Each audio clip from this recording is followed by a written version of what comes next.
Imagine a universe where being born as a spooky necromancer basically transforms you into an invincible deity. Saju Donhan was unlucky to receive the absolute weakest skill known to mankind. While fancy high rollers boss around gigantic squads of chilling phantom warriors, this poor fellow is stuck summoning 3 tiny piles of clattering loose bones, brute bullied and beat up by the smallest green idiots in existence. He is quite clearly the biggest disappointment within this entire society of monster hunters, gambling his organs daily for spare change while everyone giggles at his very obvious potential. However, the general public has no clue that his trash job hides a legendary secret. By mindlessly spamming his weak monster spell exactly 10,000 times without ever taking breaks, you will soon unlock a super secret evolution that transforms his comedy squad into an unstoppable monstrous legion. Let us rewind time to see exactly how this bargain bin wizard eventually shatters the matrix. We crash right into a duel where sharp swords create a light show of friction, and the temperature of this chaotic brawl is rising way too fast. Total mayhem ensues as tiny green demons overwhelm a group of guys, while one soldier shouts about the sheer numbers as they get absolutely owned. The supervisor is losing his mind, howling for everyone to stay in line or die, while a terrified newbie lets out a whimper as the monsters advance. Higher up on a hill, a mysterious person in a dark sweater observes the mess, looking exactly like a typical protagonist waiting for his epic entrance theme. A knight glances over and bellows at the dead person manager, reminding him it is finally showtime, because his squad is truly banking on his skills being real. Our main man moves forward, looking slick with neon purple energy and a skull staff, being the prestigious class everyone wants in their team. He tells the dead to awaken as a massive explosion of purple fire forms a spooky floating skull, proving the spell is definitely high-grade quality stuff. The violet light clears to reveal 3 shiny skeletons holding sharp tools while emerging from darkness, looking ready to poke holes in everything with their eyes. Those bone minions do not waste a second, sprinting into the enemy pack and cutting them up, with one skeleton using 2 swords like a professional. The regular grunts are stunned, thinking they might be watching a literal top-tier still, since no high-ranking wizard ever visits these lowly ranked dungeons. The narrator mentions that snagging this talent is a direct ticket to becoming a top superstar, making it the most coveted power among all the sweaty fighters. The troops are practically having a nerd moment over the leader, finally understanding why he acted so chill, convinced they have basically won the lottery. Our hero, Ju Danhoon, wears a sneaky grin while soaking up the attention, looking like he finally found a decent filter for his professional hunter profile. We discover that only a tiny fraction of humanity possesses this rare career, which turns him into a prestigious legend capable of clearing out massive dungeons alone. The giant mountain of skeletal companions stands firm behind him, fearing truly lethal, until a massive but shows up to change the entire vibe of the scene. Flashback to his daily reality, where a lone and wobbly Bone Man is losing a fist fight against a shrimp, and Bone 1 is barely surviving. Bone number 2 is failing hard too, having its ribcage shattered by another gremlin, which is basically the opposite of the cool movie montage we saw earlier. Then there is Bone 3, a marksman who cannot even aim its own weapon, as Danhoon admits he is actually just a totally broken and defective necromancer. Currently he is wandering aimlessly through a nice garden looking totally miserable, pretending he is just normal while his face displays complete and utter despair. Some other adventurers notice him and inquire why he exclusively summons skeletal warriors, their tone more inquisitive than impressed. Danhoon can only muster a flimsy excuse about them being adequate for E-rank dungeons, while secretly seething with envy over their superior capabilities. He checks his personal status, and it's a rather dismal affair. His designated occupation is labeled as Cursed Necromancer, and he's firmly cemented at a meager E-rank, solidifying his status as the unfortunate outcast of the Necromancer fraternity. The system's pronouncement practically mucks him, asserting that a genuine Necromancer commands formidable specters, yet he's being condemned to mere bone fragments. The poor chap looks ready to weep into his hood. The on-screen text hammers home the point that despite his supposed mastery over the deceased, he's stuck with rudimentary skeletons. It's the ultimate cosmic joke, possessing a grand title but absolutely zero the associated legendary might. He trudges homeward under the cloak of night, shoulders drooping as he grapples with the realization that he should be the one inspiring or, not drowning in a sea of others' achievements. The chasm between his potential and his current existence is a rather bitter pill to digest. The narrative zips back a decade, to the time when everyone, upon reaching 20, suddenly acquired unique extraordinary abilities. This marked the dawn of a supposed new epoch of amplified human potential for all. We're shown a bustling urban thoroughfare, depicting the mundane existence people enjoyed before the grand upheaval. It appears to be just another ordinary day, but the world was on the cusp of a significant fantastical transformation. It was essentially a celestial lottery where individuals were bestowed with random powers, ranging from potent weaponry to rather ordinary trades like blacksmithing or dressmaking. Some struck gold, while others, well, the tailoring. Others emerged as explorers, healers, or auxiliary personnel. However, given its purely chance-driven nature, this phenomenon fostered widespread feelings of profound injustice. Imagine rolling a magical die that consistently lands on a 1 while your neighbor's luck yields 6s daily. Despite the inherent inequity, these acquired skills proved indispensable for humanity's survival against the onslaught of monstrous entities. We observe a newspaper headline detailing the appearance of peculiar beasts, featuring a rather dashing azure dragon. The narration gracefully shifts focus inward, as we witness a sword being driven into the soil. Regardless of the system's inherent unfairness, this is a reality they now inhabit. Danhoon vividly recalls the moment he first manifested his abilities, and how everyone looked upon him with admiration for becoming a necromancer. He was literally amidst a field of vanquished monsters, exuding an aura of destined greatness. Fellow adventurers enthusiastically applauded him, exclaiming that skeletons were the absolute best and proclaiming his awesomeness. He genuinely believed he was destined for the elite ranks back then. However, the stark reality is that his progress stagnated, leaving him confined to being a solitary combatant solely in low-tier E-rank dungeons. He gazes at a minuscule skull in his grasp, accepting that this might represent his ultimate achievement. We see him tapping on a desk, informing his supervisor that his day's work is complete. He's resigned himself to a monotonous cycle of mercenary tasks simply to make ends meet. The supervisor glances up, acknowledging Danhoon's completion of his mercenary duties and the accompanying dungeon report. It presents a decidedly corporate and uninspired depiction of what should be a heroic lifestyle. He offers a courteous inclination of his head and announces his departure, leaving the office environment behind. Even with supernatural powers, he remains just another individual punching a time clock. As he exits the building, the supervisor wishes him a pleasant evening. It's a solitary image of him working off into the darkening night, his rucksack slung over his shoulder. He exhales a lengthy, frigid sigh, his breath missing in the chill air. It's evident he's thoroughly weary and deeply disheartened by his current life circumstances. Ambling along the city pavement, he mutters curses at the world under his breath. Despite being surrounded by illumination and throngs of people, he feels oddly isolated in his perceived failure. His thoughts drift back to his entirely ineffective skeletal minions, like the one wielding a sword that could barely fend off a mere goblin. He ponders why the universe bestowed him with powers that proved so utterly disappointing. Another memory surfaces, showing Bone 2 taking a rather clumsy blow to the cranium. Dunham reflects that if he were to be granted an ability, it should at least have been something genuinely practical rather than this crushing disillusionment. He observes Bone 3 fumbling another attempt, and muses that he wouldn't have even objected to being assigned a craft like blacksmithing. Anything would surely be preferable to being a flawed imitation of a hero. His mobile device chirps with a notification. He's just received 40,001 for the day's perilous dungeon expedition. That equates to roughly $30 for risking his life. Talk about a ordeal. He lets out a wry, self-deprecating chuckle while glancing at his phone, realizing he could earn more by working part-time at a convenience mart. It's a rather sobering assessment of his supposedly prestigious profession. Nevertheless, he concedes to himself that this is the sole pursuit he genuinely desires, though he cannot abandon it. He walks away from the camera's view, peering diminutive against the backdrop of the towering city structures. He halts abruptly, his attention seized by significant breaking news displayed on an enormous outdoor video screen. Someone is making a considerable impact in the world of adventurers. The news segment details the exploits of Dark Lord, a necromancer who successfully cleared the Moon Canyon dungeon and achieved rank of status within a mere 3 years. Korea now officially boasts 37 rankers, and this individual is the undeniable star. The screen showcases a striking depiction of the Dark Lord, complete with a skull resting on his shoulder. The news presenter remarks on how this phenomenon highlights a necromancer's formidable capabilities, which serves as painful irony for our protagonist. Dunham gazes upward at the screen, his expression a mixture of profound yearning and utter incredulity. Everyone considers having a necromancer in the nation a tremendous asset, yet he's enduring the nightmarish manifestation of that very dream. He grinds his teeth with pure annoyance, stewing over how his rival somehow managed to awaken on precisely the same day he did. This was like a me versus the guy she tells me not to worry about scenario, but for superpowers instead of dating. We cut to the Dark Lord, who is casually chilling inside a glowing red magic circle, radiating pure, unadulterated menace, resembling a literal deity of destruction. Comparing the power levels would be like comparing a damp sponge to a supernova. Dunham trembles with rage, while his 3 tiny skeletons float around his head, clearly bewildered by all the drama. He's stuck with a crummy necromancer curse, while his competitor is already a world-famous, top-tier ranker. He erupts in a fit of screams, questioning the universe's terrible choices as fire bursts forth around him, a physical manifestation of his internal fury. He has officially reached his limit with whatever high power is currently running this cosmic joke. He pushes onward, venturing deeper into a foreboding forest or perhaps a dungeon, where his pristine white sneakers look completely ridiculous against the rugged, overgrown landscape. It was a serious fashion faux pas for monster hunting. He pauses in a small clearing, peering insignificant and solitary beneath the moon's pale glow. He was desperately searching for an explanation, or at least a secluded spot to scream until his vocal cords gave out. He runs a hand through his hair, attempting to regain composure and embrace the harsh reality that life isn't fair, especially when the deck is stacked against you. He was resigned to his fate, even though accepting it felt like swallowing glass. The system prompt brutally interrupts again, reiterating that skeletons are his only summoning option. He firmly decides he won't let a cursed necromancer label turn him into a couch potato, despite the severe limitations. He spots a collection of wooden training dummies and declares it's showtime. He might be starting from rock bottom with barely any power, but he absolutely refuses to be a quitter. With a fierce expression, he calls forth his skeletal crew.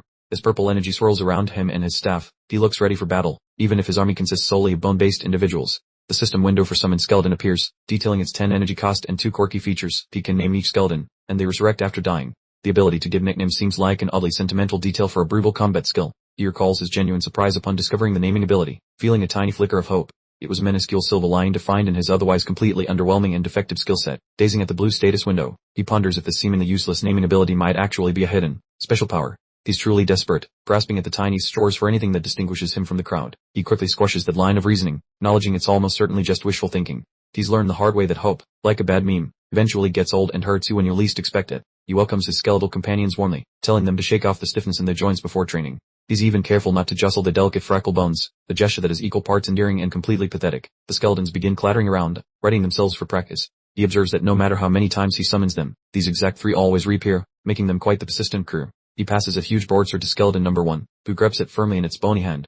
At least with weapons, the skeletons manage to look marginally more threatening than just bare bones. Number 2 receives a lengthy spear, striking a surprisingly battle-ready pose with the weapon. Dunham is clearly treating his summoned skeletons less like expendable minions and more like a carefully trained special forces squad. Number 3 is assigned the bow, shown from behind as it takes aim at a distant target. He's clearly committed to giving them the full, diverse weapon treatment, covering all possible combat roles. Dunham declares that training officially begins, resting his staff on his shoulder like a seasoned drill sergeant. He acts as both their coach and commando, pouring an unrecognized effort to maximize his underperforming team. Perched on a rock, he observes the training session, realizing this manual approach is his only path to progress. He isn't just mindlessly grinding levels, he's painstakingly trying to teach a bunch of skeletons useful skills through repetition. The skeleton's sword slices into the wooden training dummy with a satisfying thwack. The intense practice appears to be yielding positive results, proving that even a skeleton can get better with enough dedication. A view of the forest at dawn highlights the initial progress he achieved. It seemed like he truly stumbled upon a viable, albeit exhausting, strategy with his personalized manual training method. The skeletons improved dramatically, going from barely managing to defeat one goblin to easily handling a trio. It was a massive leap forward, proving that all his hard work wasn't entirely pointless, which is always nice.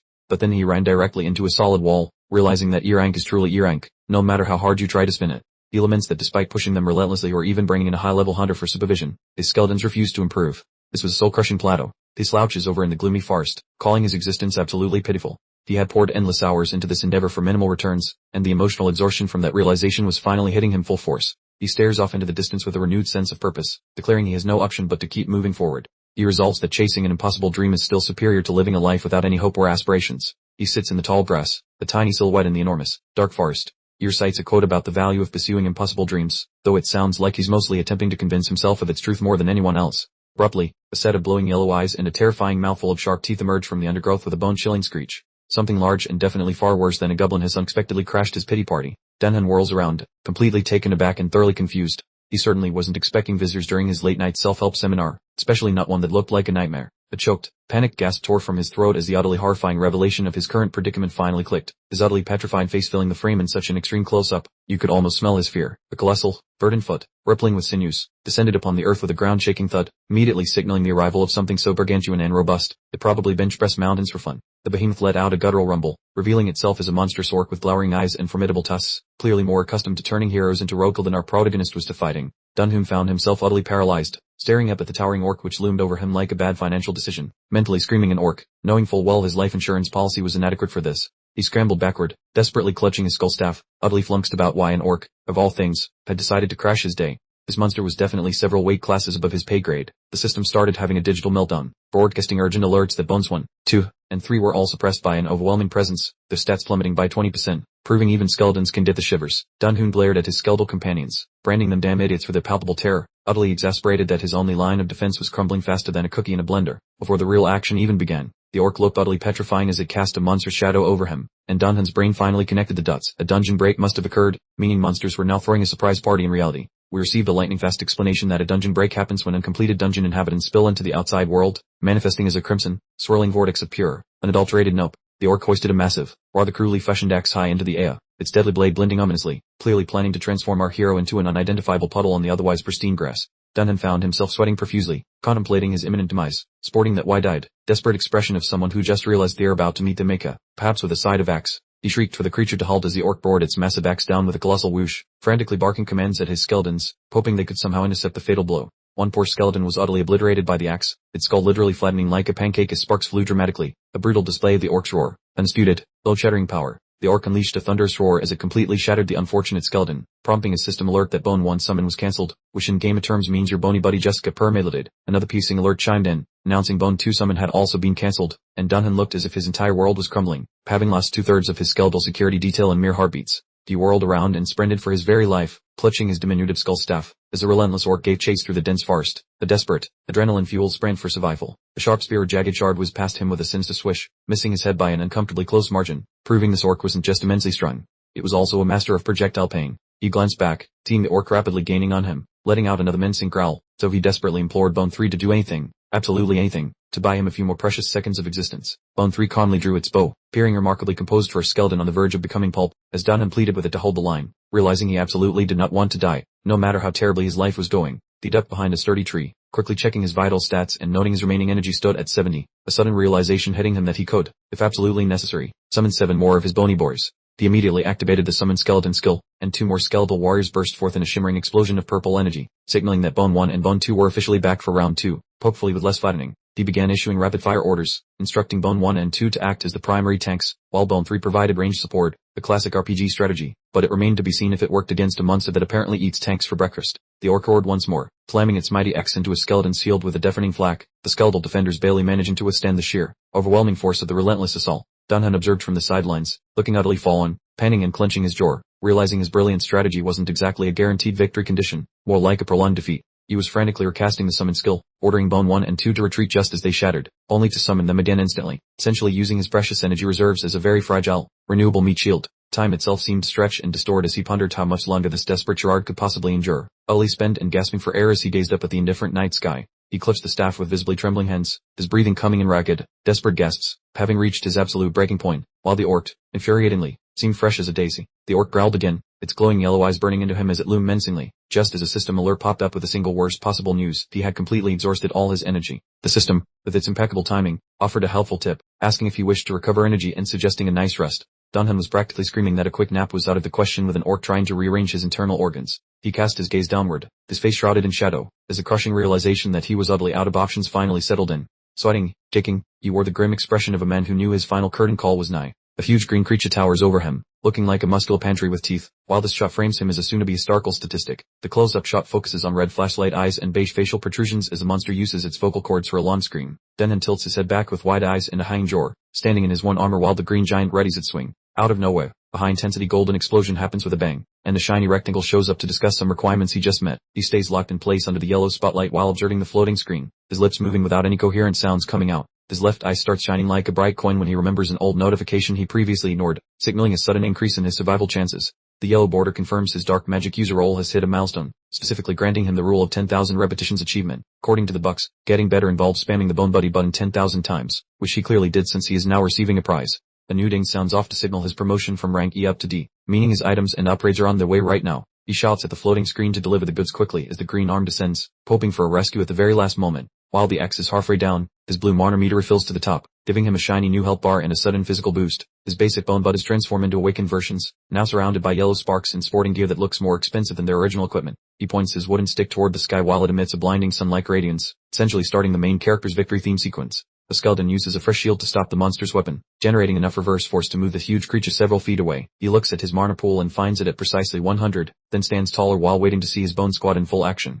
He triggers the spell and 2 fresh recruits materialize in clouds of violet and cyan mist, wearing thick plate armor instead of just bare ribs. The display mentions that his minions are no longer barehanded as specific offensive items are being distributed across his entire miniature bone army. One of the bony soldiers holds a staff that is clearly electrified with magic, which is superior to a standard rusted garden tool. He vocalizes loudly about the pre-equipped gear, noticing that he finally possesses a diverse squad including both a heavy defender and a magic caster. The Calcium crew rushes forward in a tight formation, circling the monster like professionals while he acts like a tactical general for once. The main shield-wearing skeleton holds its ground against a giant swing, showing no physical movement despite the impact that previously would have leveled it. The clinking soldiers dance around with high-velocity agility, overwhelming the green opponent as it fails to land any hits on the faster bone targets. A warrior skeleton closes the distance to look directly into the monster's nostrils, forcing it to emit a low sound while the dynamic shifts entirely. The monster's mouth corners twitch downward as its posture stiffens, indicating it realizes the previous power balance has completely vanished before its eyes. The huge beast slams its weapon into the floor, generating a loud noise and white kinetic visual effects in a frantic bid to stop its momentum. The bone warriors zip through the air with ease, letting the metal hit the empty ground while the monster remains stuck in its recovery frame. Moisture beads on the monster's green forehead as a loud snap echoes, right before a vertical sheet of flame ignites inches from its chin. An intense audio boom marks the moment a high column of fire swallows the beast, turning the dark woods into a very bright arena. The skeleton designated as Unit 5 stands still with its magical tool, while the HUD reports a successful activation of its primary fireball attack. Engulfed in a sphere of heat and light, the creature sends out one final lung vocal vibration, signaling the end of the long-awaited showdown. As the smoke dissipated, Ding-Hoon stood over the defeated beast, wearing an expression of complete disbelief. He stared blankly, wondering what in the world had just occurred, still completely failing to process his sudden power increase. The triumphant system notification popped up, essentially high-fiving him for defeating the incredibly strong orc. The skeletons posed dramatically around him, looking like genuine badasses under the pale moonlight. Ding-Hoon's heartbeat thundered in his chest as he gorked at the fallen monster. Only moments ago, he had been absolutely certain that his life was about to end. He looked down at the charred and bloody mess that was left of the orc, a grim and messy reminder of how close he truly came to death. It was a visceral scene proving this wasn't a clean victory, but a genuine fight for survival. A wide, slightly unhinged grin spread across his face as he realized there might actually be hope for him after all. He had finally discovered his true purpose, and the defective Necromancer was only just beginning his journey to greatness. We find our hero, Ding-Hoon, celebrating his massive level up in the most glamorous way possible for a broke mercenary, with a steaming bowl of instant ramen. You could practically hear the slurping as he finally took a deep breath after that insane orc battle. He stared intensely at his computer screen with total disbelief, probably hitting refresh to confirm he wasn't dreaming.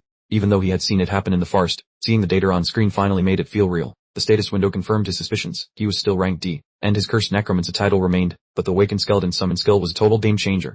He realized the most important thing of all, his supposedly defective ability actually had room to grow. He cheered, shoveling more noodles into his mouth. He was finally understanding that all those years of struggling hadn't been pointless. He had consistently put in the effort, and now the universe was finally giving him the results he earned. He glanced over at his newly improved squad, standing tall with shiny new weapons and shields. They weren't just clacking skeletons anymore. They looked like a proper, well-equipped elite security detail. Even while slurping his ramen, his mind was already planning 10 steps into the future. D rank was fantastic, but reaching C rank or higher was starting to seem less like an impossible fantasy and more like an achievable objective. He finished his meal and wiped his face, the new fire burning in his eyes. He reminded himself it was time to focus on fundamentals, knowing he couldn't get complacent just because he had achieved a new rank. He envisioned his skeletal army gaining even more power, their purple eyes glowing with greater intensity. If they were this formidable at D rank, he could only imagine the absolute monsters they would become through further evolution. He even started daydreaming about Bone 5 unleashing massive blizzard storms across entire armies. He had rapidly transitioned from I just hope I survive this to I hope my skeletons can eventually freeze the whole world, which was quite the ambitious career pivot. Ding-Hoon leaned back in his chair with a confident smirk,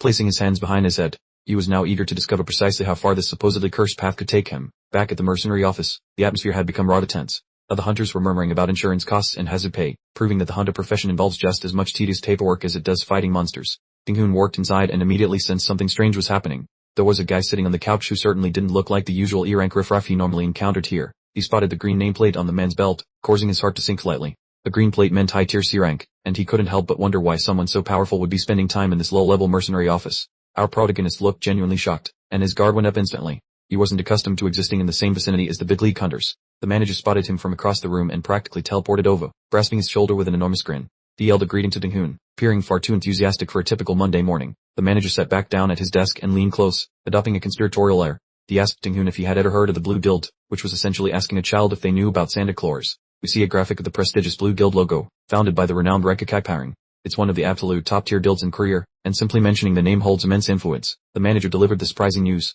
The Blue Guild had actually submitted a request to the low-level mercenary office. They were planning to explore a newly discovered dungeon and require porters, and the best part, the compensation was absolutely enormous. He held up both hands to stress the point, noting it was 10 times the usual pay rate. For a guy who was just complaining about earning 40,001, this offer sounded like winning the actual lottery. Ding-Hoon's eyes widened dramatically, and you could almost see the dollar signs reflecting off his pupils. He exclaimed about the tenfold increase in pay, his brain already rapidly crunching the numbers. He tried to play it off as cool, rubbing his chin and pretending to consider his schedule. He remarked that nothing else on the agenda seemed particularly worthwhile today, but deep inside, he was already mentally packing his gear. He wasn't completely stupid, however. He informed the manager he needed to look into the type of dungeon first before officially signing away his life. The manager activated a hologram map displaying the newly discovered dungeon located near Parju. It appeared both high-tech and officially intimidating, which perfectly explained why the compensation was so incredibly high. Then came the inevitable catch. 5 separate teams had already attempted and failed to conquer it. Ding-Hoon's expression became much more somber, realizing this wasn't going to be a casual stroll in the park. The hologram displayed a massive warning sign and a danger label, with a rank explicitly listed as undetermined. That, in Honda terminology, typically serves as code for everyone who enters this area will die. The manager, with a smile as fake as a goblin's promise, waved off concerns, insisting the prior crews were mere beginners. He was certainly pushing that effortless wealth narrative, which, let's be honest, usually screams trouble louder than a banshee. He then reminded Dunham this was merely a glorified baggage handler dig for the illustrious Blue Guild. No monster mashing required, just shoving treasure and enjoying the main event from the sidelines. Like a very well-paid spectator, the manager insisted he just needed to clock in, perform the absolute least, and then grab that glorious, hefty wage, practically fanning himself with a contract. For anyone utterly fed up with solo orc skirmishes in the backwoods, it sounded like an absolute fantasy. Yet Dunham was practically wringing out his shirt, his brain running a marathon. He understood that an unknown dungeon classification meant the danger skyrocketed past the moon, regardless of how many big shots were supposedly guarding his back. His eyes locked onto the crimson hazard marker on the parchment, a chilling thought blooming that tenfold earnings were essentially a down payment on his coffin. He wondered if the sheer peril of an unlabeled dungeon could ever justify such a payout. A sudden flashback of the brutal orc brawl assaulted him, recalling how intimately he had brushed shoulders with the Grim Reaper. That whole escapade had left him more mentally fried than a dragon's breath omelet, making this new choice feel like lifting a mountain. His gaze fell upon the signed document, his hand quivering like a leaf in a hurricane. That alluring promise of easy financial security was siren song, even if it meant waltzing into a den of doom with a red carpet rolled out just for him. Suddenly, he recalled that strange interview with the notorious Dark Lord, who, surprisingly, offered some sound career advice. The big boss had declared that if you craved a rapid ascent in rank, you absolutely had to plunge into dungeons far exceeding your present capabilities. The Dark Lord's chilling counsel reverberated in his skull, asserting that no other path existed. Monumental dangers always arrived hand in hand with immense prospects, and if he truly intended to climb the ranks, he simply couldn't continue cuddling himself in those painful, pathetic E-rank pits. With a gaze so resolute it could crack granite, he snatched the document.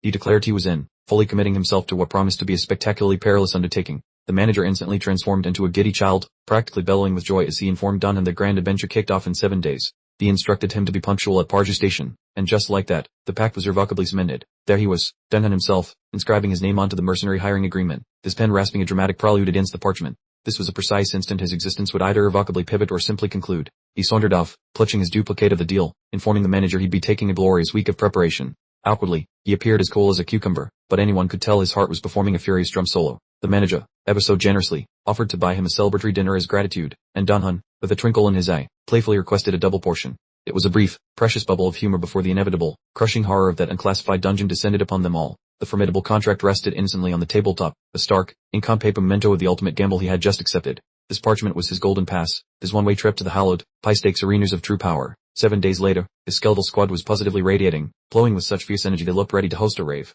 Their ancient bones were practically vibrating, a tangible symphony of pure, concentrated necromantic might. Dunham returned to his familiar practice arena, observing that, in stark contrast to his previous efforts, his current abilities were orbiting a whole new dimension. He could palpably sense the surge in strength, fueling him with a newfound, much-needed swagger. He stood surveying his spectral creations, his own imposing shadow stretching out like a second, even larger monster behind them. He mused that his bony companions would perpetually upgrade, suddenly grasping that his true capabilities were utterly boundless. With a decisive gesture, he barked orders at Bone 1 through Bone 3 to advance, indicating the practice mannequins. He was now operating with the calm authority of a seasoned tactical commander, a far cry from his previous, panting self. He rested against his staff, scrutinizing his bone boys with an intensely discerning gaze. He absolutely had to rigorously assess the fresh capabilities of his shiny D-rank skeletons before he could even dream of entrusting his precious life to them in that notorious Peju dungeon. Bone 1 shot forth like a skeletal missile, utterly atomizing a poor wooden dummy with a single swing of its massive blade. The sheer force was jaw-dropping, clearly demonstrating its power had surged beyond all reasonable calculation. Bone 2 then executed a follow-up, its spear thrusting effortlessly through yet another unsuspecting dummy. The pinpoint accuracy and lightning-fast speed were so dramatically improved,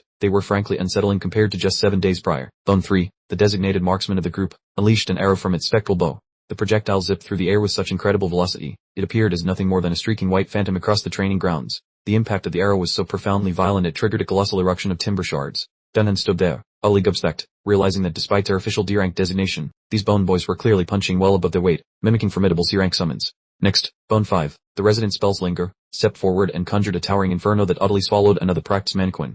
The blistering heat and blinding radiance were undeniable proof his skeletal squad now packed enough enchanted punch to toast the small village. Dunham surveyed the utterly incinerated wreckage of his training field, a sudden, inconvenient truth dawning on him. Those flimsy wooden scarecrows were now completely useless. He had quite literally, and spectacularly, surpassed his own exercise gear. A delightful, miniature Dunham appeared on screen, weaving tiny anime tears over his bleeded coin purse, as he comprehended the immense fortune he'd now have to lavish on superior training apparatus. Success, while wonderful, clearly came with a terrifyingly steep price tag. One of his skeletons struck a dramatic, sword-wielding pose, radiating an undeniable aura of sheer coolness. Dunham mused it was fantastic he had leveled up so significantly, swelling with genuine paternal pride for his terrifying, yet loyal, bone brethren. However, as he sauntered off, a sobering truth smacked him harder than a goblin's club. There remained one glaring, monumental issue.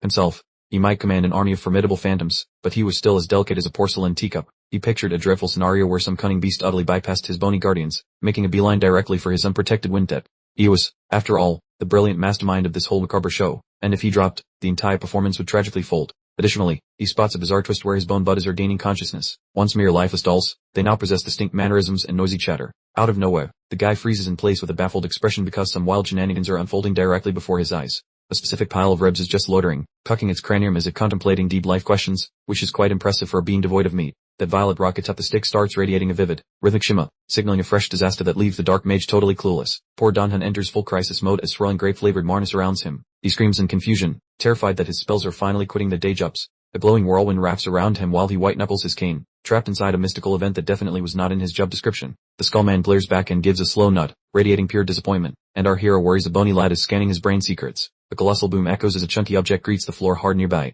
essentially turning the workout routine into a total circus act. He peeks at the Rattleman with escalating bewilderment, wearing the face of a guy who just realized he left the oven on. Mr. Bones gazes into his soul with glowing sapphire sockets, clearly signaling he has a plan, or perhaps he is just itching for a fistfight. That bag of calcium directs a calcified digit toward the practice targets, basically demanding that everyone witness the upcoming miracle of bone jutsu. Our main man stands there looking like a puzzled toddler, realizing his undead workers are actually freelancing thinkers now, which complicates the whole employee contract. Re-entering the salt mines, he verifies his upgraded dream team, including one guardian absorbing a massive wallop from another brawler to see if the plank breaks. Moving to target practice, the skeletal lad remains unbothered as pointy sticks ricochet away, appearing as a mobile fortress, and our protagonist loves his sturdy vibe. Obnoxious sound effects fill the scene as impacts boom, proving that the defensive plate is functional, as it tanks heavy abuse without showing any signs of stress. The Bone Warrior elevates its protection like a seasoned veteran, behaving as a single unit army, allowing our clever strategist to brew up some sneaky war plans. Our protagonist observes with a smug smirk, praising the unbreakable wall, and enjoys the comfort of having bodyguards who actually do their chores effectively. The calcium crew maintains their brawl, generating frantic flashes as metal meets bone, which helps him realize he can skip buying fancy armor entirely. Opting for extra spice, he commands skeleton number 2 to cease hitting the wood and aims for his own face, seeking a high-stakes vulnerability check. However, he isn't playing the easy target, so he recruits Bone 5 to generate an atmospheric barrier, encasing the boss in a lavender safety bubble. That strike lands with a resonant metal noise, yet he stays unharmed inside the sorcery dome, proving his magic casting servant is valuable despite having no meat. He flashes a confident little smile, noting how decently things are going, having evolved from a fragile nerd into a multi-layered fortress within a single week. Screaming like a caffeinated motivational speaker, he urges them to hustle harder, fully aware that every agonizing second in the gym pays major dividends later. These bony boys move with grace and speed during their routine, showcasing a level of agility rarely witnessed in low-tier zombies who usually work into walls. Endless flashes and kinetic impact visuals flood the area as iron bands together, confirming that this high-octane regime is finally producing some juicy gains. Our man adopts the persona of a satisfied drill sergeant, admiring his well-synchronized minions, knowing his tedious micromanagement is what truly gives him the edge. Suddenly, a digital ding echoes alongside various translucent menus, revealing that his bone soldiers are gaining power, or force, and energy just from doing lunges. Staring wide-eyed, he understands the implications. His servants are actually hitting the gym and growing stronger independently, which is basically an unfair cheat code. He mumbles while staring blankly at the bright interfaces, having accidentally discovered a menu that lets him spy on each specific skeleton personal info card. The view zooms onto the first recruit details, displaying his job title as an enlightened blade wielder, complete with specialized power levels, making this whole management nightmare fun. Thinking about his skeletal buddies, he discovers he can stork their stats like a creepy gym coach, basically uncovering a treasure map for gains. Summoning holographic screens like a basement-dwelling overlord, seeing those juicy D-rank upgrades and growing numbers makes him feel like a total absolute unit. Noting the original trio of bones are beefier from more exercise, he confirms that sweat equity works for corpses, who grow stronger regardless of his level. Squeezing his hand in a victory pose, he realizes his past struggles weren't just a waste of life, finally getting a receipt for those years of pointless grinding. Mapping out a rigorous fitness routine for his bony pals, he transitions from a simple soul stealer to a certified personal trainer for the chronically deceased. A quiet view of the woods emerges as daylight fades, providing a deceptive moment of peace before he tackles the heavy lifting of his upcoming gig. Cutting to a fancy glass skyscraper under a sunny sky, this hub for elite monster mashers is light years away from his usual sketchy, crumbling headquarters. Strapping into his oversized luggage, Dunhan swaps his lazy Sunday sweatshirt for a fancy gray jacket that screams professional monster luggage handler. Posing with his stick and equipment like a legit pro, he might be playing bad boy today, but he has an entire legion hiding in his pants. Double-checking his snacks and bedroll one final time, he whispers to himself that his packing is top tier, attempting to stop his internal organs from vibrating. Glancing at the swarm of warriors, he reminds his brain that his only job is carrying stuff, planning to blend into the shadows and observe the celebrities. Marching toward the meeting spot with a drum kit in his chest, he understands that mystery tier dungeons are spicy, regardless of his recent push-ups. Some official is screaming for the cell swords to huddle up, delivering the classic follow orders or become fertilizer monologue that precedes every dangerous dungeon trip. The holding the portal reveals a nightmare scenario, featuring a spinning whirlpool of dark cosmic soup that appears to be a violent rep in the universe. Squinting makes the vibes even worse, as a cave entrance throbs with an evil energy that would make even the bravest hero want to stay home. His peers are clearly sweating through their armor, with one dude confessing his anxiety while another notes that this place looks like a total wipeout. That swirling violet glow is basically a larva lamp of doom, following the rule that darker shades mean a high chance of death, and this is pitch black. A few optimists boast that the blue build's presence guarantees safety, already fantasizing about drinking booze and eating spicy broth once the monster slaying is finished. Staring at the rift with a stony face, Dingoon scoffs at the idea of safety, knowing fancy lobers won't save your neck when the ceiling collapses. Spreading his molars with a look of extreme focus, he decides he isn't here for the happy hour snacks, but to live and level up. A spooky visual depicts a giant beastly claw emerging from a mountain of heads, representing the many portals where people vanish without even a goodbye. We see a creature perched on a pile of corpses, shining a light on the gruesome fatalities that the shiny hunter lifestyle conveniently ignores in their marketing. Tightening the straps of his luggage until his fingers turn ghostly pale, he feels the fear but refuses to retreat from the looming danger. Gambling his heartbeat on this dangerous play, his gaze blazes with dread as he pivots from being life's punching bag to holding the boxing gloves. While he pumps himself up, a lady in sleek combat gear strolls by, radiating a cool pro energy that makes every other hunter look like a toddler. Unexpectedly, she freezes and spins back toward him, shouting his name and leaving poor Junghoon looking like a deer cord in high-beam headlights. Glancing at the vacant structure behind him, he questions his own sanity and hearing, though being twitchy is pretty normal near a hellhole portal. Rotating his buddy, he finds her eyes locked onto his, possessing a piercing stare that seems to be scanning his internal organs and deepest secrets. Inspecting his physique, she deduces his power is easily at D rank or beyond, proving she has way better radar than the standard issue monster slayers around. Her gaze shifts to his waist where a lolly E rank tech hangs, instantly spotting the weird gap between his actual vibes and his pathetic official status. Dunhan's sweat glands went into overdrive as his eyes widened in horror, and he squeaked out a question about her identity in a voice that clearly indicated he was terrified. She completely ignored his stammered query, leaning in close to demand an explanation for why he was hiding his true power and applying as a porter in the blue guild. Dunhan's internal alarm bell screamed, realizing he was dealing with someone way above his pay grade, and he couldn't believe anyone had seen through his carefully constructed facade so easily. He clenched his jaw, thinking that his low-tier rank, be it D or E, shouldn't matter to A-grade hunters, as he was merely trying to keep his head down and stay out of trouble. She pointed out that his guilty facial expression only cemented her suspicions, her powerful presence starting to bear down on him, and she asked point-blank if he was a double agent from a competing guild. She cautioned him against underestimating Blue's information resources, her hand hovering near a weapon in preparation for a fight, making this officially the worst start to his day. we get a full shot of her, revealing a woman who was equally beautiful and absolutely terrifying, introducing her as Gi So-yeol, a legendary assassin and undeniably one of the most elite hunters on Earth. Donhan's jaw dropped as the realization of her identity finally clicked, causing his internal monologue to devolve into high-pitched screaming, while his face settled into a look of absolute, petrified shock.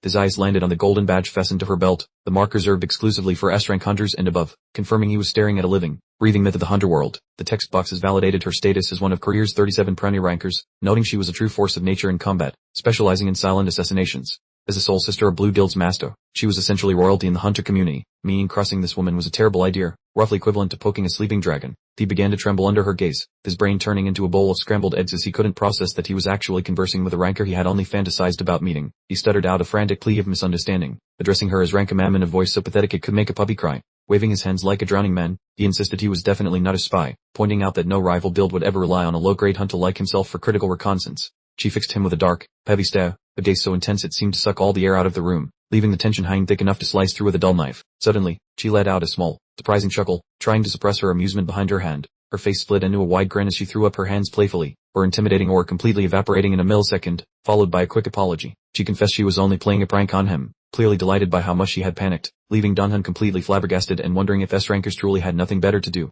Gi So-yeol stood there looking effortlessly cool while Donhan looked like he had just witnessed a spectral operation, struggling to comprehend why an elite S-rank hunter would dedicate time to tormenting a low-level player like him. The surrounding crowd noticed the bizarre interaction, muttering about why a high-level ranker was bothering a simple porter, while Donhan's mind was in high gear, desperately seeking a logical explanation for this sudden spotlight. You could almost hear the calculation running in his brain as beads of sweat formed on his brow, posing the central question to himself. Perhaps he wasn't as ordinary as he thought. He reflected on his intense training with his skeleton companions, speculating whether the major guilds had been observing him all along, because if an S-rank like So-yeol detected the development of his peculiar power, it would certainly clarify her reasoned interest. He instantly concluded that regardless of the exact reason, this was a golden opportunity dropped right from the sky. As a top-tier ranker noticing him was his express pass to escape the misery of E-rank existence. So-yeol gave a mischievous chuckle, asking if her unexpected approach had startled him, clearly taking pleasure in watching him squirm. She began to stroll off, nonchalantly apologizing for her behavior in passing, while Donhan panicked at being ignored, rapidly yelling for her to hold on a moment. She stopped and delivered a startling revelation, mentioning that even though he wore an E-rank badge, she could sense the power signature of a high-level D-ranker, calling it fascinating, which was basically high-level hunter jargon for "I'm watching you closely." Donhan was completely cornered, unable to formulate any kind of response, just freezing as the faint outlines of his skeletons appeared behind him, visually confirming that she was absolutely correct. His expression changed to one of stark terror as he grasped the true depth of her perceptive abilities, realizing he wasn't prepared for someone to read his secret stills like a cheat novel. He watched her radiate with a powerful blue aura, understanding that she had assessed his complete power level from a single, casual glance, confirming the truly frightening extent of S-rank sensory perception. The scene closed with her flashing a sharp, confident grin, showing she knew perfectly well that she held all the cards in this interaction. Yahello reveals her brother, the guild master, ordered her to recruit a porter for the latest trek, and she stumbled upon our boy by pure luck. She locks eyes with him, labeling his humble porter act as a total farce since his skills are clearly far too polished for that role. Leaning in with predatory grace, she challenges him to accept her offer, fully expecting him to bow before her well-practiced charm. She invites him to join the scout squad, admitting the risk is massive but insisting his hidden potential makes him the ideal candidate. Her gaze narrows as she bets on his composure during chaos, convinced he is masking a secret talent for surviving truly hellish situations. Donhan stammers in disbelief, while she just beams, radiating the smug confidence of someone who spots a hidden treasure a mile away. She closes the distance, ready to dangle a juicy carrot because every mercenary has a price and hers just happens to be cash. Posing with swagger, she vows to double his payout, basically slapping a mountain of gold coins onto the table to win him over. Donhan feels his brain melting, caught between a legend and a massive paycheck, an offer so sweet it would be mental to refuse. Abandoning all caution, he throws his hand up and bellows his acceptance, diving headfirst into this perilous, high-stakes adventure. He feels invigorated, knowing this chance to level up alongside an elite squad is the ultimate shortcut to joining the big leagues. We shift to a bleak, gritty panel detailing dungeon ranking logic, serving as a cold splash of reality regarding his upcoming mission. Narrators explain how rankings range from E to S, noting that dungeons are as temperamental as they are deadly, often turning lethal overnight. A montage of beasts flashes by, from petty goblins to massive minotaurs, proving that every dungeon entry is basically a high-stakes gamble. A weary hunter named White Shadow appears, illustrating that one never truly knows a dungeon's lethality until they are fighting for air. The pro tip is simple: watch the portal's hue because deeper colors suggest a stronger craving to turn your insides into appetizers. Dark magical swirls serve as a reminder that official guild guidelines are mere suggestions that these unpredictable rifts rarely choose to follow. If a top-tier team wipes out, the dungeon rank spikes, creating a brutal trial by fire that sadly demands a heavy body count. We spot a distant, pine-sized portal, representing an unranked mystery zone that functions as the ultimate chaotic wildcard for any scout. A mincing red S-rank icon pulses on screen, signifying the apocalyptic nightmare scenario that haunts the dreams of every scout team. The bleak image of fallen warriors reminds us that scouting missions act like a meat grinder for anyone lacking the proper preparation. Donhan peers into the swirling abyss of the unranked gate, which resembles a grand entrance leading directly into a localized hell. He reaches for the energy, aware that scouts act as expendable bait, essentially functioning as the canary in this lethal dungeon mine. He inhales deeply, sensing the dungeon aura early, and feels ready to gamble his life against the strange secrets hiding inside here. A system alert chimes as he leaps into the purple vortex, marking the moment his curiosity officially lands him in deep trouble. He lands in a frigid, dripping cabin where the silence is heavy and the atmosphere screams that something nasty lives here. Scanning the walls, he appreciates the glowing pearls providing light, as they are the only things preventing total, suffocating pitch darkness. Two allies are already squabbling, one eyeing the loot while the other reminds him that pilfering dungeon property is a fast track to death. Yul stretches nonchalantly, unfazed by the creepy cabin because for an S-rank powerhouse, this is just a mundane day at work. The entire squad consists of rank monsters, making our poor E-rank protagonists stick out like a sore thumb in this elite lineup. So Yul turns into an ice queen, ordering everyone to keep their eyes peeled since silence in a weird dungeon usually spells bad news. She begins barking commands, tasking two fellow adventurers with pathfinding duties beside her, as they attempt to create a mental map. Her gaze shifts toward an old pro wearing protective gear, known as elite scout named Khan, who specializes in finding exits. She instructs him to scout a way out, while making sure that human luggage doesn't get devoured by cave dwellers. Dunhoon feels slightly relieved to have a personal bodyguard, asking about his confidence levels, to which the guy just gives a knowing smirk. The veteran claims his reputation would be garbage if he let some quiet ruck scare him away from his chosen path. He carries a vibe of pure veteran confidence, and his stat menu confirms he has the legendary guide trait from the system itself, with total authority. So Yul takes command of the group, yelling for everyone to shift into gear, as her charisma floods the entire hall. The scout wonders if he is shaking in his boots, and poor Dunhoon confesses he is terrified, which is better than lying. The old-timer's face suddenly becomes very grim, as he advises the lad to keep that sense of pure panic handy.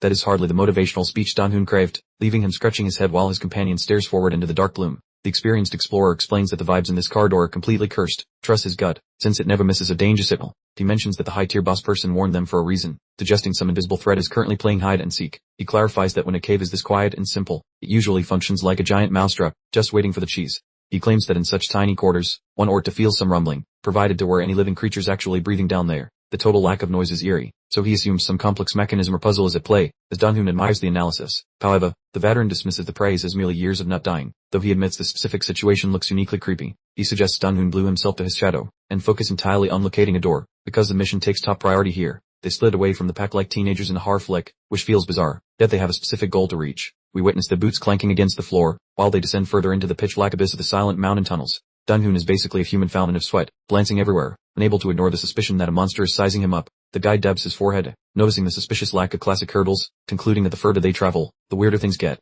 Turning his head, he asks if gravity feels stronger, because the local atmosphere is starting to weigh a ton on their shoulders. Their skin starts crawling with massive jitters, and the pro confesses even he is baffled, which certainly boosts zero morale at all. He looks genuinely spooked, which is a massive red flag, especially since he is the designated adult who usually knows the route. Dunhoon senses his crushing weight surpasses the aura of elite warriors, realizing that whatever lives here must be a literal nightmare fuel. Without warning, a swirl of ink-colored shadow manifests behind their backs, radiating a vibe of pure murder that practically screams your time is up. The Pathfinder screams for skeletons, telling Dunhoon to summon his bony buddies, because they desperately need some protection right this instant, gripping his wooden staff until his fingers turn ghostly pale. Dunhoon stands shivering, yet he readies himself to brawl with fate. Not wanting to end up as a snack, Dunhoon immediately spawns his full quintet of bony warriors, who emerge from purple smoke ready for war. Our chap surveys his dwindling power reserves, noting he's already used up half his juice, leaving him with a mere 50%. He's got that laser focus, realizing every single action needs to be a winner from this point on. Kang San-wook, our resident guide, gives the rattling bones a discerning stare, sounding rather unimpressed. He inquires if Dunhoon has anything more sophisticated than basic skeletons, which is a tad cheeky considering they're his only muscle right now. The guide starts to freak out, yelping that there's no such thing as a safe haven here. Dunhoon and the Dang are standing by, but you can practically see the seasoned pro's primal instinct screaming, "Evacuate!" A sharp groan escapes the guide as he's flattened by an unexpected surge of intense pressure. His eyes are bugged out in sheer astonishment, looking as if a spectral visu just did a drive-by through his very essence. The poor chap is practically doing the limbo of pain, clutching his chest while Dunhoon scurries to offer assistance. He calls out to the guide, realizing the seasoned expert is the first to wilt under the dungeon's oppressive atmosphere. The guide manages to wheeze out that they just need to push a little further towards an open zone. He's desperately trying to usher them to a spot where they can actually put up a decent brawl. He shrieks that he hasn't a clue what's brewing, but he senses multiple formidable entities lurking just around the corner. Talk about a truly unpleasant neighborhood. They bolt into the murky blue mist that wraps around them like a bad premonition. The guy couldn't care less if it's the frontline troops or some nasty critters. They just need to hustle. Suddenly, colossal blue ripples of raw energy crash into the corridor. It's a bona fide force field aiming to flatten the whole cabin. No joke, Dunhoon bears the brunt of the impact, his entire frame going numb as the crushing weight intensifies. He can't even crack an eyelid or open his mouth, feeling like the entire planet has parked itself on his chest. A muffled sound of agony escapes him as he's forced onto his knees, his footwork grunting against the chilly stone floor.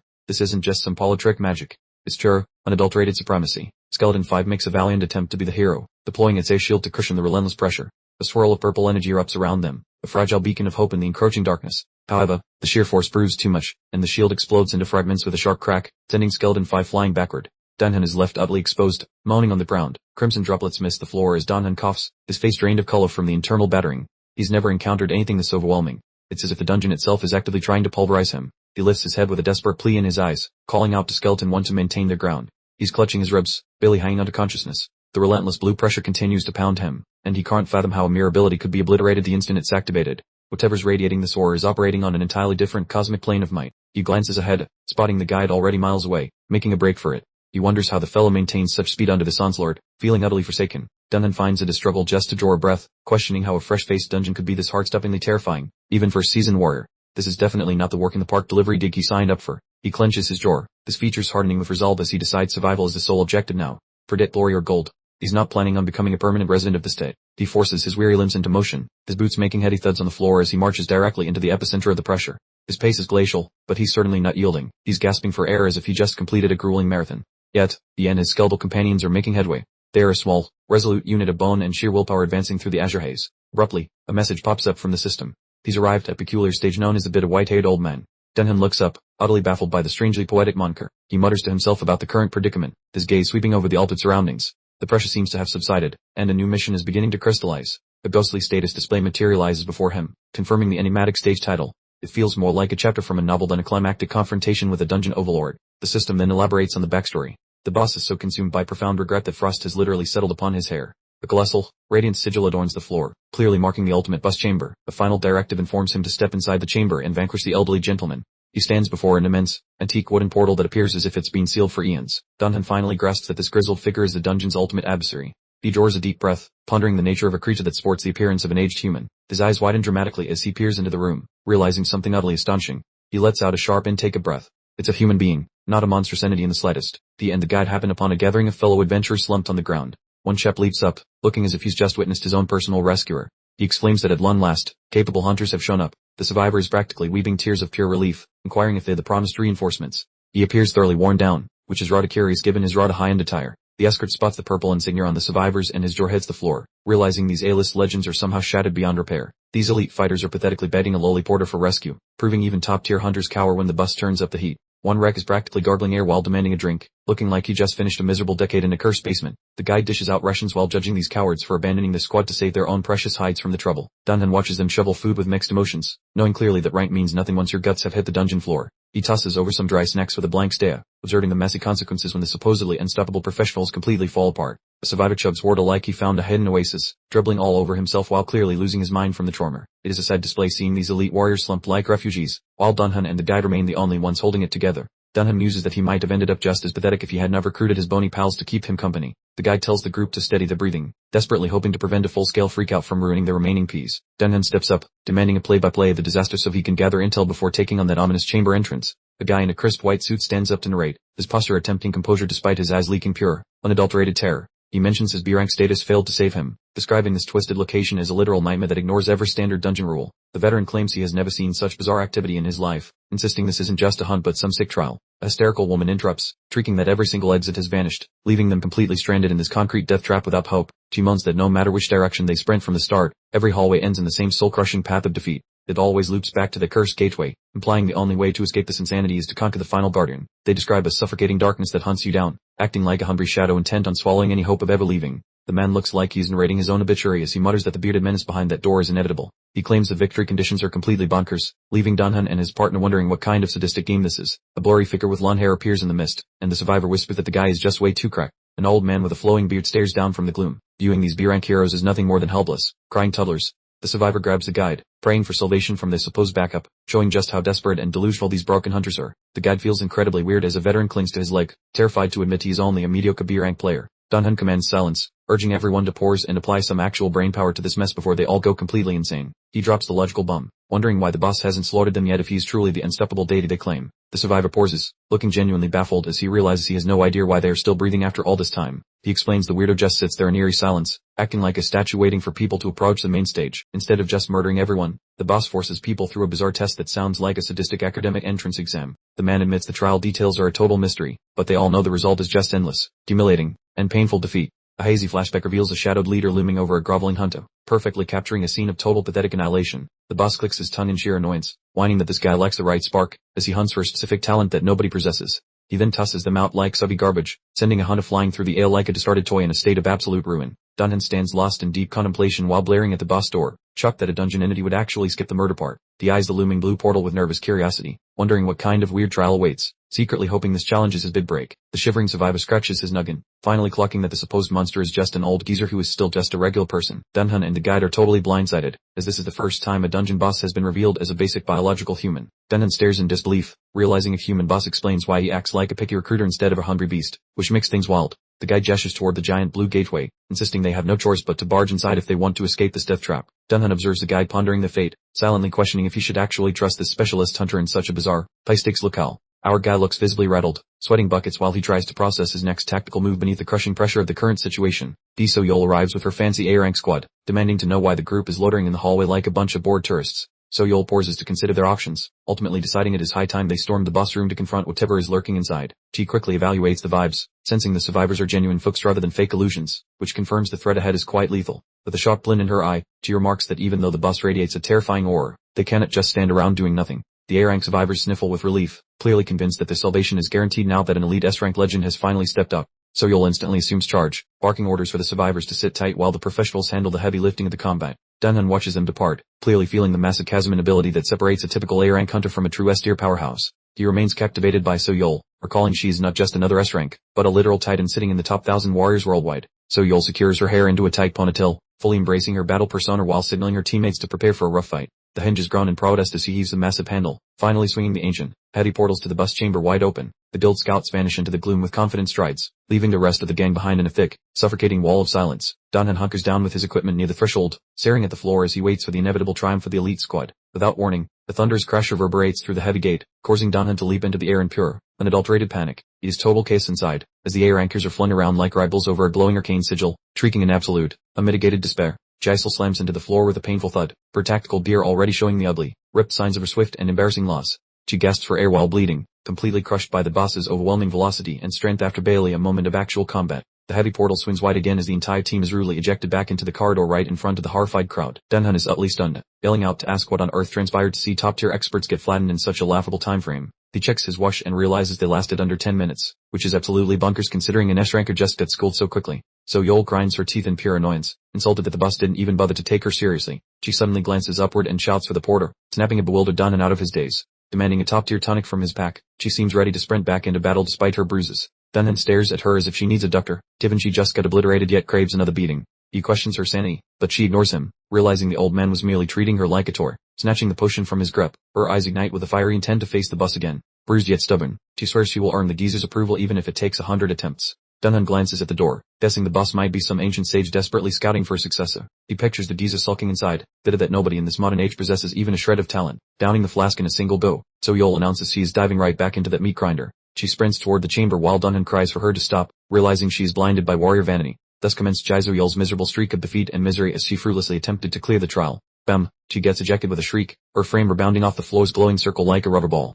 Attempt after attempt ends in flight, with the boss playing pinball using her body as if it were nothing. She slams into the ground with a dull thud, appearing utterly finished yet stubbornly refusing to call it quits. Blubbering with blood-smeared cheeks, she wails in pure confusion at her inability to overcome this seemingly impossible hurdle. The boss emerges again, demonstrating that he masters not just the sword but a glowing blue spear technique too. Screaming, she launches herself into the fray once more, leaving Dunhan to merely observe the chaos from afar. Another cry pieces the air, leaving Dunhan speechless as he contemplates her staggering capacity for absorbing physical abuse. A full day vanishes, and the dungeon remains filled with the continuous, pathetic wails of the battered S-ranker. Dunhan looks as if he aged a decade just by enduring the ordeal of So-Yol getting absolutely wrecked repeatedly. 4 days drag on, and the vicious cycle persists, with the corridor echoing only with agony and frustration. So-Yol is a hollow wreck, her expression a mix of sheer fury and fatigue as she pursues her goal. Stunned that the geezer also wields sorcery, she bellows in rage at the creator of this literal hellish maze. Dunhan shakes his head, fearing that even the premier members of the Blue Guild would crumble under this pressure. He suspects that a full party of 5 elite rankers might still fail to fell this legendary old man. So-Yol slumps down, finally conceding that the gulf in skill between her and the boss is simply insurmountable. Yet her drive remains unshaken, as she pledges to keep fighting until her last breath like a true professional.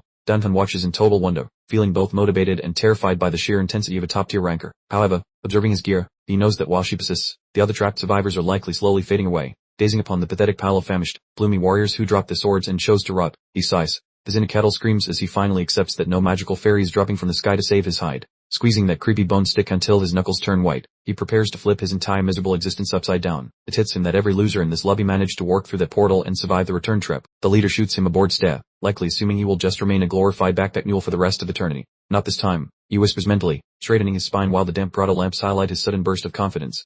Bypassing the arrogant squad dressed in sapphire, the porter targets that sinister portal while his weighted boots thud across the rocky ground. Glancing up from the dirt, So-yeol wonders if the luggage boy has finally lost his marbles or just loves danger. Ding-hoon stares right back and announces his solo suicide mission, causing the entire crowd to suddenly forget how to breathe. Berjor hits the floor, stunned that a bottom-tier bag carrier would actually attempt such a reckless stunt. The elite snubs erupt in giggles, mocking the kid for entering a meat grinder that turns legendary heroes into strawberry jam. The jerk cheers, wondering if a rookie ghost summoner expects his brittle calcium buddies to actually win a fight. The jerk snarls that he must keep hauling backs, treating our main character like a disgusting stain on the carpet. Getting uncomfortably close, he snarls that a suitcase with legs shouldn't pretend to be a main character in this story. His fingers twitch toward his blade, prepared to slap the porta back into reality before things get even more ridiculous. Despite the beads of moisture on his brow, Dunhan ignores the trash torque and keeps his gaze fixed on the prize. So-yeol orders a halt, her sharp tone slicing through the awkward vibe as she slowly rises to her feet. Checking his face with a blank stare, she questions if he lacks faith in her power, making the mood extremely heavy. She keeps the pressure high, demanding to know if he thinks she is incompetent while the fancy warriors watch the lowly peasant defy orders, making the atmosphere thick enough to cut with a spoon.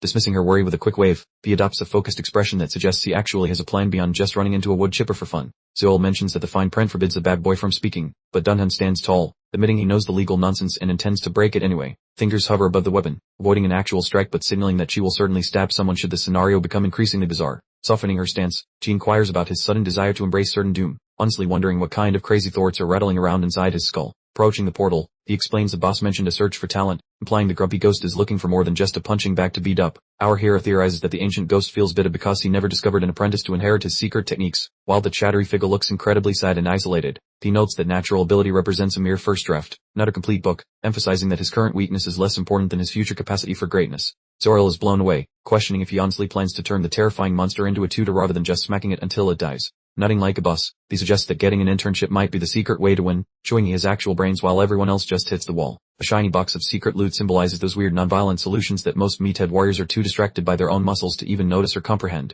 Chewing on the fancy term while looking like a tired mess, she suspects her habit of hitting things real hard is exactly why she keeps losing. Her ego makes a comeback as she wonders if he thinks he is better than her, which is a crazy thing to say to an elite warrior. Dupchin, the ginger menace, burns a hole through Dunham with his eyes while the room turns chilly, pitting that a weakling is acting like a genius. Dunham begins doing the frantic coward dance, shaking his hands and denying everything, since he enjoys having a face and avoids fighting the local badass. So-yeol invades his personal space like a hungry predator, mentioning that his mouth says negative things but his eyes are screaming something else. She squints at him while he starts leaking enough sweat to fill a swimming pool, realizing that she has decoded his secret manual completely. Dunham confesses that everyone has tasted the spicy pain of combat while he sits around feeling like a lonely benchwarmer, and he is done being the only audience member for this disaster. So-yeol stares deep into his soul, her face relaxing by about 1% as she realizes he might be a human instead of a cocky brat. Suddenly, a menacing grin spreads across her face, the exact look a cat gives to a mouse before things get very interesting and violent. She claims his real freak flag is flying and that he was sketchy from day one, having finally destroyed his disguise as a boring luggage carrier. Dunham stands there with a massive question mark over his head, totally baffled by her weird logic. She remarks that his hungry predator eyes prove he has been cooking up a secret plan, believing there is a hidden beast beneath his surface. She bluntly questions if he wants the shiny loot or is just praying for a miracle during the run, trying to find his hidden agenda. Dunham gets a grim look while his eyes go dark, wondering if this woman is a top-tier fighter or just a psychic witch. He is stunned by her ability to scan his face, since his attempted stone face is apparently as transparent as a clean window. So-yeol spins around and gives him the green light, noting that she needs a nap because her last rounds left her feeling like trash. She mentions that torque is cheap since he will likely crash and burn like a failure, giving him a permit wrapped in total insults. Dunham is stunned, asking if she is actually serious, since he never expected her to fold like a cheap lawn chair. She cautions that he has a single shot, because the snacks are gone and they must finish this soon unless they want to eat dirt. Dunham bows like a proper gentleman, showing gratitude for the chance, knowing he has exactly one attempt to be a hero and save lives. He inhales deeply and readies his body, turning toward the massive glowing entrance with an expression of pure focus. His heavy shoes bang against the rock while he strolls toward destiny, and you can almost imagine the epic heavy metal music starting up. He extends his arm and grabs the enormous door Naka, this tiny hand looking like a toothpick compared to the massive chunk of iron. A magic window appears, asking if he wants to enter the death trap, while he pauses and lets his shadow crawl on the ground. The entrance grounds open with a noisy scream, showing a dark shape standing in the azure glow, meaning the game of survival is finally on.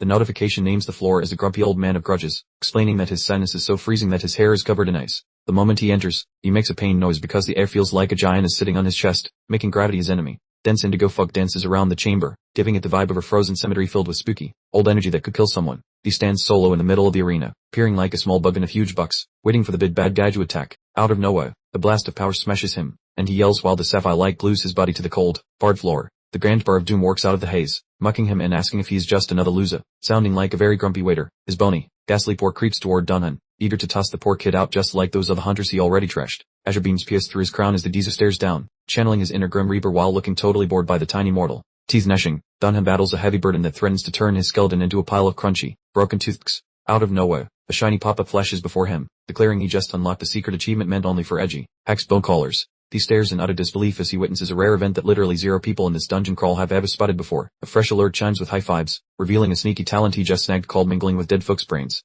Luck is finally on his side as he wonders if this top-tier ability is a prank, since he just won big during a deadly stroll. The interface confirms his brain projection power is live, sending amber sparkles dancing around to shove away that moody sapphire fog. Dunhan gets dizzy as his surroundings melt, leaving the old man stuck like a statue while the magic hijacks the physical space. The text claims he's summoning recollections from a hexed zombie master of every combat style, and he grumbles while getting yanked across the cosmic fabric. Shielding his face, he gets swallowed by a swirling blizzard of neon light that teleports him to a completely different zip code. He touches down in a giant, frozen desert looking lost, because the creepy cave vanished and left behind a never-ending holiday card. Far off, a youthful version of the geezer mopes about his problems, whining that nobody's cool enough to take his job. The veteran grumbles about being a pro just to quit, looking mighty but also like he needs a long nap from his own brilliance. The thick snowstorm bests by, highlighting how lonely it is at the top where he has been chilling for way too many decades. Dunhan twirls in circles, wondering if he accidentally took a wrong turn into Narnia or some other chilly dimension, gaping at the giant. As he peeks, he ponders if the game code actually hides entire secret realms inside these monster-filled pits. Focusing on his startled face, the biting breeze and shivers prove this flashback is way more vivid than a standard Netflix show.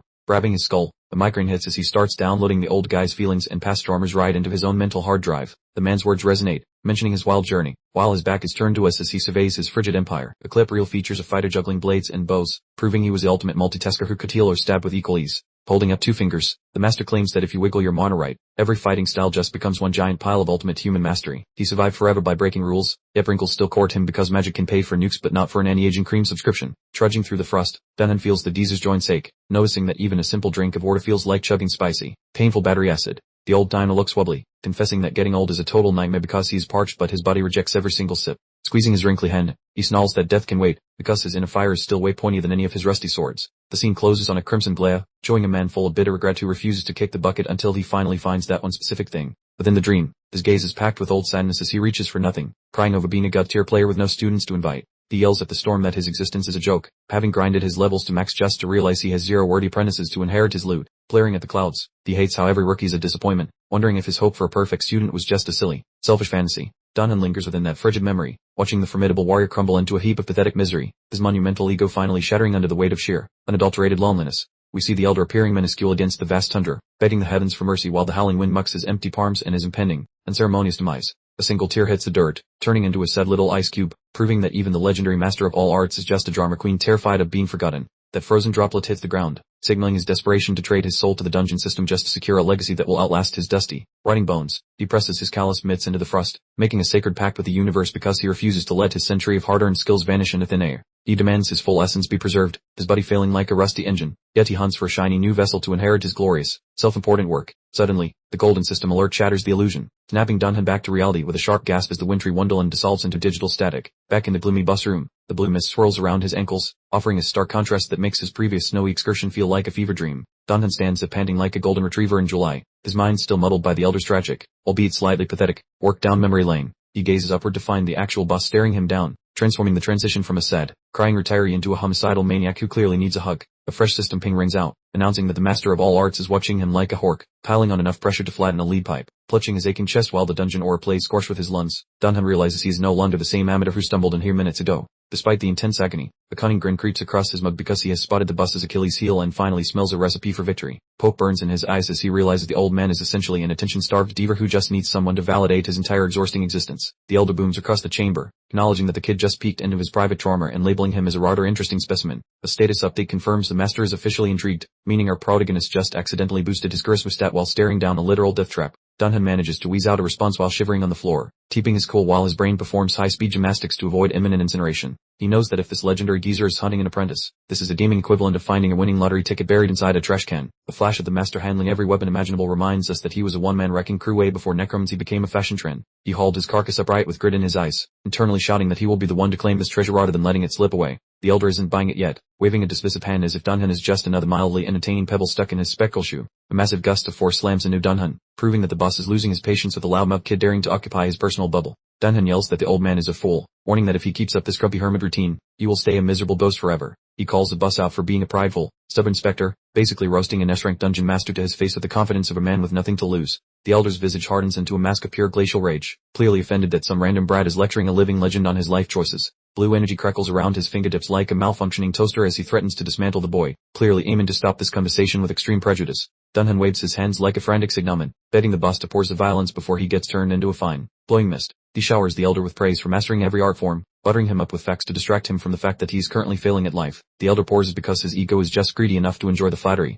admitting that perhaps the world is vast enough to hide a fellow genius. Dunhan gestures wildly toward the exit while dropping the name of D-Soul, asking if the boss remembers that powerhouse woman who is basically the modern world's heavyweight champ. The old man looks shell-shocked because he remembers Soil as a useless weakling, and seeing her ranked so high now just makes him lose all faith in humanity. Dunhan observes the elder with a sly grin, pleased that his bait was swallowed whole, as he successfully pushed the boss into a deep pit of despair. Bellowing that it is impossible, the elder flays with horror, accusing Dunhan of lying since he cannot fathom such a mediocre person reaching the top rank. Dunhan steps up boldly, staring right into his eyes while asking if he looks like a liar, betting his entire future on this single moment of honesty. Peering into Dunhan's gaze, the elder sees a terrifying lack of hesitation, realizing that the standard for human capability has truly plummeted into the abyss. The elder sighs at the cruel irony, his rage fading into defeat as he worries his legendary skills will die with him because the world is a dump. This is the big gamble, so Dunhan asks if the master would take him on since nobody else is good enough, offering his life as collateral. Startled by such nerve, the elder glares with glowing blue eyes, clearly feeling both confused and insulted by the suggestion that he should teach this guy. Dunhan demands that the elder impart his wisdom, his voice roar with a starving ambition to become the perfect vessel for such a legendary master.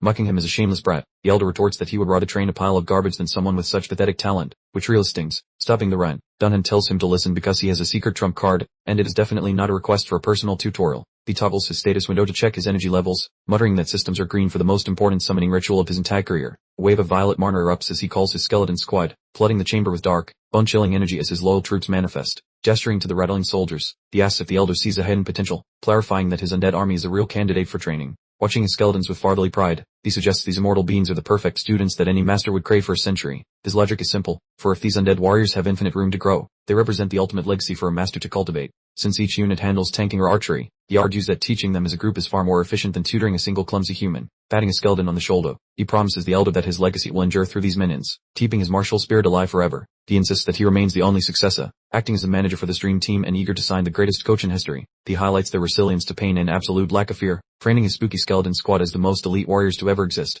The elder falls into a meditative silence, staring at the rattling crew as he contemplates the strange idea of having an undead student. Turning away with his white hair swaying, he paces while the heady silence fills the dungeon, signaling that the outcome is hanging by a thread. Whispering that this is a bizarre turn of events, the elder feels a flicker of curiosity, which is the perfect opening for a potential deal. We get a focus on his boots pacing across the stone, while his brilliant mind races to calculate the utility of this weird necromancer's pitch. He realizes that finding no talent among the living means his successor might actually be found among the dead, a total shift in his perspective. Studying the skeletons, he detects the souls of mighty fighters but hesitates because training an entire group violates his strict traditional rules. He decides to compromise a bit, a rare smile cracking his stern face, signaling that the master of all arts has finally made his chores. A golden alert pops up, confirming the hidden condition for the elder burdened by resentment is satisfied, leaving Dunhan feeling lightheaded with pure joy. Looking him straight in the face, the elder says he trusts his resolve and decides to give this struggling porter a shot at proving himself. He vows that if Dunhan manages to survive the coming trials, the entire legacy will be his to inherit. Finally passing the torch of power, a confirmed window materializes right when Gramps announces he wants to haunt the earth forever, meaning the supernatural deal is officially locked in. Digital text hints that winning favors needs better stats and sweet torquing the commander. This is not a charity work but a call to the most painful drill imaginable. Our hero is leaking sweat like a busted radiator but looks fierce. He vows this miraculous moment won't vanish, no matter what price he must pay. The Deezer hollers a loud bravo, the spectral image glowing with a fancy blue shine, as he finally rediscovers his reason for sticking around. The concluding bell chimes with congratulations. He has conquered the map and called the bitter ghost. The absolute madman won the duel without even wiggling his blade. We start by seeing a blurry overhead lamp while some dude slowly recovers his focus. Looks like our boy is finishing up his unplanned beauty sleep. Dunhan props himself up in the clinical suite, looking totally dazed and fatigued. He's clearly attempting to calculate his current geographical coordinates. His peepers basically bulge during the visual zoom. A sharp symbol appears when he realizes he is not the only soul in the room, making him ask for identification. He glances at the lady lounging by his bedside. His sentence dies halfway through as the truth slams into his brain like a speeding locomotive. He is Yahello, sitting perfectly upright with her limbs folded and a terrifying stare. Dunhan stutters over his own voice while uttering her name. Dunhan scratches his scalp while surveying the area. He asks if this is a clinic since his head is spinning, while Soyol preps her formal self-intro. She rises with the swagger of a legendary pro. She formally introduces herself as Jai Soyol, the absolute director of the prestigious Blue Guild organization. She hits him with a soul-piercing side glance. She warns that many refer to her as the Ebony Monarch, which is quite the intense hospital roommate energy. Dunhan shrinks like a frightened snail, perspiring hard. He recognizes a VIP but panics inside, wondering why an S-class god is chilling in his ward. He links the sequence of events frantically, assuming that since he fainted right after winning, she acted as his unofficial transport to this medical station. So Yul returns to her seat and shuts her eyes while confessing she felt massive shock. She assumed that unknown monster was basically impossible to beat. Her orbs flicker open to stare directly through his skull. She remarks plainly that she never guessed a low-tier bag carrier would finish the level. Dunhan hoists the covers high as a makeshift fortress, feeling extremely awkward. He asks with a shaky breath why she won't stop staring him down. He doubles down on his defensive vibe while clutching the bedding. The atmosphere in the cubicle is heavy enough to slice with a kitchen knife. She dismisses his concern by leaning back. She says her interest is piqued because it is weird for a guild executive to visit some random hospital patient. We observe her crossed legs with perfect style. She exhales a deep breath while confessing that, honestly, she's also quite desperate for the full story. She scoots closer, demanding the details of how he beat that lunatic dungeon. She jumps straight to the point, wanting to know about the loot. Dunham remains frozen and silent as he processes the list of questions. She even asks if he was truly endorsed and became the elderly master's pupil. The dark visual displays her moody logic, noting that her curiosity is justified since she missed the window due to supplies, making him look like a thief. Dunham swallows hard. He realizes that if she were a more murderous high-ranker, she might have just finished him off to take his secret rewards. He grips the fabric even tighter while the truth of his close call hits. The mercenary world is cutthroat, and he barely survived with his head attached. She ruins the quiet interval by asking about his inner thoughts. She clearly has zero plans to allow him a quick escape from her intense questioning.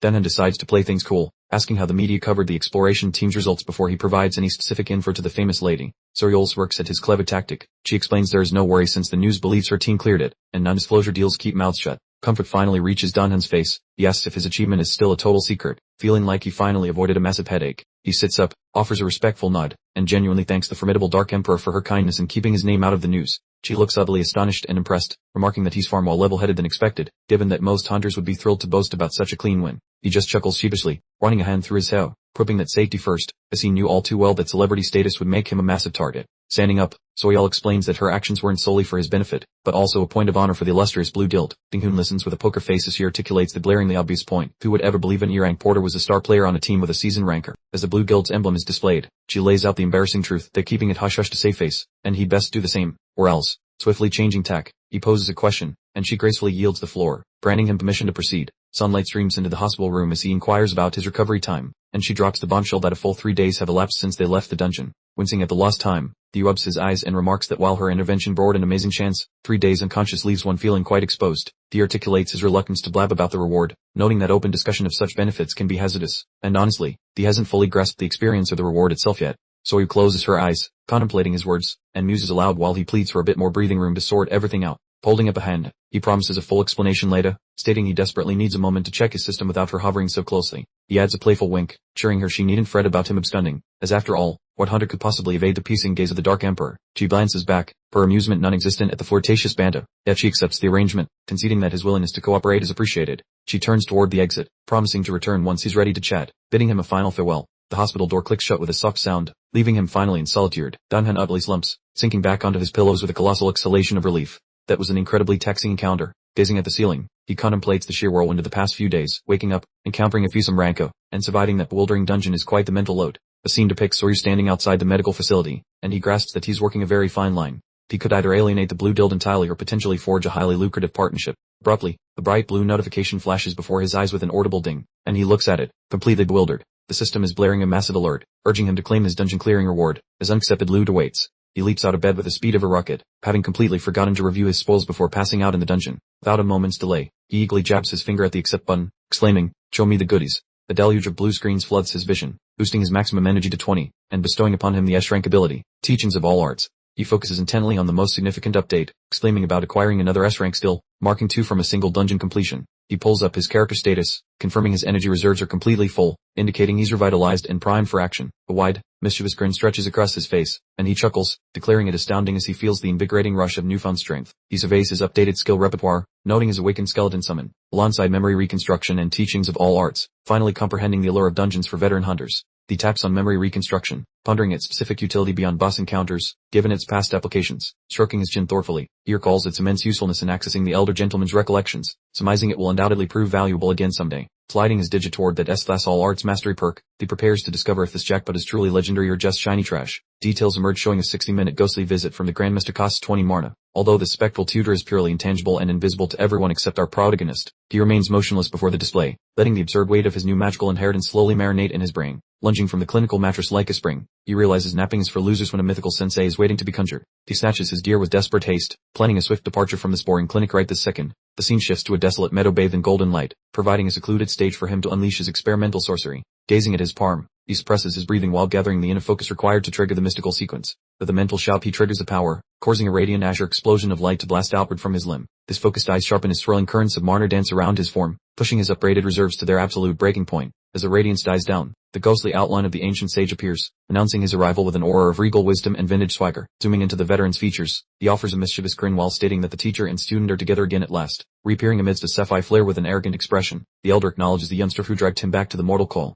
A wave of joy washes over the boy's features, and he whispers the veteran's title, clearly delighted to reunite with his transparent coach. Correct. The Dronzer instantly delivers a sharp strike to the boy's skull, screaming about his stupidity while starting the corporal punishment immediately. Doubling over and massaging his aching scalp, he listens as the senior shouts about his disrespectful attitude and broken promises regarding his incredibly sluggish training progress and lazy habits. Squaring up within inches of his nose, the cranky spirit mucks his pathetic effort, doubting a slacker could ever grasp the peak of his legendary talent. Rubbing his throbbing cranium with annoyance, the boy protests that he initiated the summon the moment his eyes opened, defending his much-needed slumber. The phantom stops as a thought occurs to him, remembering the technical fine print stating that his spirit form should not be able to touch anything. The student's expression turns to shock when he ponders why a supposedly intangible ghost was able to deliver such a painfully realistic physical smackdown. Stepping closer, the mentor clarifies the situation by suggesting that the soul connection allows for shared suffering, which is a really questionable pedagogical approach. Beads of perspiration fall as the boy stammers in agreement, but the ghost ignores him, decreeing that education begins this instant now that he is present. Brandishing his macabre wand to call forth his Rattlebones crew, he wonders if the Calcium Battalion will take over the heavy lifting as originally planned. The master dismisses the idea instantly, explaining that they must first determine the curriculum after having already evaluated the pathetic and limited capabilities of his undead servants. Aiming a judgmental digit at the protagonist, he asserts that the student is the true weakness, meaning there is no escape from the upcoming grind. Looking insulted with desperation prickling his brow, the boy questions his own flaws while silently hoping the fuzzle does not intend to coach him personally. Striding forward with bravado, the Ancient One questions if the boy understands the origin of his prestigious title, preparing to spill some serious backstory. A mental image flickers showing the sage amidst a halo of shimmering blue weaponry like blades, axes, and pikes, while he brags about perfecting every single combat style in existence to earn his reputation, flashing a sinister and dark smile while rejecting any mercy. He clarifies that he intends to bestow far more than just 10 minion abilities because the kid must learn everything. Prepping his wooden tool with trembling hands, the youth stutters as he realizes a literal Everest of homework has just been dumped onto his schedule. Pointing towards some nearby practice targets, he reminds the Dronzer about his supposedly trash-tier aptitude, desperately trying to use his incompetence as a get-out-of-jail card. That ancient Dronzer stomps his boot down, effectively killing any chance for a polite conversation. This persistent fellow clearly refuses to take no for an answer. The old man bellows for quiet while flashing a terrifying scowl. The discussion ends abruptly before it could even manage to get off the ground. Leaning close, the elder insists that he keep his solemn vow. He claims Dunhan will master every technique eventually, so there is no need for him to worry. Glowing blue eyes ignite like high beams as he speaks. He treats molding a disaster into a prodigy like a twisted craft, offering a backhanded compliment of astronomical proportions. Dunhan clutches his staff with awkward tension. The spirit notes his physical presence is quite handy, as it makes forcefully training the boy a simple chore. Stroking his chin, the elder finds this timing divine. He decides to test a painful, attested method on those blocked energy channels, conjuring up a truly agonizing plan. Lightning crackles between his palms as he readies the impending torture. He cheerfully mentions that 300 days of this will fix Dunhan up nicely. 300 days. Dunhan stares back in sheer panic. He begs for some clarity, wondering why this restless ghost is making such long-term commitments to his physical frame. Sweating like a fountain, Dunhan tries to retreat. He whimpers that his brain just is not prepared for this madness under the cloudless azure sky. The elder refuses to budge an inch. He screams for silence, his face twitching with sheer intensity, and asks if the lad knows how many warriors would die for the secret. Posing dramatically with a supernova of blue light, the old man strikes a hero's stance. He names it the ticking universal supreme art, making it sound entirely legendary. Dunhan glares back, completely unimpressed by the display. He silently wonders why the Kudja sat on this super move for so long. The Dronzer calls his bluff immediately. Reading the boy like a trashy novel, he scoffs that the secret move would have cost his own life back then. The elder clarifies the harsh truth of his path. He asks what good a student is if his master dies upon activation, finally justifying his former stinginess. Dunhan wears a mask of total confusion. He asks what shifted in his mind to suddenly make him so generous with his training. The spirit stretches his arms, feeling mighty proud. He notes that being a ghost changes his priorities, leaving Dunhan stunned at the sheer convenience of that logic. Dunhan raises a valid point about the past. He wonders why those early guild hunters never got a taste of this treatment during their brutal fights. Quiet goes the elder as he strikes again. He bellows at the impudent brat, just to ensure his new pupil stays focused and obedient. Dunhan cradles his sore cheek in annoyance. He grumbles about the abuse, but the ghost just stares, labeling the boy an utter idiot for failing to listen. Running a hand through his hair, the elder looks quite drained. He clarifies that this specific brand of torture is reserved for polishing total garbage. He continues his savage lecture without mercy. He claims that unless the subject is absolute profuse, the effort is wasted, equating the boy to rotten leftovers. Ouch. Dunhan grows vacant as the insult sinks into his skull. He repeats the words rotten food waste, feeling his ego take a massive critical strike. A vision of D-Soil appears, showcasing her radiant power. The mentor admits he cannot use his arts on those tainted by other energy sources. Looking back at Dunhan, the master notes his body is simple and weak, yet untainted. It is a genuine miracle that his weird skeleton summons left him uncorrupted. The ancient man admits this is just a backup plan.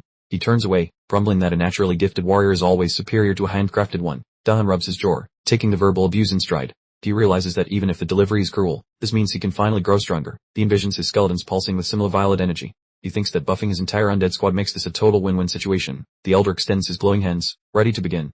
He asks if the boy is prepared, his expression turning grave and serious.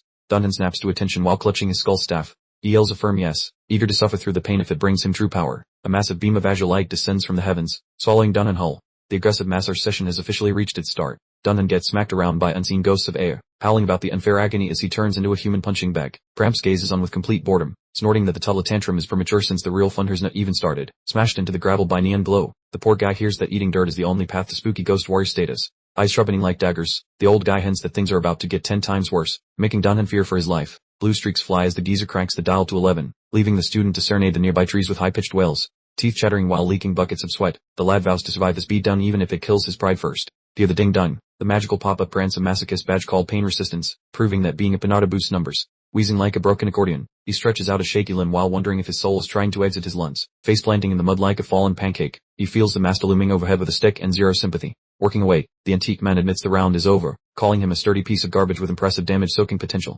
Still paralyzed on the carpet, he listens to cryptic advice about grit and power while trying not to pass out cold. A suspiciously kind grin appears, suggesting that progress is possible, which feels weird coming from a guy who just flattened him. Just as hope flickers in his tired eyes, the master revokes the break, effectively crushing his spirit with a simple verbal twist. Click-clack goes a wooden stick, followed by a reminder that 30 minutes remain on the clock for his napless workout. Reeled back to a standing position by ghost strings, the boy wonders why gravity has suddenly decided to stop working today. Hoisted up like a sack of spuds, he hears the master joke that his beatings are basically a free full-body treatment. Gesturing towards some bone buddies in the woods, he reveals that the corpse crew is eager for round 2. Non-stop drills. Skin turning whiter than the skeletons, the apprentice whispers prayers while realizing he is trapped in a never-ending fitness cult. Back in the mud doing subby push-ups, he blubbers about his impending demise while his muscles sing songs of absolute regret. The teacher rants about how Brawn fuels magic, letting calcified remains bench press mountains without having a single shred of actual meat. Bam! A quick jab shakes the atmosphere itself, proving that a millennium of working out makes a man terrifyingly good at hitting wind. Groups of bony ninjas start backflipping nearby, showing him that if he wants to win, his skeletons must master complex yoga moves. Staring through the haze of fatigue, he finds it wild that the fossil of a man still has moves that defy physics. Facing the kid, the master reveals he initially pegged him as a total loser, which is weirdly the nicest thing said today. He notes that the boy is surprisingly stubborn, giving him a look that almost screams dad pride despite the recent murder attempts. Leveling a finger at the weakling, he tosses him aside like laundry to start teaching the basic alphabet of pain all over. Gritting through the ache, he confesses his fibers are doing the slits, realizing this whole drill is just gourmet agony served hot. Soaked in his own misery, he faces a challenge about his willpower as the master turns the screws on his remaining stamina. Dropping like a sack of bricks, he gasps, realizing that the old man's bootcamp makes elite military drills look like simple tea parties. If he survives the day, he gets the secret keys to the super special zombie party, making all the suffering worth the effort. Attempting to copy the old man's swift strike, Dunhan fails miserably, barely offering a tiny, pitiful shuffle that looks more like a clumsy toddler dance than combat. The pair of skeletal minions mimic the veteran's posture flawlessly, standing tall with smug attitudes, making it obvious that brainless bones learn way faster than their master. Staring them down, Dunhan calls them his calcium comrades while faking bravado, even though his ego is taking a massive beating because his own corpses are better. One bony soldier rotates its skull, fixing its glowing violet gaze on Dunhan, radiating a heavy vibe of silent disapproval that says you are real bad at this. Panic hits Dunhan as he apologizes to his summon, begging for some mercy, while he gasps for oxygen and feels his muscles actively planning a hostile coup. He whines about lacking X-ray vision for Jack, proof that he remains stuck in rookie mode without the mentor's senses, feeling utterly drained yet refusing to quit. Limping towards Sanctuary, he finally reaches the entry handle while letting out a soul-deep moan, completely battered and fried from the brutal grind he just finished. Swapping the key, he finds two familiar faces, specifically the ginger warrior and the guide buddy from the previous raid, who wave at him like he's late. Dunhan is absolutely bamboozled, wondering why they turned his porch into the clubhouse, since he usually treats professional acquaintances like distant cousins he avoids at weddings. The redhead flashes a grin, clarifying they represent the survivors from the recent disaster, appear to spill some beans about a potentially lucrative opportunity they found. Giving him a solid thump on the shoulder, the ginger guy notes he looks like he survived a garbage disposal, joking that Dunhan hit the gym on steroids. Waving the command off, he claims his bulk is pure organic meat, lying through his teeth to keep the supernatural trainer a total secret from his colleagues. He mentions a lunge session of aggressive manipulation, which is just coded language for his bones being pulverized during training, though his limbs are definitely ready to fall. Raising a doubtful eyebrow, the redhead questions if a simple kneading session caused that kind of structural damage, clearly smelling the manure in Dunhan's weird explanation. A twitch develops in his eyelid but Dunhan maintains his stone face, knowing he has to keep the secret old man hidden away from his inquisitive new pals. Pivoting to the main topic, he questions their real motives, because these dudes definitely did not show up just to critique his new and improved athletic physique. The ginger guy explains that his previous display of courage left them quite startled, confessing that they were genuinely moved by his stubborn refusal to give up. Reaching out to initiate a grip, he identifies himself as Johan Jayu, a B-tier combatant, while Dunhan takes it with a look of slight social shock. Our hero identifies himself as simple mercenary Necromancer Ju Dunhan. sticking with his bottom tier label even though his teacher has already leveled him up into something bigger. Cutting the small torque, Panjai reveals there is a fresh raid popping up, and he wants to draft Dunhan into his official squad for the mission. Dunhan is taken aback, asking for details on this crawl, surprised that another chance to possibly die for money is already knocking on his front door. Panjayu says it is a legit C-tier instance, and he is recruiting Dunhan specifically, which is a massive promotion from scavenging around the bottom feeding E-tier trash. Twinning suspiciously, Dunhan asks if the guy is actually broke and looking for a payday, showing zero hesitation in calling out his potential partner's empty pockets. Looking embarrassed, Panjayu coughs and admits his wallet is looking thin, but defends his honor by claiming B-rank legends still need to eat regular meals too. Dunhan groans, admitting he is also chasing the bag, which is the only real reason he is considering this shady deal in the high-stakes hunter world. He asks if this is one of those fabled blue trish pits where gems drop like candy, looking for a retirement level score rather than a measly hourly service fee. With a smirk, Panyu confirms the danger is high but the payout is astronomical, doing his absolute best to dangle some shiny treasures right in front of him. He spills that some random group recently snatched a liquid strength boost from there, which is essentially winning the lottery in the dangerous world of mercenary hunting. Dunhan's face lights up at the mention of a power-up bottle, a top-tier item that turns weaklings into powerhouses instantly, serving as the ultimate steroid for rising stars. Panyu asks for his final verdict, confident he has set the trap well, sweetening the deal by offering a spot as a full fighter instead of a suitcase carrier. Dunhan looked completely confused, asking why his porter's status mattered at all. He had always been defined as the luggage guy, never a serious fighter. Panyu laughed, assuring him he would absolutely receive a proper slice of the profits. He was treating Dunhan as an equal, which felt like a substantial promotion. Dunhan's pupils practically devoured his irises as he processed the information. If a power potion truly dropped, it could radically alter his entire financial future. He calculated the value, knowing a power potion was worth around 50 million won, approximately $37,000. That was truly life-changing for someone making $30 a day. In a group of 5, that meant a payday of roughly 10 million won each. It represented an immense windfall, and he found himself extremely interested in getting rich. Panyu quickly reassured him that his cut was guaranteed. He was working hard to finalize the agreement, highlighting the prospect of easy money. He asked Dunhan directly if he was in. A hopeful expression etched across his face. Dunhan rubbed his chin, mulling over the decision. He admitted to himself that he was exhausted from being perpetually broke and constantly on the move. This really could be his escape route to a better lifestyle. His skeletons shuffled around him in a dreamlike state, ready to tear through whatever challenge awaited. He was a necromancer, after all, and they were his ticket to a brighter future. He told Panyu he would join, passing along the coordinates for their meeting place. The offer was officially accepted. Panyu smiled broadly, promising to send the final details later. The new party was assembled, and Dunhan was preparing to set off on another adventure. We cut back to the elder, standing in his serene, sunlit training area. His eyes were closed, enjoying the warm glow on his face. Dunhan bowed respectfully to his master, asking for his understanding. He explained he needed to balance his rigorous training with his critical financial needs. The elder opened his eyes, a calm expression settled on his features. He was surprisingly sympathetic to Dunhan's predicament. He explained that prioritizing real-world experience over controlled training was completely natural. He considered himself a realist, after all. He then asked Dunhan if he was abandoning him entirely, a subtle smirk playing on his lips. He was teasing the boy, though now with a hint of affection. Dunhan confirmed he was leaving, and suddenly, the elder's eyes glowed with mincing blue energy. He groaned loudly, clearly unhappy about being left behind. Dunhan teased him about his sulky face, displaying a playful side he never would have dared to show before this. The elder's eyes blazed brightly as he asked why Dunhan couldn't simply summon him when needed. He was being quite dramatic for an ancient sage. Dunhan looked terrified, stammering out a response. He realized he had pushed his luck far past the limits of the old man's patience. The elder let out a massive, terrifying scream, sending Dunhan flying with a powerful blast of energy. He was definitely not taking this abandonment in stride. The elder finally ended the session, giving Dunhan a simple good job. Poor Dunhan was utterly spent, gasping for air on his hands and knees. He looked ready to pass out, sweat dripping from his face and body. He was convinced he had almost met his maker once again during this intense warm-up.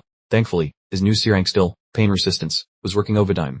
It numbed his senses as the agony increased, and he admitted he would be dead without it. He glanced at his status window with a small measure of relief, seeing the skill still had plenty of room to advance. He knew he would need every single point of growth for what was coming next. The elder repeated his threat with a calm expression, causing Dunhan's heart to stop. He screamed in disbelief, certain he must have misheard the part about making it even more challenging. His eyes were bulging as the full realization hit him. He genuinely believed he was at his breaking point, but the elder was merely getting started. The skeletons were already back in motion behind him, displaying absolutely no fatigue. The elder announced it was officially time to begin the actual lesson. He barked an order for everyone to assemble immediately. He stood looking like a relentless drill sergeant as Dunhan and his bony minions lined up. The skeletons clattered into formation, tuning their stances. The elder instructed them to return to the horse-riding stance they had practiced during the previous training session. Pointing a stern finger at the crew, he stresses that mastering the fundamentals is mandatory. To climb the power ladder, they must first fix their crumbling basement. A fresh strategy is unveiled where he intends to tutor a single move to one lucky winner daily. He then asks the big question, which victim wants to lead? Dunhan nearly trips over his jaw hearing about real techniques. Skipping the polite request for volunteers, the old man targets the bag of bones holding a blade. Orders are barked at the calcium-rich warrior. Those violet sockets flicker with excitement, signaling that the rattling fighter is prepared for its initial software patch. Staring at his minion, Dunhan notes its official label as a blade wielder. By time this noisy collection of joints graduated into a true professional slayer. The bony swordsman strikes a pose, yet the digital menu is tragically empty. It lacks any fancy tricks, possessing only the ability to flail its arms around aimlessly. Talent deficits do not bother the master, who claims expertise can be crafted from nothing.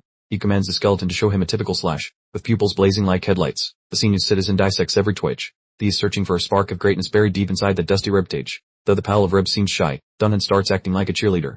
He muses that Bone Boy is finally beginning his journey toward legendary status. Clapping the undead shoulder with resolve, he fully commits to the regimen.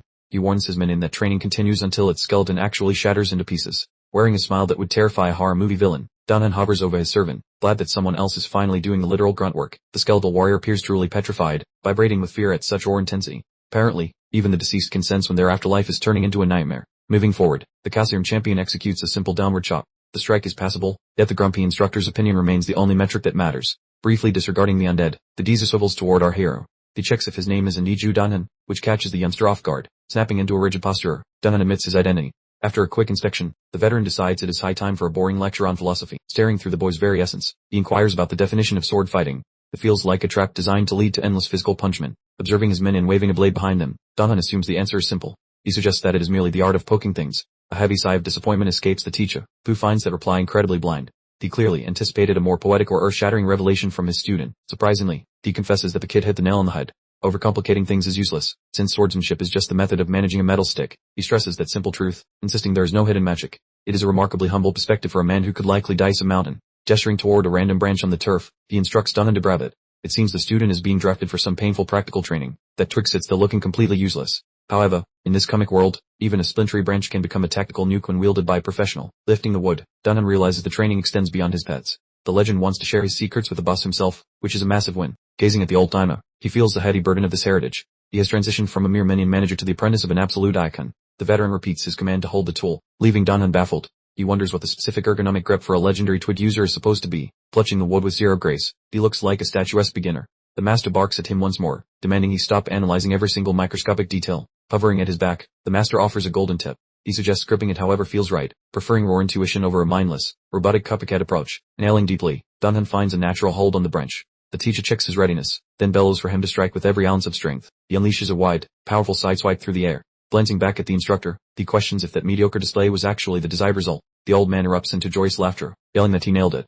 Dunhan stands frozen with a confused expression, completely failing to understand why he is winning. Drenched in sweat and utterly baffled, he wonders if the old master has officially cooked his cabbage, since that swing felt totally ordinary to him. Pointing towards the branch handle, the Dronzer asks Dunhan what his digits are doing, hoping to spark a tiny flame of enlightenment in his brain. He observes how the thumb stands tall while the rest cluster tight, a classic move humans use to clutch stuff even without a fancy education. Breaking down the arc like a math nerd, the elder proves that Dunhan's random flailing actually adhered to some solid, geometric common sense. Printing widely, he notes that without any formal nagging, the kid just yanked it through the air using his roar, untamed gut feeling. Underneath that swipe lives every moment Dunhan has ever spent waving sticks around, essentially packing his whole autobiography into one single whammy. Dunhan stands paralyzed, wondering if that really came from him, as he never suspected a measly twitch could carry such emotional baggage. Following up with a classic riddle, the teacher asks if velocity plus muscle would result in a boom, subtle and nudging him toward fighting wisdom. Leaving the youth in his dust, the old man lets the inquiry dangle, mandating a brain session regarding how shape, breadth, and tempo tango together. Wound in a wide-eyed supo, Dunhan gets roasted by the elder for looking like a goldfish, before being told to wake up already. Dropping some logic, the master says that movement hits hard if it has zip and heft, claiming it is just the planet's basic rulebook. Staring at his wooden tool, the light bulb finally flickers on above Dunhan's head, as a fundamental reality finally starts making sense. Clenching the timber firmly, he believes he finally gets the picture, graduating from being completely lost to having a solid clue. He understands it is not about mimicking doers, but forging a unique quack fueled by his soul, earning a rare nod from the mentor. With a slight chin bump, the fossil feels relief that his student is not a complete lost cause. Confessing he spots a tiny spark, bubbling toward a practice doll, he wonders aloud about repeating a move billions of times until it hits its ultimate limit. Birthing true mastery, grabbing his waist-mounted steel with calm intention, he shifts the entire vibe of the forest clearing in the blink of an eye. Barking at the boy to pay attention, he declares that this specifically is a blade RT and the bony dude will soon conquer. Holding his breath like a diver, the kid stays glued to the spot, ready to witness some top-tier sword-swinging magic. The Dronzer unleashes a slash so quick it is basically invisible, making the atmosphere howl in protest as a cold steel divides the wind. An enormous wave of glowing neon blue shoots out from his stroke, tearing the space apart with a roar of pure unadulterated strength, spanning the entire horizon. The azure beam demonstrates the lethal distance achieved through mindless grinding, showcasing the fruit of a billion practice rounds.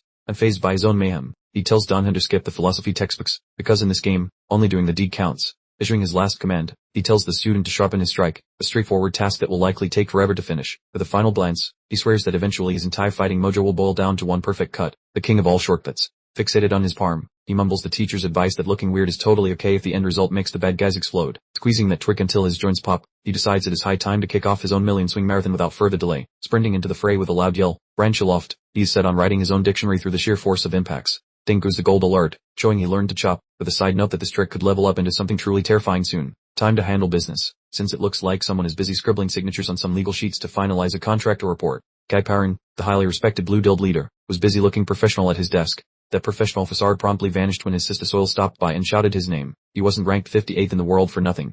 This guy was a seriously big deal. He turned around to see what his little sister wanted. Soil stood there with a serious expression, clearly deep in thought about something heavy. Her brother, noticing the rare personal visit, asked why she bothered coming. The office was appropriately extravagant for a top-tier guild master. Soil was definitely not there for casual conversation, judging by her unusually intense demeanor. She sat down and confessed that something had her genuinely worried. Her brother, naturally surprised, couldn't imagine what could possibly rattle someone like her. She then posed a strange hypothetical question. Could a D-rank hunter suddenly become more powerful than an established ranker?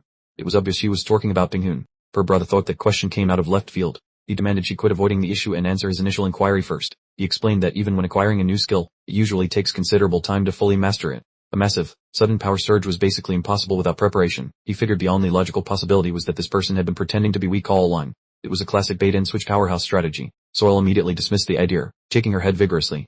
She was absolutely certain that this individual hadn't been sandbiting. Her brother reminded her that even high-level rankers couldn't fool her. She was essentially a talking lie detection system. Her detection skills were famous for a reason, especially with those glowing red eyes. Anyone trying to deceive her, even a ranker, was usually caught immediately. Her brother was completely stumped. If the person wasn't hiding this strength, then what exactly happened? He also sensed she was withholding information. She bit her lip, remembering the dungeon they just cleared together.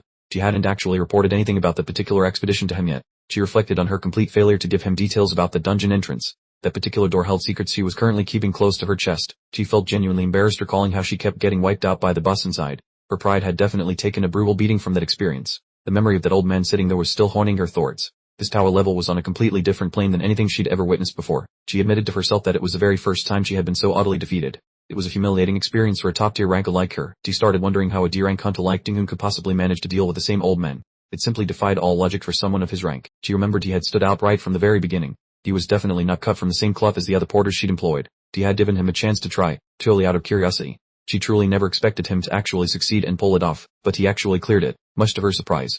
She decided she would tell her brother once she fully figured out the reasons why. For now, she chose to simply observe and analyze his progress closely. She was clearly captivated by him, keeping a very close eye on his movements. Her brother noticed the sudden doofy grin on her face and immediately became suspicious. She went from serious business to grinning like a Cheshire cat in seconds. He found it bizarre because she usually only obsessed over swords and shit. Seeing her blush like that was certainly setting off major alarm bells in his head. She immediately denied everything and decided to make a run for it.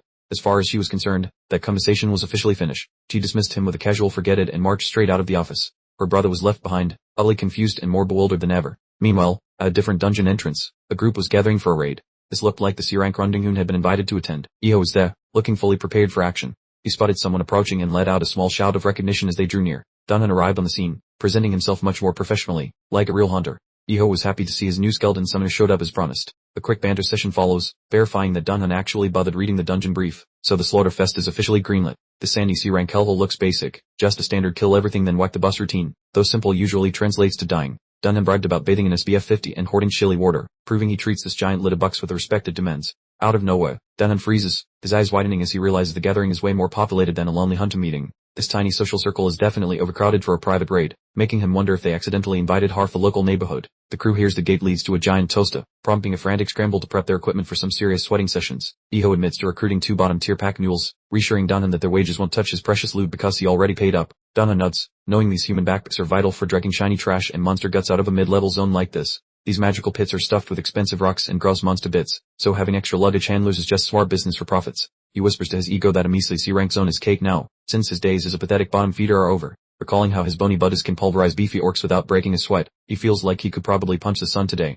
The squad takes turns diving headfirst into the shimmering blue portal, eager to discover exactly how miserable this dry oven will actually be. They crash land in an endless sea of grit and misery, where the floor is literally trying to grill their boots into medium rare. A ping announces their arrival into the danger zone, immediately greeted by parched lungs and the annoying sound of sand invading their expensive footwear. The local star is being a total jerk today, and the system chime confirms they are currently being roasted alive by the environment. The temperature is so incredibly offensive that Evelyn loses a tenth of his power, which is a pretty rude way to start a party. A teammate starts whining about the climate, only to be told to pretend it is a spar day, which is terrible advice from someone. He checks if the group is still alive, noting they look like wilted lettuce, as the sun punches anyone who forgot to learn magic. Danhan chuckles, realizing that compared to the old man's torturous larva workouts, this desert is basically a pleasant afternoon stroll in a park. Surviving that previous nightmare of a boot camp was actually helpful, turning his skin into a heat-resistant shield against this minus soul flare. Feeling fancy, Danhan thumps his stick and unleashes his upgraded D-rank awakened bony boys in a flashy explosion of purple sparkles and dark magic. 5 skeletal soldiers pop out of the dirt looking surprisingly buff, brandishing the deer and ready to commit some serious violence for the boss. The dead guys march forward,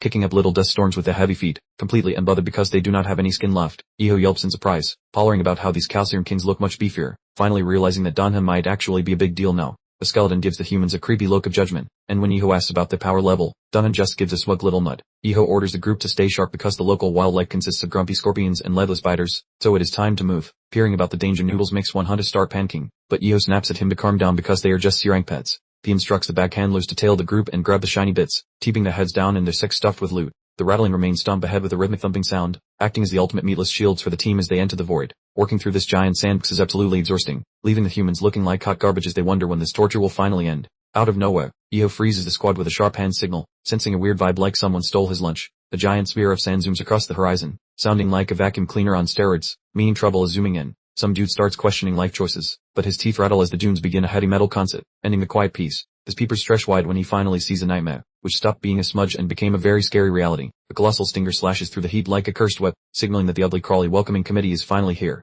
Overgrown lobsters burst from the dunes with clicking claws, forcing one poor guy to scream like he just saw a spider. The panicked warrior unsheathes a toothpick of a blade, bracing for impact as the desert brawl descends into total spicy chaos. Someone actually catches a claw with his shield, making pretty fireworks, though they are sweating bullets trying not to get squished. Iho screams over the noise for everyone to stop playing hero and hug each other in formation, knowing teamwork makes the dream work here. The crew fumbles into their spots with gear out, eager to teach these bubbers that raiding an organized guild is a terrible idea. A mid-tier desert bug wiggles closer, packing the same punch as a sweaty orc, making it clear this won't be a quick nap. Danhan keeps his cool like a cucumber, glancing at his bony wizard pal while cooking up a scheme to flip the script. He tells his rattlebones buddy to put up some wind protection, causing violet sparkles to dance around the dead guy for the spell. The skeletal caster actually pulls it off, sending a chilly vibe through the air to prove that dead guys are better at magic. The Bone Squad looks surprisingly stylish and lethal, prepared to shred anything, making Danhan feel like a very proud Necromancer dad. He aims his stick at the bugs and tells his calcium crew to delete the enemies, finally kicking off the main event properly. Danhan observes the initial brawl with a bored face, prioritizing his own skin while his great-colored bubble keeps him safe from the dusty madness. Bone number 1 plays the meat shield by thumping its buckler into the grid, creating a makeshift wall against the incoming tide of angry crustaceans.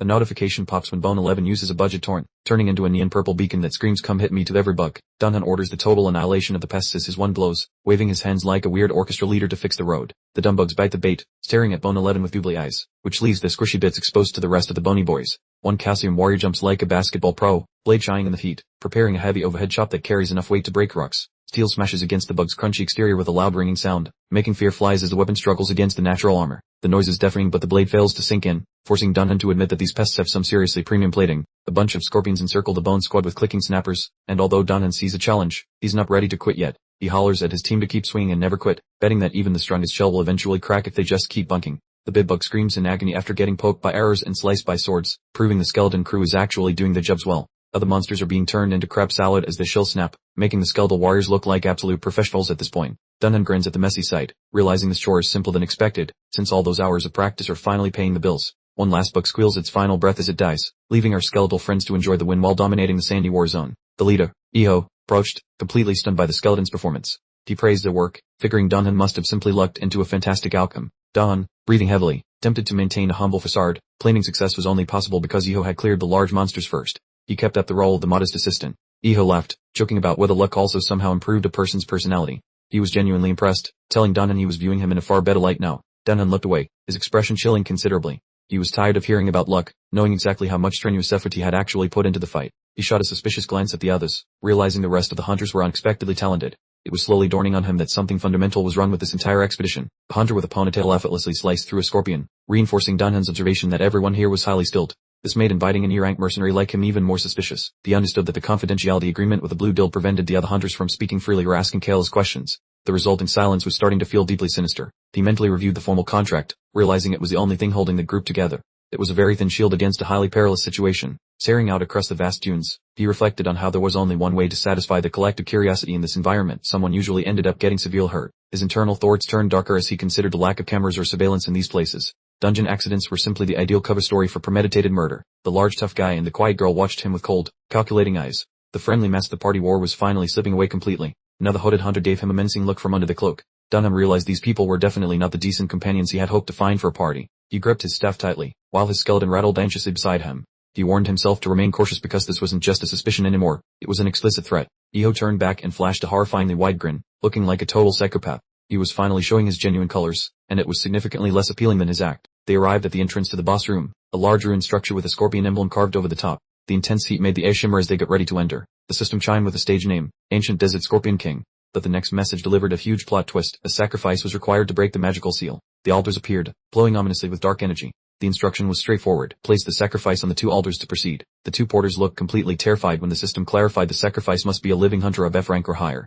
This was absolutely not part of the standard job requirements. Dunham stared at the message in shock, thinking he hadn't heard anything about this particular detail. He realized far too late that he was part of a ritual for human sacrifice. One porter started sweating and shaking, asking why a sacrifice was needed at all. She suddenly grasped that she was a designated lamb for the situation. The rest of the hunters turned toward the porters, sporting evil, knowing works. They had apparently been planning to kill these girls since the moment they left the city. The 2 girls froze solid as the hunters encircled them.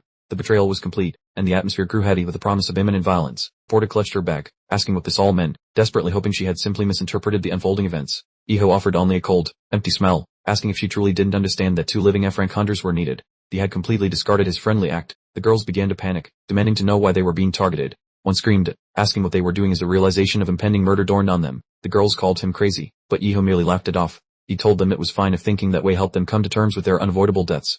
They cried out in absolute terror, begging for a reason, making a heartfelt plea for mercy that clearly was never going to come. The terrible realization finally hit home. They asked if this had been planned from the very beginning. They weren't truly part of the team. They were just working keys to unlock the bus room. Iho maintained his mocking expression, looking down at them as if they were nothing more than easily expendable resources. He was a monster wearing human skin. Dunham suddenly stepped between everyone, his face a mask of bewilderment as he demanded an explanation for the situation. He finally decided to speak up against the madness. Iho eyed him with utter contempt, advising him to steer clear, basically telling him to mind his own business and let the ritual finish. The atmosphere grew thick with tension as Iho inquired if Dunham's attitude signaled an intent to resist, prepared to finish him off too if he didn't back down. He taunted Dunham, questioning if he was a sentimental soul or just playing the gallant stray, drawing his dagger for a dramatic, bloody encounter. Dunham told him to pipe down and demanded to know his actual agenda, seeking the full scope of this treachery before commencing the brawl. Iho simply guffawed, branding him entirely oblivious and clearly relishing his role as the supremely villainous antagonist. Dunham bellowed for him to still it, demanding the unvarnished truth about why he'd been brought to this spot. His patience subtly spent, Iho confessed that they were aware of his fascination with fortune and had, in essence, been evaluating his capabilities all along, waiting for the opportune moment to strike. He explained that they'd gone to the trouble of escorting Dunham to the underground chamber solely to ascertain his true worth, with his entire crew standing resolutely behind him. He asserted that they had no intention of challenging him provided he acquiesced, a classic villainous proposition of join or perish. Dunham simply stared, his visage darkened by the sheer depravity of their actions, as Iho reiterated his query about Dunham's willingness to oppose him. Iho continued his enticement, asking if Dunham was amenable to aligning with their rotted bloodthirsty cohort. He proposed that if Dunham joined forces, equitable division of spoils would be arranged, attempting to entice him with promises of riches and authority. Dunham scoffed, calling him a lunatic and declaring his preference for managing his own fair distribution, unwilling to accept the deranged offer. Iho then encapsulated his wicked proposal, admitting his villainy and questioning Dunham's desire to engage in nefarious deeds alongside him, or a moment of candor. Dunham met him with unyielding resolve, stating that if that was the case, he should be granted his due, prepared to seize everything they possessed by sheer might. Grinding his teeth, his eyes ablaze with righteous indignation, he told Iho to eat dirt, officially declaring hostilities against the scoundrels. Dunham, without a flicker of hesitation, raised his staff and commanded Bone 3 to step forward, enveloped in an aura of violet energy, ready to confront the traitors. Bone 3 was already poised, drawing its bow with an eye glowing verdant green, and Dunham ordered it to annihilate them, anticipating a truly painful shot. Projectiles whizzed through the air, catching the treacherous hunters completely off guard, one of them letting out a startled yelp as he realized the undead were now formidable foes.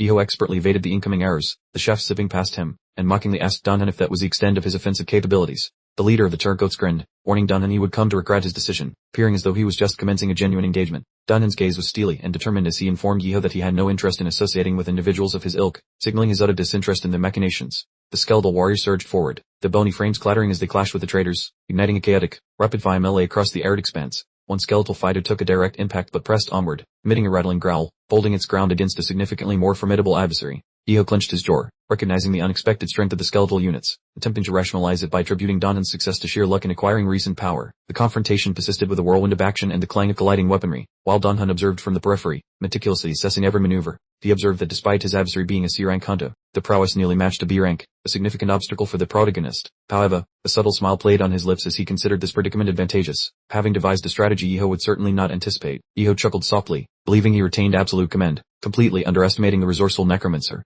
A skeleton moved directly into Iho's personal space, forcing him to acknowledge a critical misjudgment, as the undead proved far more cunning than initially perceived. Iho wonders if their brains took a vacation while they dove into these mystery holes just to stay alive, achieving a pointy surprise to wrap this party up. Dinghoon sports a face like he just saw a ghost tax return, starting a fresh creep in the shadows, letting out a yelp as danger zooms in. A pile of bones catches a nasty case of fist-to-face syndrome from an invisible jerk, making a rattling moan as the plot thickens like bad gravy. Dinghoon absorbs the vibrations of the calcium-crushing blow and winces, confessing that even his boss mode summoner ego felt that wallop, noting this villain isn't just playing dress-up. Iho keeps giggling like a hyena on caffeine, informing Dinghoon that this guy currently staring him down makes a regular stalker look like a fluffy kitten. A spooky dude pops out of the darkness wearing a budget Batman outfit, identified by the game as a top-tier shadow bill killer, proving the universe hates us. Iho glances at the professional murderer and questions if our hero is even worth the effort, doubting a skinny bowed caller deserves such a fancy executioner. The killer gives Dunhan the ultimate stink eye, commenting that for a fellow who apparently tripped over a pile of fortune, he looks remarkably like a wet paper bag. Dunhan is leaking buckets of sweat, admitting he's totally outclassed, sends a high-level predator his way out of his league when he struggles with mid-tier scrubs. He squeezes his fist while his brain does a frantic marathon to find an exit, because standing near a legendary slayer is basically an invitation to his own funeral. The luggage carriers are blubbering like babies, saying sorry for dragging him into this disaster, fully convinced the Reaper is about to swipe his scythe across their necks. The young lady weeps openly, questioning what cosmic sins they committed to deserve this, as the vibe gets depressing enough to make a goth person uncomfortable. Dunhan blares with a face as stiff as a frozen steak, pondering if being a weakling is a crime punchable by death, feeling his internal hero meter explode. His knuckles go pale from gripping fingers too tight, as he shouts that quitting is for losers and he plans to rescue everyone, discovering a sudden burst of spicy energy. The kid plants feet firmly between those bone boys and that elite killer, letting violet glows sizzle, determined to scrap until death or pants fall down. The backstabbing chieftain flashes a cucky look, devouring theatrical case like salty snacks. Certain gold medals are fundamentally his. Dunhan flashes a cheeky smile and yells that a high ranker is just a fancy title since he has a secret protector who is much more powerful. Preparing his final trick, Iho raises an eyebrow with genuine curiosity, finding the bluff rather amusing, totally oblivious to the weirdness about to hit the fan. That masked Hitman snorts, informing our boy he lacks any real skills and acts like a lost tourist, certain of finishing things before lunchtime. Without warning, the grumpy ghost of the old master manifests behind him, looking thoroughly bored, while Dunhan pleads for some emergency tips on not dying today. The old man lets out a heady breath, informing his student that no amount of whining will help him beat this dude, which is a pretty garbage motivational speech. He describes it as a total embarrassment that his self-proclaimed student is getting bullied by a bottom-shelf goon, serving up a spicy dish of elderly insults. The killer marches closer, totally unaware of the see-through grandpa hovering nearby, barking at the boy to quit his annoying bell aching. Dunhan screams at the spirit, wondering if the old fossil would enjoy watching his only legacy get squashed like a bug, leaning hard into the emotional blackmail. The master just grumbles, explaining that magic cannot turn a potato into a dragon, acting like a bustle when the boy clearly needs a miracle. The murderer pauses to ask what kind of magical lottery ticket the kid allegedly won, actually wanting to know why everyone is chasing him like he's the last Tarko. Dunhan pauses as a light bulb flickers in his head, telling the masked jerk that the treasure they all crave is currently chilling in his pockets. He eyes the massive sapphire gate of the dungeon, realizing that in this chaotic mess, he actually holds the steering wheel and can steer them all into a ditch. A smug grin spreads over his mouth because he figured out these backstabbers are just pretending to be bosses while they desperately need his pulse to continue. He chuckles to himself, knowing that if he refuses to play along, the little scheme will implode, making him the most expensive guest at this miserable party. The old-timer watches with a sly smirk, realizing this cunning plan is actually working.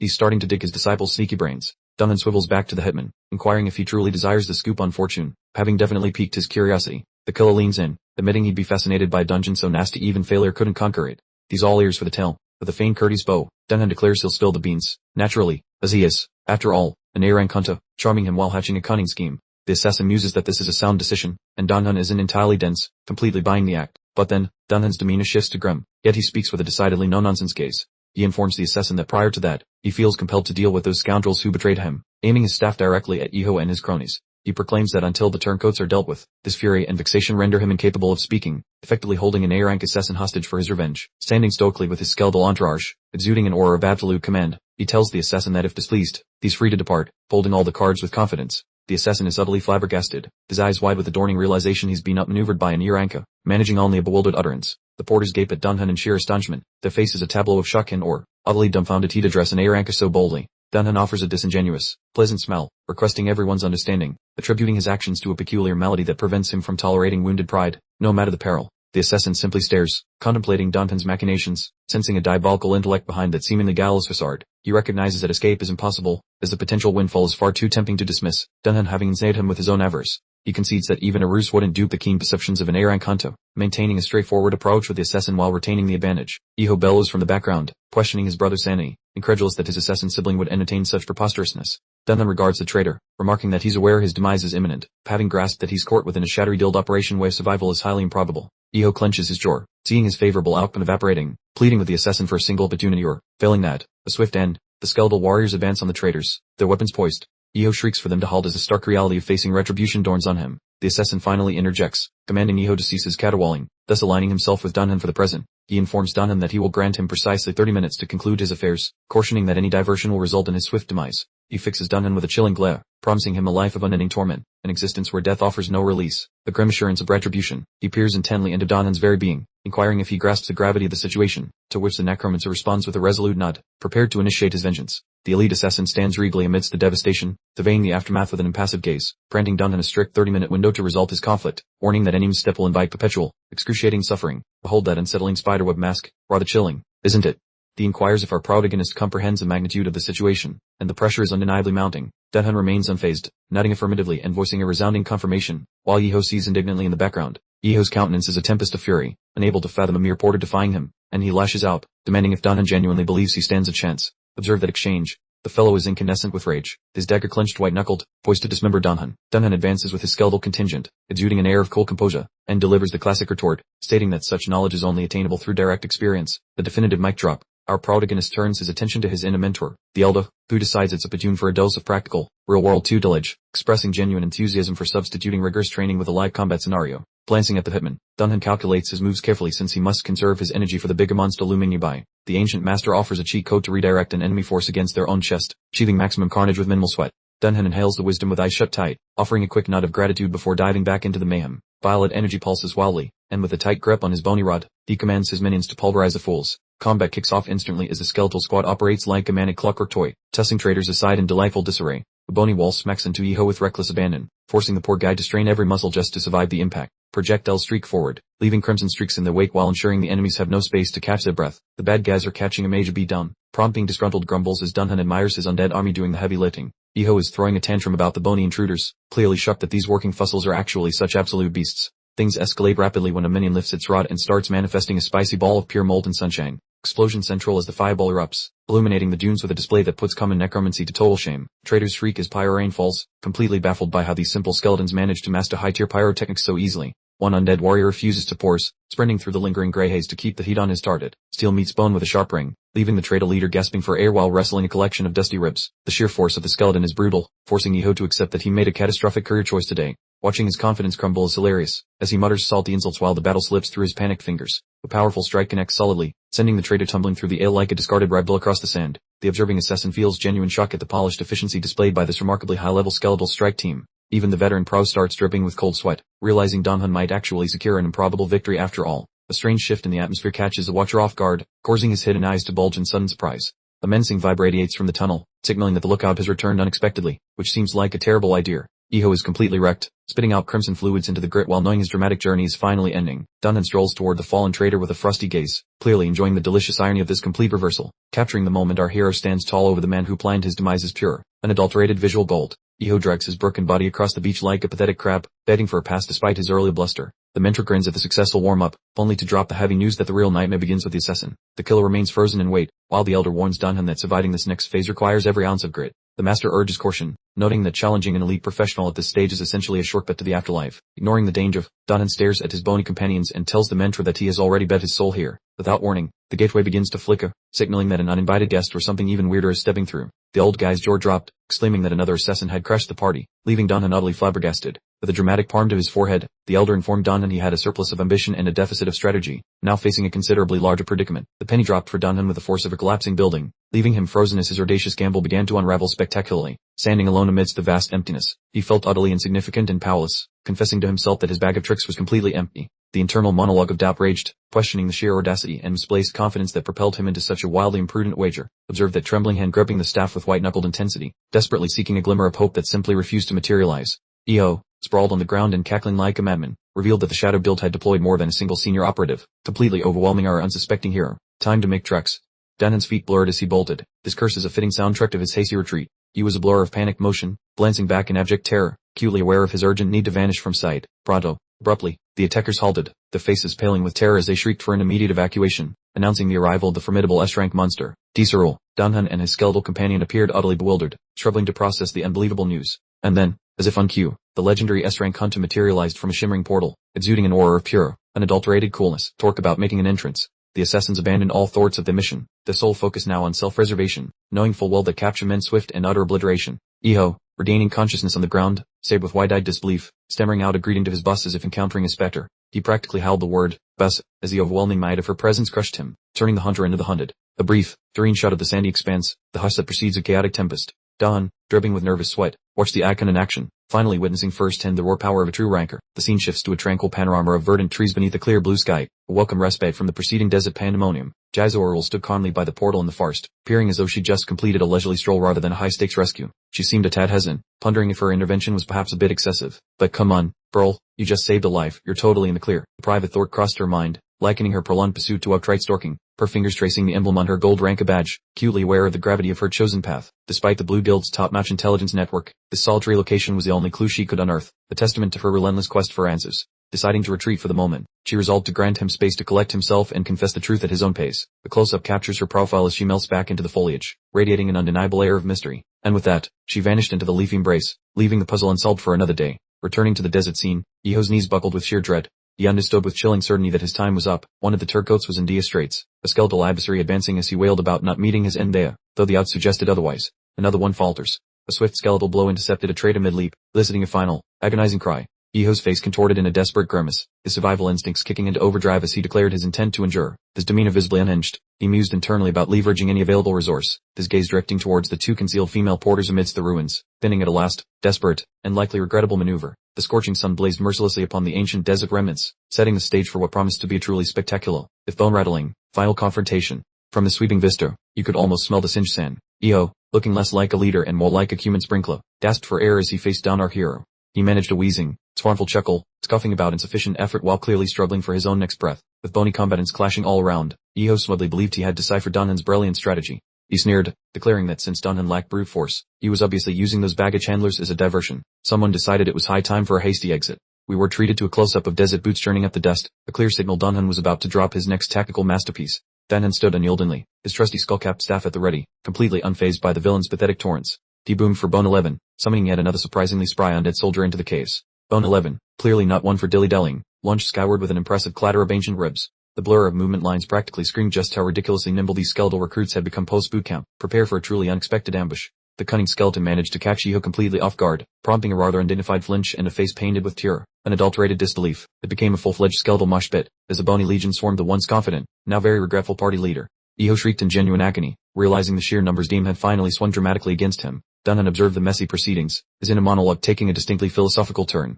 He posed a rather chilling query to himself, pondering if Iho would have shown mercy had the roles of strength been reversed. The balance of power had shifted dramatically, as Donhan casually strolled towards the utterly deflated antagonist. Iho lay crumpled, packing miserably in the grid, his once inflated ego now utterly flattened. Looming over him with undeniable swagger, Donhan answered his own grim question with a definitive, chilling negative. He grasped that for individuals like Iho, everyone else was merely a convenient tool, easily used then tossed aside. Donhan's expression remained as cold as a forgotten ice cube, while Iho was busy unraveling spectacularly on the unforgiving ground. The backstabber gritted his teeth, simply refusing to comprehend being bested by a mere E-rank adventurer. Iho let out a truly ear-splitting, desperate shriek, calling Donhan a rotter and passionately demanding if he genuinely believed victory could be achieved in such an unsporting fashion. A mighty thudding sound echoed as a boot decisively connected with the sand. This particular impact marked the definitive point of no return for the deceitful, soon-to-be disposed of party leader. A truly savage finishing move unfolded. Crimson spray decorated the landscape as Donhan coolly delivered the final blow to Iho's treacherous reign, his demeanor remaining incredibly serene throughout the messy affair. One of the animated skeletons remained stubbornly locked in fight mode, its eyes glowing with a malevolent purple as it delivered a swift, unexpected jab. These bony fellows really do not quit until their boss gives the signal. Iho found himself unceremoniously dragged through the dusty grit, emitting a truly pathetic, guttural growl.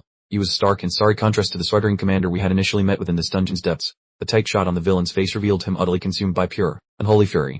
He unleashed one final, despairing howl as the grim, unarguable reality of his utter vanquishment finally hit home. The broad vista showcased Donhan standing tall and imposing amidst the desolate desert fragments. The tiresome skirmish was finally concluded, and the general waste had been efficiently processed. Donhan surveyed the unholy mess with palpable distaste. He labeled Iho as truly wretched scum, exhibiting absolutely no compassion for the fellow who had cheerfully attempted to send them all to an early grave. Iho was practically sniffling on the sandy floor, plaintively questioning why Donhan ever had to cross his path. He was, quite literally, attributing his colossal personal failure to some cosmic conspiracy. Donhan, with a boot crunching pointedly in the sand as he closed the distance, inquired exactly what bizarre narrative Iho was spouting. He was definitely not allowing the villain to pull the classic victim card. He leaned in with a smile that was less friendly and more razor-sharp, smoothly reminding Yeho that he was, in fact, the one who orchestrated Danhan's presence here initially.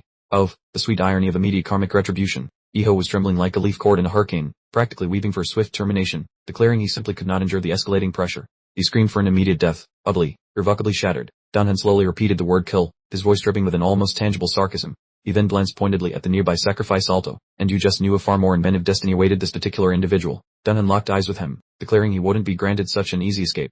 The shimmering blue energy now swirling around our hero made him look less like a human and more like the actual mailman for the Grim Reaper. Yeho's pupils dilated rapidly as the horrifying realization of his impending doom finally dawned. He sputtered out, "You monster," but by then, vocal objections were as useful as a chocolate teapot. Danhan simply held his hand aloft above the villain, silently invoking his formidable undead energies. It was a truly epic, picture-perfect display of absolute, undeniable dominion. The bony, skeletal hind abruptly erupted from beneath the sand, firmly grasping Yeho's arm.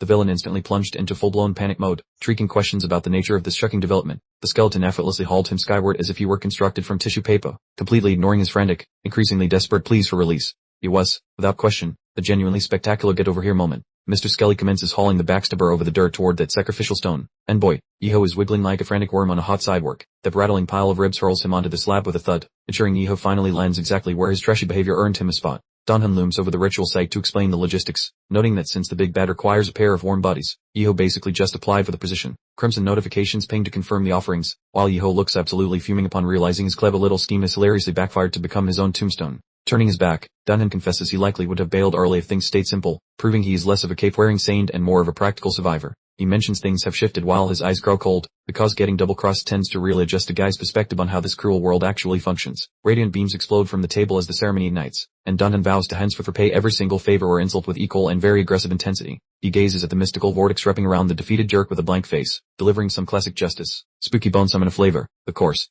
Those two luggage-carrying observers stare in total shock yet feel massive relief, as Danhan promises to return warmth with thanks and cold stabs with even colder vengeance. Red droplets leaking off his weapon really drive home the point that he's totally serious about his new set of lethal rules. Yeho shrieks his lungs out, shouting insults while the glow devours him, but Danhan merely replies he is just cashing in a debt that was long overdue. A sapphire notification window flashes to announce requirements are satisfied, meaning the magic work is done and the big scary exit is ready to swing wide. Giant ashal lasers blast upward as the old lock breaks, painting the ground in glowing runes and signaling that the party is about to get dangerously spicy. Danhan offers a chilly goodbye, suggesting the snakes try being honest people in their next life, while standing tall like a gothic general among his bony bros. Back at the entrance, the Lady Hunter ponders the tardiness of Dronzer, staring at the gate without a single clue about the absolute circus happening right behind it. A view of the Shadow Guild dunes reveals them face-planting in the dunes, having fled in terror over fake rumors of an elite hunter. What a helpful lie. Danhan mops his brow, acknowledging he nearly ended up as a cautionary tale, and admits that the Dronzer misunderstanding really saved his skin from a massive headache. He contemplates the vacant slab, reflecting on how easily he could have been the main course today, a heady realization that only sharpens his inner determination. Without warning, those gargantuan rock gates begin to groan open with a floor-shaking noise, indicating that a very large entity is finally done with its afternoon nap. Danhan whips his gaze toward the opening, sensing an overwhelming amount of raw power leaking out from the inner room like a thick, spooky fog. A digital warning confirms our fears. The prehistoric monarch of scorpions is out, and it is precisely the legendary nightmare everyone has been hyping up. The terrain trembles as a horrific shriek vibrates the walls, with the interface claiming this bug's anger could stab the sky, which sounds like a terrible vibe.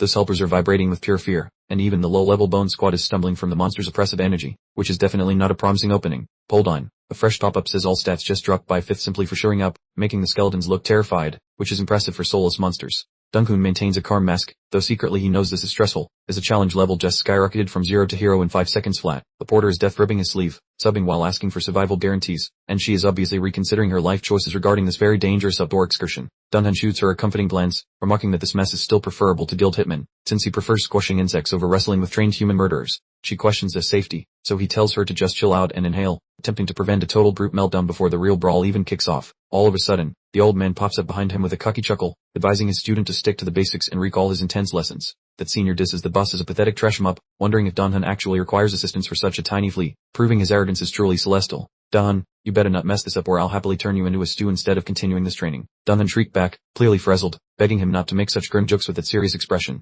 The ancient mentor, unbothered, chuckled, asking who was kidding and announced his departure, reminding Danhan to summon him tomorrow, leaving him high and dry at the most inconvenient hour. As the spectral figure began to vanish, Danhan yelled out for the elbow, just as a system notification popped up announcing the skill's imminent expiration, a truly unfortunate turn of events. He hollowed in utter disbelief that the time had already run out, now left standing with a nearly depleted resource as the formidable boss began its advance. He was left utterly alone with his skeletal companions and the trembling porters as the elder completely dissolved into nothingness, the ensuing silence quite unnerving. Out from the shadowy depths of the dilapidated entryway, the colossal Scorpion King emerged, its immense stinger casting a dawning shadow. This creature was truly enormous. The beast's eyes blazed with a malevolent glow, and Danhan came to the stark realization that he was inevitably going to have to confront this terrifying ordeal completely by himself. He clutched his staff with a determined grin spreading across his features, having prepared for this very moment and certainly not intending to back down now. He bellowed a challenge, commanding the beast to come at him, the screen filling with his defiant cry, signaling the imminent commencement of their epic desert confrontation. Danhan stood there, his eyes wide with alarm, as the surrounding desert ruins began to violently shake, a palpable sense of impending doom radiating from the scene.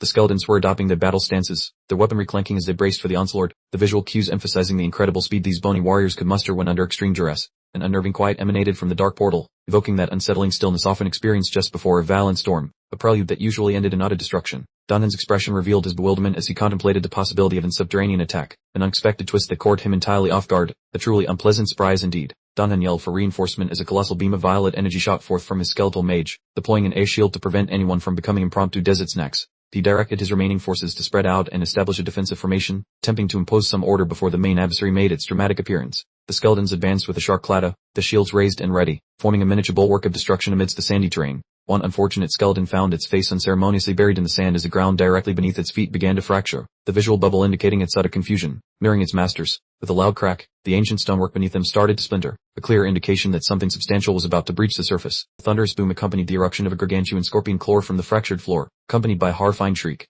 It was immense, menacing, and decidedly not here for pleasantries. Danhan, sweating profusely, recognized that the monstrosity had completely bypassed his front line and targeted skeleton number 3 at the rear, prompting him to question if the creature possessed actual sentience, a rather unnerving thought. The scorpion's crimson eyes burned with a homicidal luminescence, its predatory gaze fixed on the rear ranks, instilling palpable anxiety in everyone present. Another skeletal warrior was caught in the monster's swift lunge, struggling desperately to maintain its footing amidst the chaotic onslaught. A deafening shriek reverberated as the ancient desert scorpion king revealed its terrifying visage, peering as though it feasted on high-ranking adventurers for its daily sustenance. Danhan issued a command to Bone 4, summoning additional skeletal reinforcements, their bony structures rattling with anticipation as they prepared to engage the colossal insect pit. Bone 4 activated its basic torn ability, emitting a vibrant purple aura, causing the scorpion to emit a perplexed growl as its focus shifted. It shrieked once more, clearly agitated by the mockery from a mere collection of bones, its fury surpassing the intensity of the desert heat. Danhan exclaimed its approach, observing the colossal tail sweep through the air, highlighting the sheer immensity of the creature against the backdrop of the ancient ruins. With a resounding clang, Bone 4 executed a basic block maneuver, successfully deflecting a massive pincer strike, a true testament to brute force versus the resilience of bone.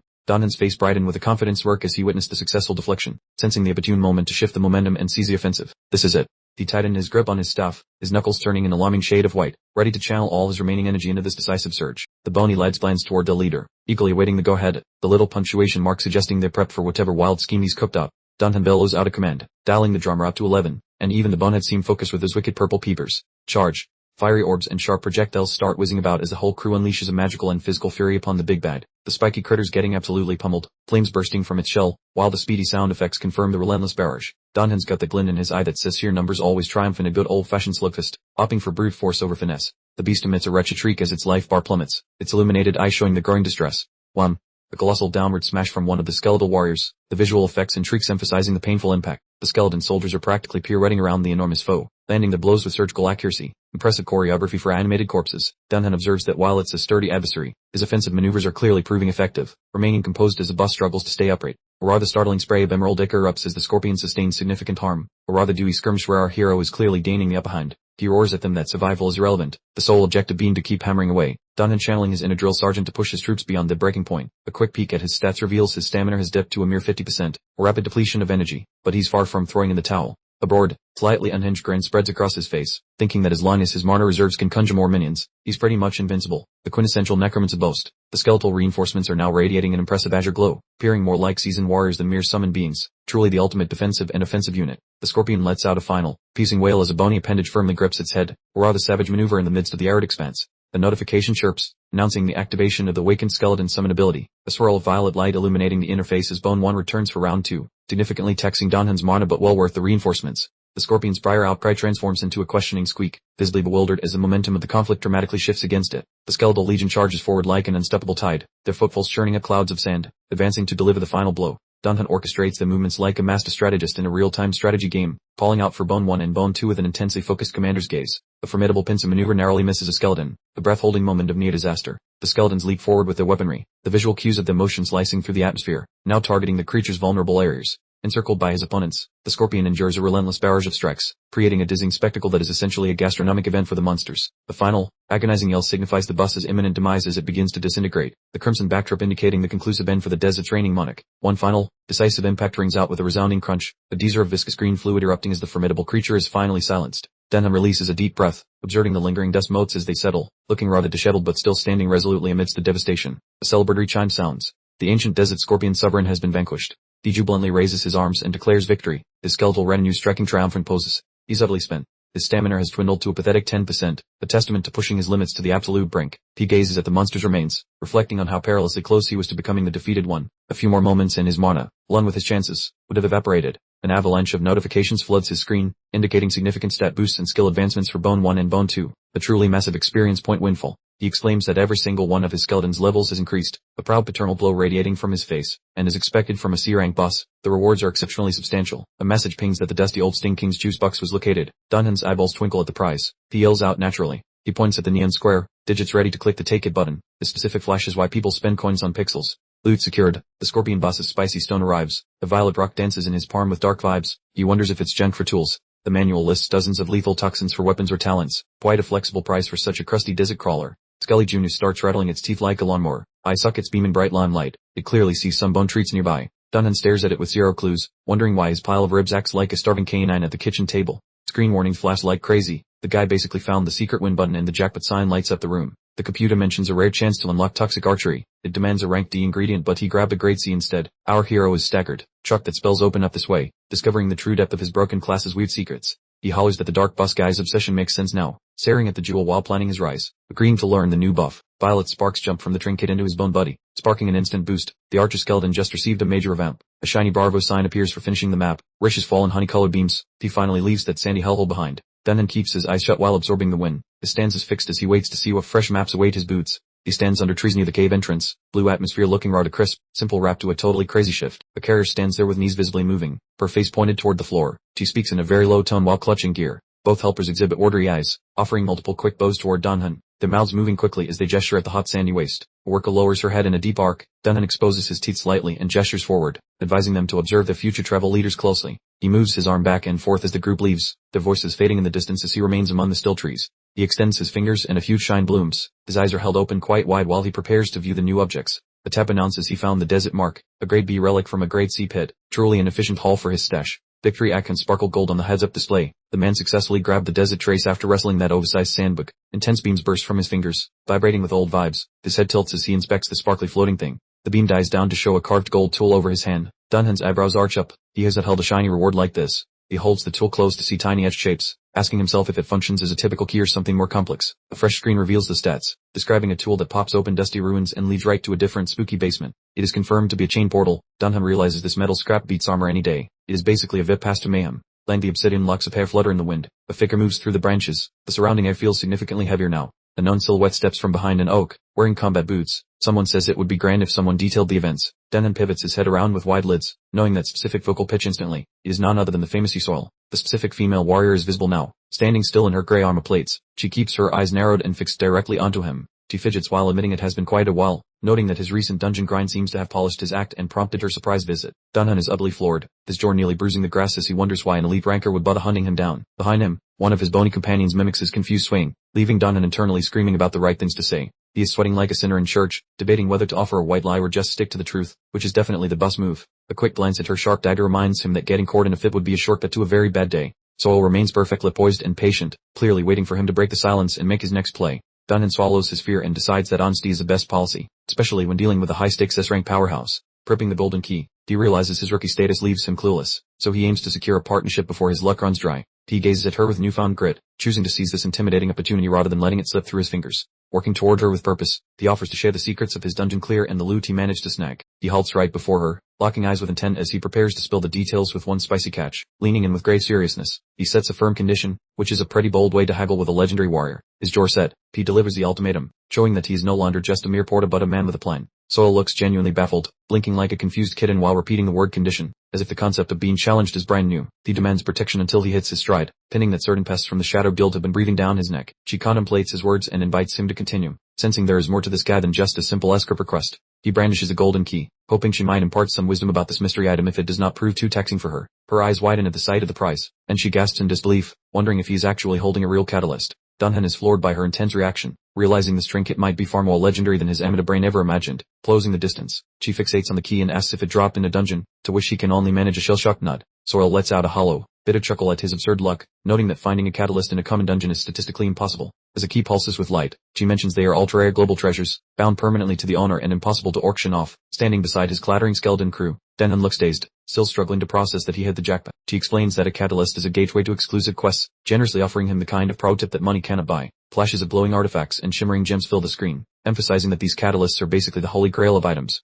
Dunhan practically loses his mind, asking if it is truly S-rank, to which she confirms that even top-tier hunters hunt these until they drop. Her gaze turns unreadable and heavy, and suddenly the sheer gravity of his discovery starts hitting them both like a freight train. She pauses, then nods with steely resolve, officially agreeing to his terms. It seems our hero just hired a legendary bodyguard. Relief washes over him and he beams, double-checking her commitment as if he just cashed in a winning lottery ticket. The mood shifts instantly as Soil turns icy, pointing a stern finger at him to deliver a final, chilling warning. She mentions he has her own quirky terms, her intense gaze suggesting she is gearing up to drop a massive favor on him. We skip to a futuristic urban high-rise after dark, where some mysterious figure is punching a secret code into a lock. The latch clicks open to reveal a cramped flat where Dunhan and Soil shuffle in, officially marking their arrival at his humble abode. Soil surveys the messy space with a skeptical arch of her brow, making it crystal clear she is not exactly blown away by the decor. Pointing at a graveyard of noodle cups, she mucks the state of his pad, while a mortified Dunhan regrets ever inviting her inside. Soil sticks to her guns, claiming a deal is a deal, while Dunhan scrambles around like a madman trying to bury his dirty laundry. She scans the room like a tactical sensor, declaring the area clear of bugs or threats, clearly taking this bodyguard did way too seriously.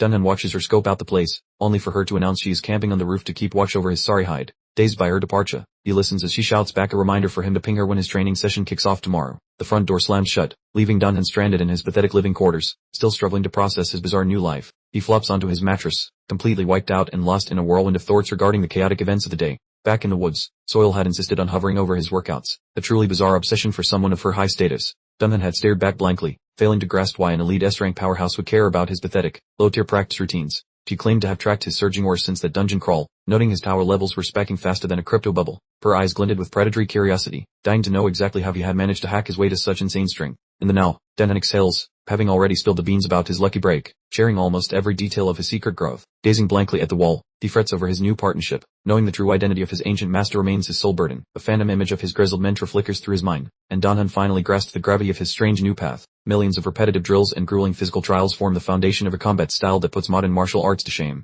Standing before the window, he catches his own tired reflection and the weight of his remaining problems crashes down on him. The ominous shadow of the assassin guild looms in his thoughts, forcing him to accept that a violent confrontation is inevitable. His face hardens into a mask of pure steel, ready to pay back every insult with interest to anyone brave enough to challenge him. Without warning, a crushing gravity slams him onto his furniture, signaling that his demonic mentor has arrived for an oral workout. Dunhan wheezes under the suffocating, invisible weight, fighting to stay awake while the immense pressure tries to crush his spirit. The master looms overhead, looking bored as he mucks Dunhan for whining while pointing out that his physique is finally toughening up, dooming in on the master's smug face. We wait for more cryptic advice or perhaps another swift kick to his ribs for good measure. A shockwave of blue energy launches Dunhan into the wall, followed by a casual remark that the drills are about to get significantly deadlier. Scrambling to stand, Dunhan screams about assault, while the nonchalant master simply yawns, clearly earning the title of worst teacher ever. The old man narrows his eyes into icy slits, implying that the true nightmare is just starting and he is fresh out of patience. Insulted by the accusation of violence, the master clarifies that his painful techniques are actually a professional massage, albeit a very brutal one. D gets right up in Dunhan's face, checking if he's ready for the next level of agony, and our guy is totally freaking out, practically begging for a 5-minute breather he's clearly not gonna get. Way in the back, we see the old geezer practically tossing Dunhan around like a deflated balloon while B-Soil watches from the trees, keeping mum but definitely judging the utter pandemonium. All that torment is actually paying off big time, because the system pops up with the most excellent news ever. His pain resistance has hit C rank, and he even snagged the B rank version during the same brutal session. Dunhan spread eagled on the ground, crumbling and shaking from the physical beatdown, having survived another round but looking like he's about to hit the eternal snooze button. D-Soil eyes him with her usual poker face, one hand on her hip, having seen plenty of wild stuff as a ranker, but this particular training regimen is on a whole other planet of nope. She looms over the groaning protagonist, contemplating how many times he's witnessed this spectacle without it becoming normal. Genuinely baffled he endures this daily beatdown. Dunhan has a bit of a light bulb moment. Even though he spilled his guts to Soil about nearly everything, she still can't actually perceive the weird old dude standing right there. It's a pretty trippy visual showing Soil and the elder, occupying the same exact spot but with her being totally oblivious to him, making Dunhan look like he's just wrestling with thin air and gravity. The elder, not one to let his pupil mope, bellows at him to get moving again, reminding him there are still a solid 30 minutes of instruction left. Dunhan grudgingly accepts with a tired yes, knowing he must push past his breaking point to ascend, refusing to stay down when there's still power to be snatched up. It's also time for the bony squad to get their reps in. Yesterday Bone 3 leveled up, but today the focus is on Bone 4, whose eyes now gleam with a fresh intensity. Dunhan observes his summoned minions with laser focus, noticing the constant improvement, but he knows the real challenge is matching the pace or getting left in the dust. He pulls up his personal status screen, taking a moment to marvel at the epic list of abilities he's collected, having done from a nobody to a somebody at warp speed. We get a quick reel of the high-end Bone skills in action, slash, seb, shoot, and block, transforming his skeletal crew into a flexible fighting force with no weak links. The mage skeleton unleashes a colossal burst of purple energy, looking downright terrifying, and Dunhan realizes that aside from these magical tricks, he's basically conquered everything the Elder has thrown at him. He figures out that to progress further and learn the skeleton's elite moves, they'll need to master the art of Kai manipulation, the final missing piece of the puzzle. The ground is crisscrossed with training circles and marked stances, a testament to the hard labor involved. This isn't just about magic, it's about countless hours of practicing martial arts. The Elder gestures him over, announcing it's time for a lotus position sit, and his surprisingly serene demeanor usually signals that the mental training is about to be way tougher than the physical stuff. Dunhan settles into his position, but the Elder immediately lays into him, stating that mere sitting isn't enough and he needs to properly recite the taking heart method he learned previously. The Master emphasizes it's not about rote memorization, but about truly concentrating and feeling the ethereal energy flow through his very being. We get a close-up of Dunhan shutting out the external noise and diving into a deep meditative state, searching for that minuscule flicker of Kai buried beneath his utter exhaustion. A subtle swirl of azure energy begins to coalesce around his head as he focuses, finally beginning to connect with the world's foundational power. The Elder stresses the paramount importance of breathing in the technique, warning that if Dunhan can't sense the energy while laying this groundwork himself, his deceased warriors will never reach their zenith. Dunhan's visibly straining, the drop of sweat tracing a path down his face as he questions his own capability, the creeping tendrils of self-doubt starting to take hold. He understands failure isn't an option. If he can't keep up, the Elder will deem him untalented and resort to a more forceful technique to achieve results, implying many more painful massages are on the horizon. He lets out a lengthy exhale, resolving that as long as he can get stronger, will endure absolutely anything, finding himself enveloped by a swirling vortex of Kai as he synchronizes with its rhythm. A radiant orb of cerulean light materializes in his grasp as he wills himself to persevere, finally transcending the rudimentary porta stage and entering the domain of true masters. The scene shifts to the city at night, apartment buildings aglow beneath the moon. It appears tranquil, yet the sinister shadow guild is undoubtedly lurking somewhere within its darkened corners. D-Soil is perched atop a roof her tactical outfit looking sharp against the nocturnal backdrop, faithfully upholding her promise to keep watch over Dunhan while he slumbers. She gazes down towards Dunhan's residence, contemplating how she's effectively become the student of that peculiar old man, a most peculiar pairing of a rancor and a spectral entity. The memory of her own time in the dungeon flooded back, a grim highlight reel of blood and countless tortures inflicted by the Elder. She recognized the sheer agony Dunhan was enduring. She let out a heavy, contemplative sigh, considering the truly dreadful nature of the whole situation. She felt a complicated blend of admiration and sympathy for her protege. Her thoughts drifted to Dunhan's excruciating regimen, recalling the sickening crunch of bones being relined and reconstructed by the Elder's techniques.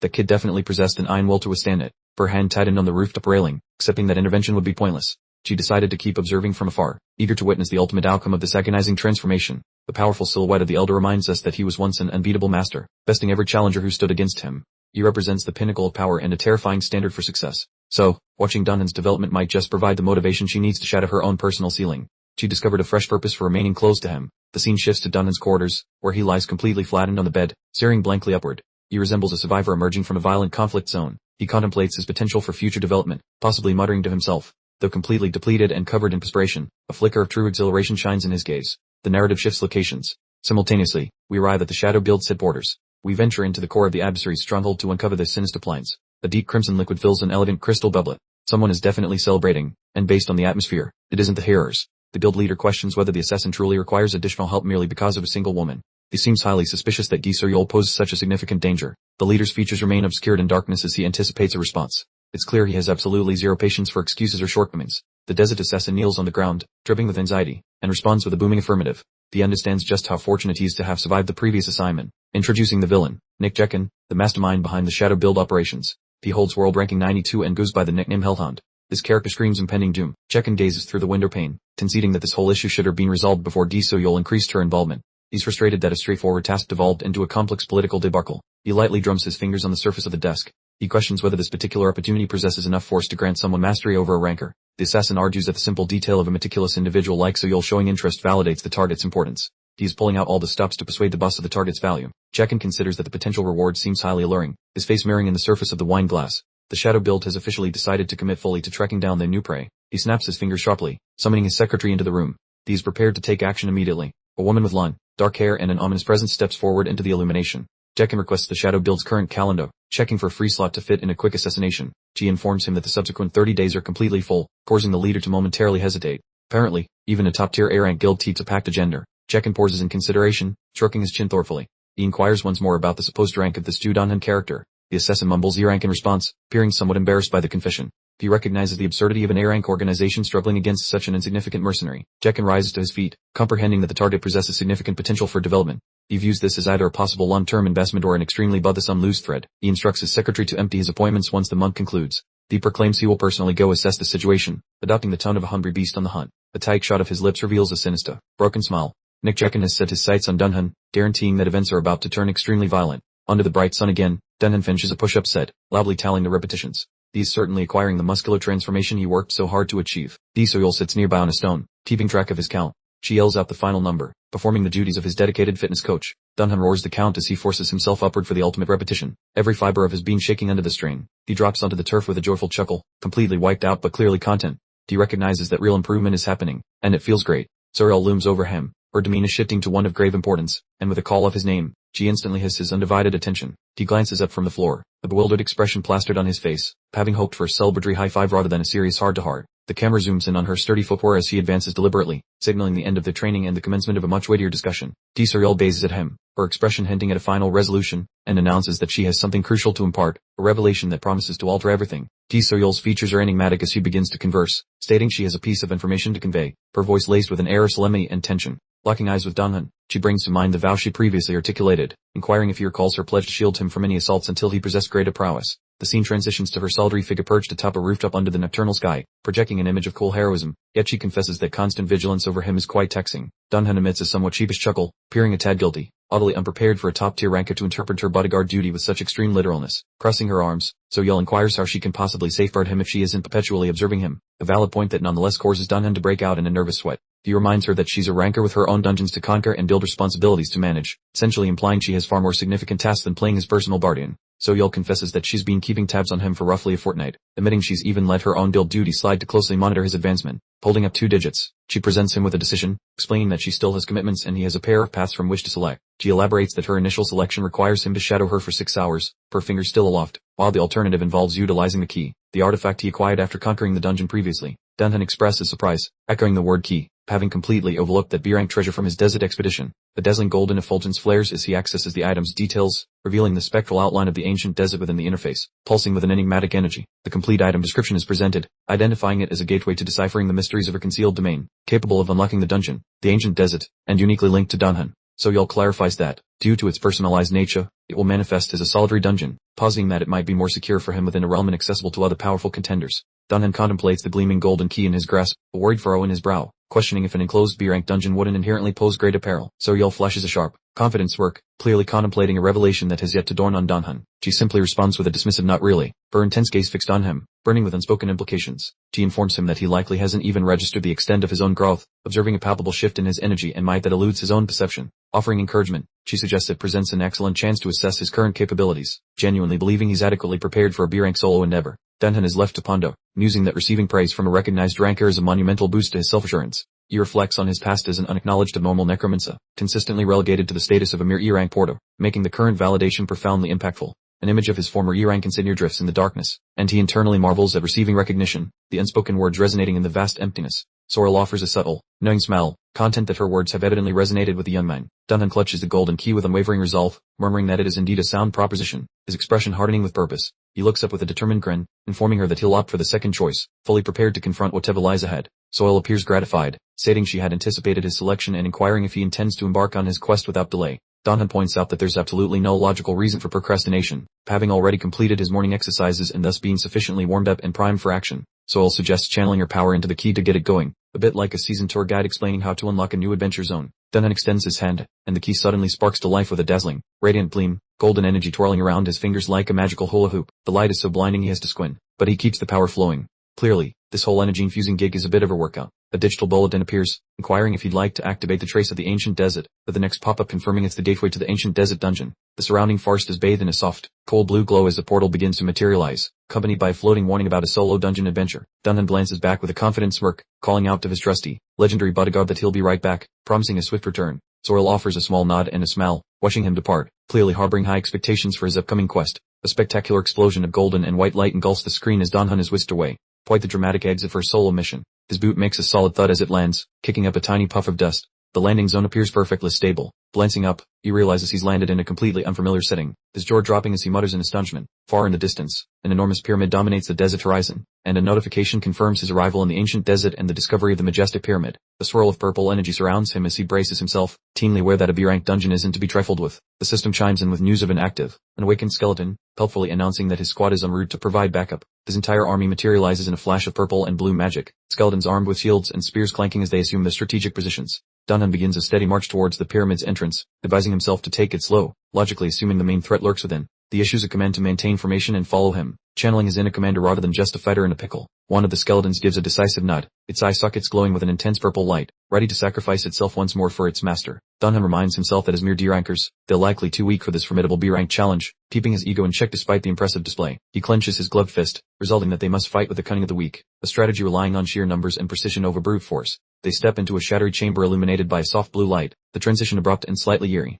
Danhan surveys the quiet room with heightened alertness, surprised by the conspicuous absence of any monsters guarding the entrance. He quips that was surprisingly simple with a slight grin, feeling like he stumbled upon an easy win, though we all know that luck rarely holds out in a dungeon. Abruptly, a loud thud reverberates through the hall as a boot strikes the floor, and the surroundings begin to warp. Danhan dazes around, bewildered, as a blue system message pops up, revealing a surprising link between the dungeon and Hunter Danhan's specialized skills. His expression twists into one of sheer disbelief as the next message appears. The dungeon is actively transforming, and escape is impossible. Talk about a wicked trap. The chamber is now lit by a dim, flickering glow, Danhan and his skeletal troops looking thoroughly unnerved as the pyramid begins to twist and reform. The colossal thud echoes as a heavy stone wall slams shut behind them, officially sealing them in. Danhan grunts as a sudden surge of dark energy washes over them, the skeletal soldiers being forcibly shoved back by the sheer power of the transformation. Brilliant blue flames erupt in the background as the dungeon's true, formidable nature begins to reveal itself, a breathtaking and terrifying spectacle of raw magical force. Danhan lets out a yell as he's nearly thrown off balance, the sheer pressure and intensity within the pyramid having just escalated dramatically. He performed an involuntary floor routine, vibrating intensely from the pressure. A groan escaped him, confirming the realization that he'd bitten off way more than he could chew. Pushing himself off the floor, his hands quivered into grime. He scoffed at his past self, who entered with such unfounded bravado just to land in this mess. Peering into the murky abyss, his expression turned grim. He deduced that reverse was not an available beer, so the only option was to accelerate forward. He hollered for Boney 3, his designated skeleton marksman. It was time for some preemptive scouting, preventing them from stumbling into a surprise party in the pitch black. He squeezed his fist tight once more, grateful that his skeletal crew had tagged along for the ride. They were, hilariously, his only insurance plan against total annihilation. He issued the directive for an initial environmental survey. He was desperately attempting to stick to a rational strategy while his internal monologue screamed in pure terror. Bon had three-stepped ahead and deployed the secure vision technique. A tremendous pulse of sapphire light blasted from its cranium, brightening the previously dark hallway completely. Danhan shielded his pupils from the glare, discerning an expansive opening at the corridor's conclusion. Success. The first waypoint on the how not to die immediately tour had been identified. He started trudging toward the luminescence, his footwear establishing a steady rhythm on the floor. He paused to question whether blindly following the light was truly the wisest decision. He repeated the mantra that retreat was off the table, so forward progress was mandatory. He marched on with his bony entourage, a tiny spotlight in a cabin of overwhelming gloom. They stumbled into a colossal cabin where a radiant, vortex-like azure sun hovered weightlessly. The magnitude of the scene literally stole the air from his lungs. Danhan immediately threw up his hands to block the blinding radiance. He managed only to babble incoherently, completely stupefied by the visual marvel. A system prompt appeared, labeling the location stage, resentment of the Sunspear. This was essentially confirmation that he had just wandered directly into the major villain's personal playground. The colossal spear composed of dazzling white and sapphire energy materialized dead center in the room. The objective was straightforward, circumvent all obstacles and grab the shiny new Sunspear. Without warning, the earth began vibrating powerfully. Danhan let out a high-pitched squeak as a behemoth began surfacing from the stones. The solo adventure in existential dread had officially commenced. We transition into a bleak memory, where downpour soaks a cold, unforgiving urban landscape. The mood is immediately grim and heavy, establishing the necessary prerequisites for a truly miserable origin story. A shadowy character hunches in the relentless rain, letting out ferocious, animalistic growls. The steady drumming of water on the cobblestones creates an atmosphere thick enough to slice with a knife. Black plumage erupts in every direction as a brutal strike lands. The subsequent crimson streaks confirm this was less of a scratch and more of a severe alteration of anatomy. The individual sporting the substantial mustache is paralyzed with fear, bellowing about a monster at the top of his lungs. He genuinely looks like he's staring at his worst fears manifested in reality. The mother erupts in fury, calling the target a disgusting, inferior beast. They vociferously demand the half-breed drop dead, showcasing just how charmingly empathetic people can truly be. We see a hand gripping a staff tightly, knuckles white, while blood splatters the scene. The narration darkens considerably, revealing that some folks tried to amputate his hands as soon as he exited the womb. The cloaked individual remains in the rain, completely engulfed in animosity. The text further mentions that others attempted to disable his ankles, just to guarantee he never rose above them. The tight shop reveals his sunken, shadowed eyes. He confesses that, ultimately, someone did manage to successfully blind him. Now that's what you call a truly terrible origin story. Suddenly, the bald individual with monastic attire charges forward with a knife, demanding his death with a loud shriek. He darts toward the figure, intent on eliminating the monster permanently. Crimson fluid explodes in all directions as the knife connects exactly where intended. This visceral scene truly illustrates the intense violence of the ambush. The victim's outline is cast against the backdrop of the blood spray. He grunts in agony, enduring a strike powerful enough to send any ordinary person straight to the afterlife. Bare feet stand firmly on a wooden structure as droplets of blood stain the puddle beneath. The physical aggression has escalated beyond any reasonable limit. The hooded figure, now possessing enormous black wings, stands surrounded by a mountain of lifeless forms in the ring. He is the only participant left upright after this truly devastating fight. He contemplates that if everyone intends to seize his belongings, he will respond in kind. His countenance is beaten and damaged. The transition from prey to apex predator is evident in his hardened gaze. He takes one purposeful stride, his bare foot creating a splash in the puddle of rainwater. The tiny sound of the drop hitting the surface breaks the otherwise absolute silence. He is coming for his pound of flesh, swearing a vengeful oath as he dissolves into the fog. Having officially retired his nice guy persona, returning to reality, Dunhan stares down a bristling thicket of spears while clattering skeletons swarm the room, pulsing with lethal solar energy. Dunhan swears under his breath, eyes bulging at the realization that he is hopelessly outnumbered, definitely hating this lopsided death trap. An ominous crimson alert flares up, signaling 100 D-rank ancient skeleton lances, proving the game difficulty just skyrocketed like a rocket. The bony battalion advances with a synchronized rhythmic thud, their feet tapping the floor in perfect unison, which is never a comforting omen. Barking commands, Dunhan orders Bonford to man the front line, desperately trying to keep his cool while a literal mob of corpses closes in. He recognizes that fighting on open ground is basically a suicide mission, so he plans to lure them into a tight hallway to survive. The plan is basic, forcing enemies through a narrow gap to exploit a tactical bottleneck, a move that would make Sun Tzu grin broadly. Narrowing his gaze, he prepares to pick them off in small batches, opting for a patient approach rather than rushing to his demise. The lancers initiate the charge, the frantic sprinting echoing throughout the crumbling ruins as they flood toward the narrow entryway like locusts. Spears hammer against the shield with a cacophony of strikes, testing Bonford's resolve as the mounting pressure becomes genuinely terrifying to behold. The bottleneck trick works perfectly, as the skeletons pile up in the doorway, creating a jumbled mess of splintering steel and calcium. Dunhan feels secure momentarily, but watching blades poke through the gaps, he realizes his hold-in pattern has a very short expiration date. He begins manifesting dark violet energy, crafting a tiny skull-shaped orb of magic, clearly preparing to unleash a catastrophic magical boom soon. The relentless pounding on the shield grows louder and faster, suggesting the defensive line is starting to fray under such absurd numerical weight. Bonford's structural integrity is fading, so he warns his squad not to be martyrs, knowing exactly when to scrap the current plan. He signals for a slow retreat, struggling to keep the formation intact while inching back deeper into the hall to maintain the chokehold. They pull back cautiously, trading blows with the encroaching tide, pulling off a tactical withdrawal that is notoriously difficult to manage while attacked. A lance strikes the shield with enough force to generate a blinding white shockwave, piloting the sheer power held by these skeletal brutes. Despite the grim odds, Dunhan keeps his spirits up, convinced they can chip away at this horde one bony loser at a time. Suddenly, spears rain through the air, proving these ancient soldiers are not just melee brawlers but also quite capable at tossing sharp missiles. The glowing azure magic sigil flares across the floor as the skeletons rush in, bathing the entire chamber in ominous necromantic light. Dunhan wears a face of hardened resolve, finally finished with retreat and ready to carve out some breathing room for his squad. The skeleton executes a clean horizontal swipe, cleaving through several opponents at once, showing off combat coordination that is surprisingly quite polished. Dunhan cheers for his minion as the team gains momentum, thrilled that his rigorous training is finally translating into some serious destruction. Zooming in on a skeleton with burning red sockets, it looks like a genuine nightmare beast, letting out a gravelly hiss before striking. The boom, the bone warrior unleashes a fireball that fills the corridor with an inferno, certainly one efficient way to clear out a crowded path. The flames incinerate the enemy skeletons, reducing them to crispy ribs and fine ash, making the blue ruins look like a scorching battlefield. The warquay is covered in pulverized bone fragments and lingering sparks, as Dunhan managed to wipe out a huge chunk of the army. A lone skeletal foot steps through the dissipating smoke, moving with an eerie,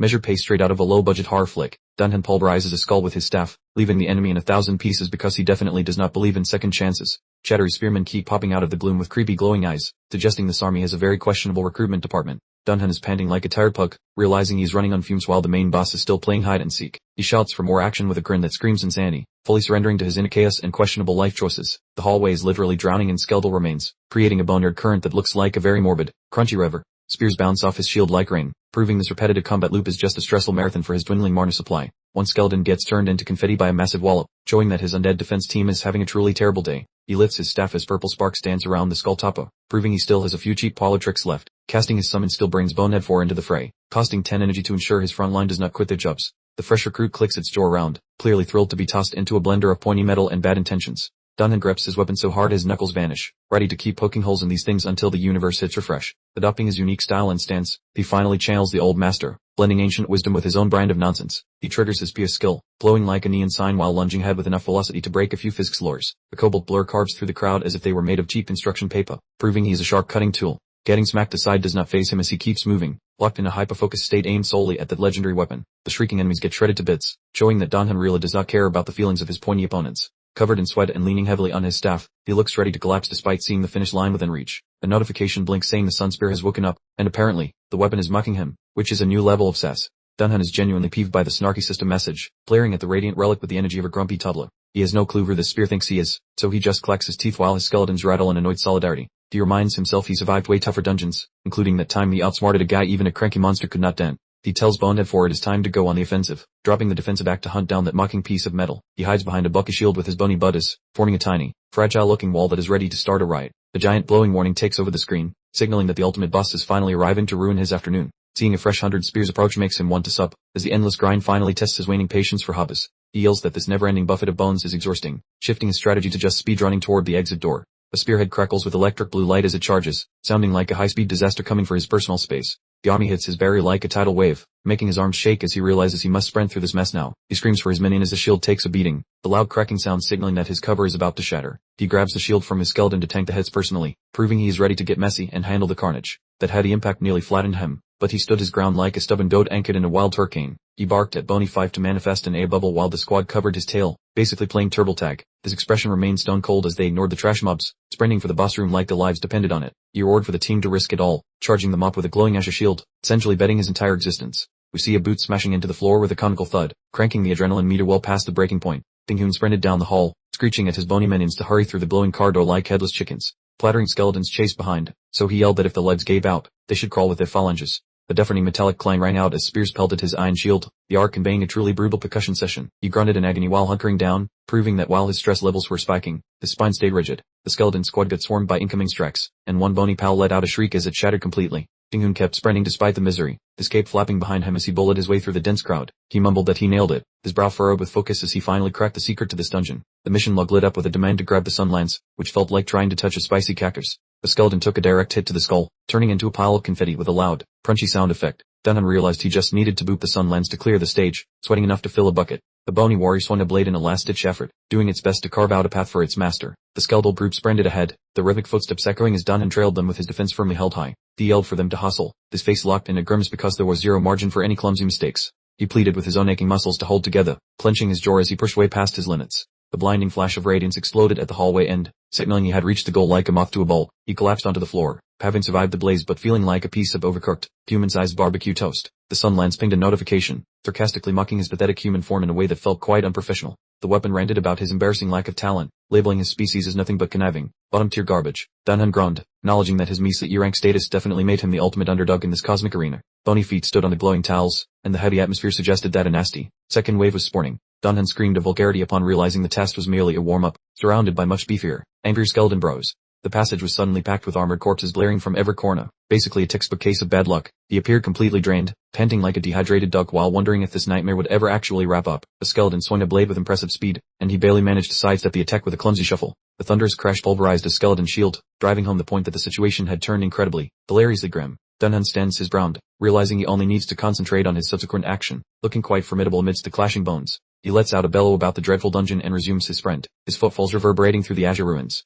An immense collision reverberates across the page as something is utterly pulverized, the vivid crimson blood and stark black ink creating a scene of absolute devastation. Much later, we find Dunham gasping for air, perspiration beating on his chin, peering as if he'd just completed a grueling marathon through the underworld. He pauses abruptly, a strange observation causing him to halt mid-stride as he murmurs to himself. A colossal heap of fragmented bones obstructs his path, and a startling realization about these bone fragments dawns on him. These are indeed the remains of his recent adversaries, a truly chilling revelation. He's been going in circles this entire time. His voice trails off as he ponders the nature of this peculiar dungeon, the grim reality beginning to sink in. Holographic depiction of the dungeon's layout materializes, showcasing a precise octagon with an infinity emblem at its core, leading him to gasp at the circular design. A wild grin spreads across his face, the understanding dawning that whether he advances or retreats, will inevitably wind up in the very same predicament. He surveys the lengthy, deserted passage with an air of complete defeat, the full weight of the trap's design settling upon him. He foresees a grim prospect of encountering them once more as a troop of spearmen gracefully emerges from the enveloping shadows.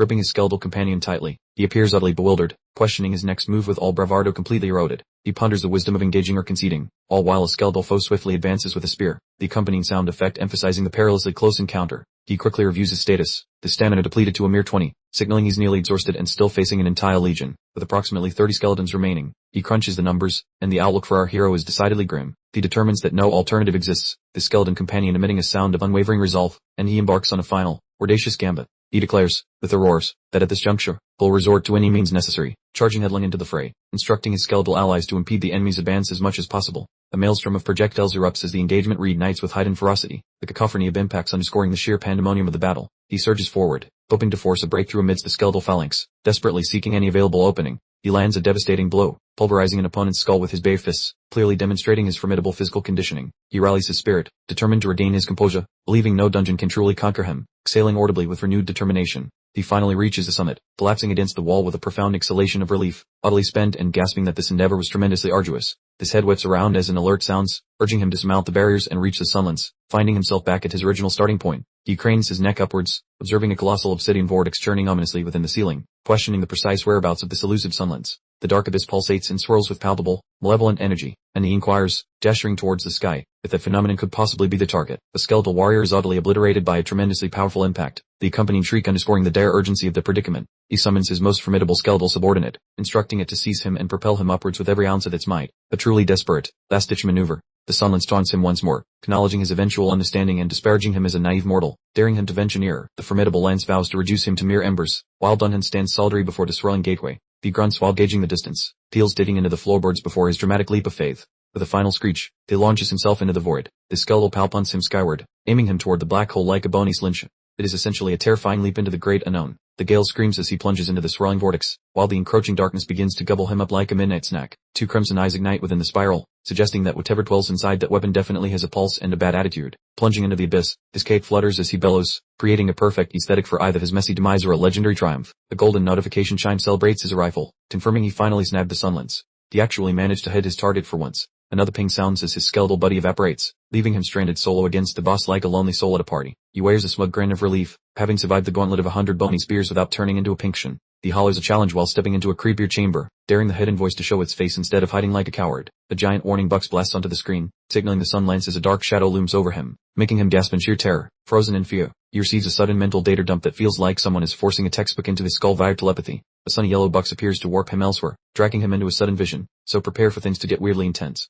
We plummet into a memory bathed in orange dust, where the visual cue suggests the upcoming conflict will be brief and incredibly messy. Behold the sun spear before his bust days, swinging that heavy hardware with such fluid grace that he looks like a tragic fallen icon. The guy is stone cold, taunting his foes about the lack of effort while gripping his pole arm with enough menace to ruin everyone's day. A Hudden fighter lunges forward, though it is obvious he is outmatched, stumbling directly into a tactical trap that spells his doom. A savage blow ends the fight, as the spearman roars that these losers were the original instigators of the classroom bullying. He poses with his weapon wrapped in a vengeful dark horror, finally tired of being the outcast and ready to serve some cold vengeance. A red backdrop frames his seething rage as he warns them not to judge his brutality, as he clearly has enough baggage for 10 therapists. Resembling a dark deity with wings shedding wicked light, he has officially reached his limit with the nonsense of mortal existence. Suddenly the locals are kneeling and praising him as a desert hero, which is a massive pivot from the previous tone of the scene. That bald fellow begs for mercy, pleading for the spearman to guide and save them, which seems like a real poor strategic decision. The spearman just offers a wicked smirk, dismissing their desperate pleas for salvation with a cold refusal that says absolutely not. As the crowd panics and the sky turns crimson, he announces that this barren desert requires only one specific thing to keep going.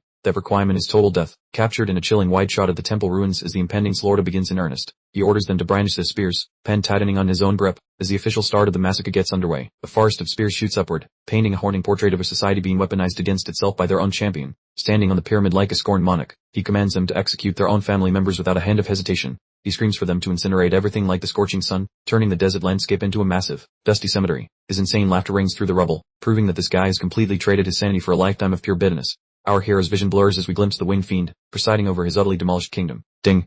A shiny alert pops up, announcing the end of the S-rank skill, memory or production. Time to snap back to normal life. Exhausted, Dunham plops onto the floor, panting from the sheer mental gymnastics. He definitely wasn't ready for that much backstory. He lifts his head, eyes glazed, attempting to make sense of the whirlwind he just witnessed. The Sunspear's origin is quite the dark tale. The main villain is hovering overhead, his wings beating a heady rhythm, looking all set to finish off our protagonist. Dunham gazes at the legendary fighter, realizing he's staring at the very essence of the Sunspear. A profound moment for our underdog. The Betty just stares back with vacant eyes, his wings whirring with potent energy, ready to make things seriously intense. Dunham is practically sweating larva, questioning if this dungeon is truly just a measly B rank. The pressure is simply overwhelming. He notices the vibe is eerily similar to that odd old gent from that botched dungeon. The pattern is starting to emerge. The Sunspear sneers, calling Dunham a vile, wicked human and inquiring if he's here to deny his very existence too.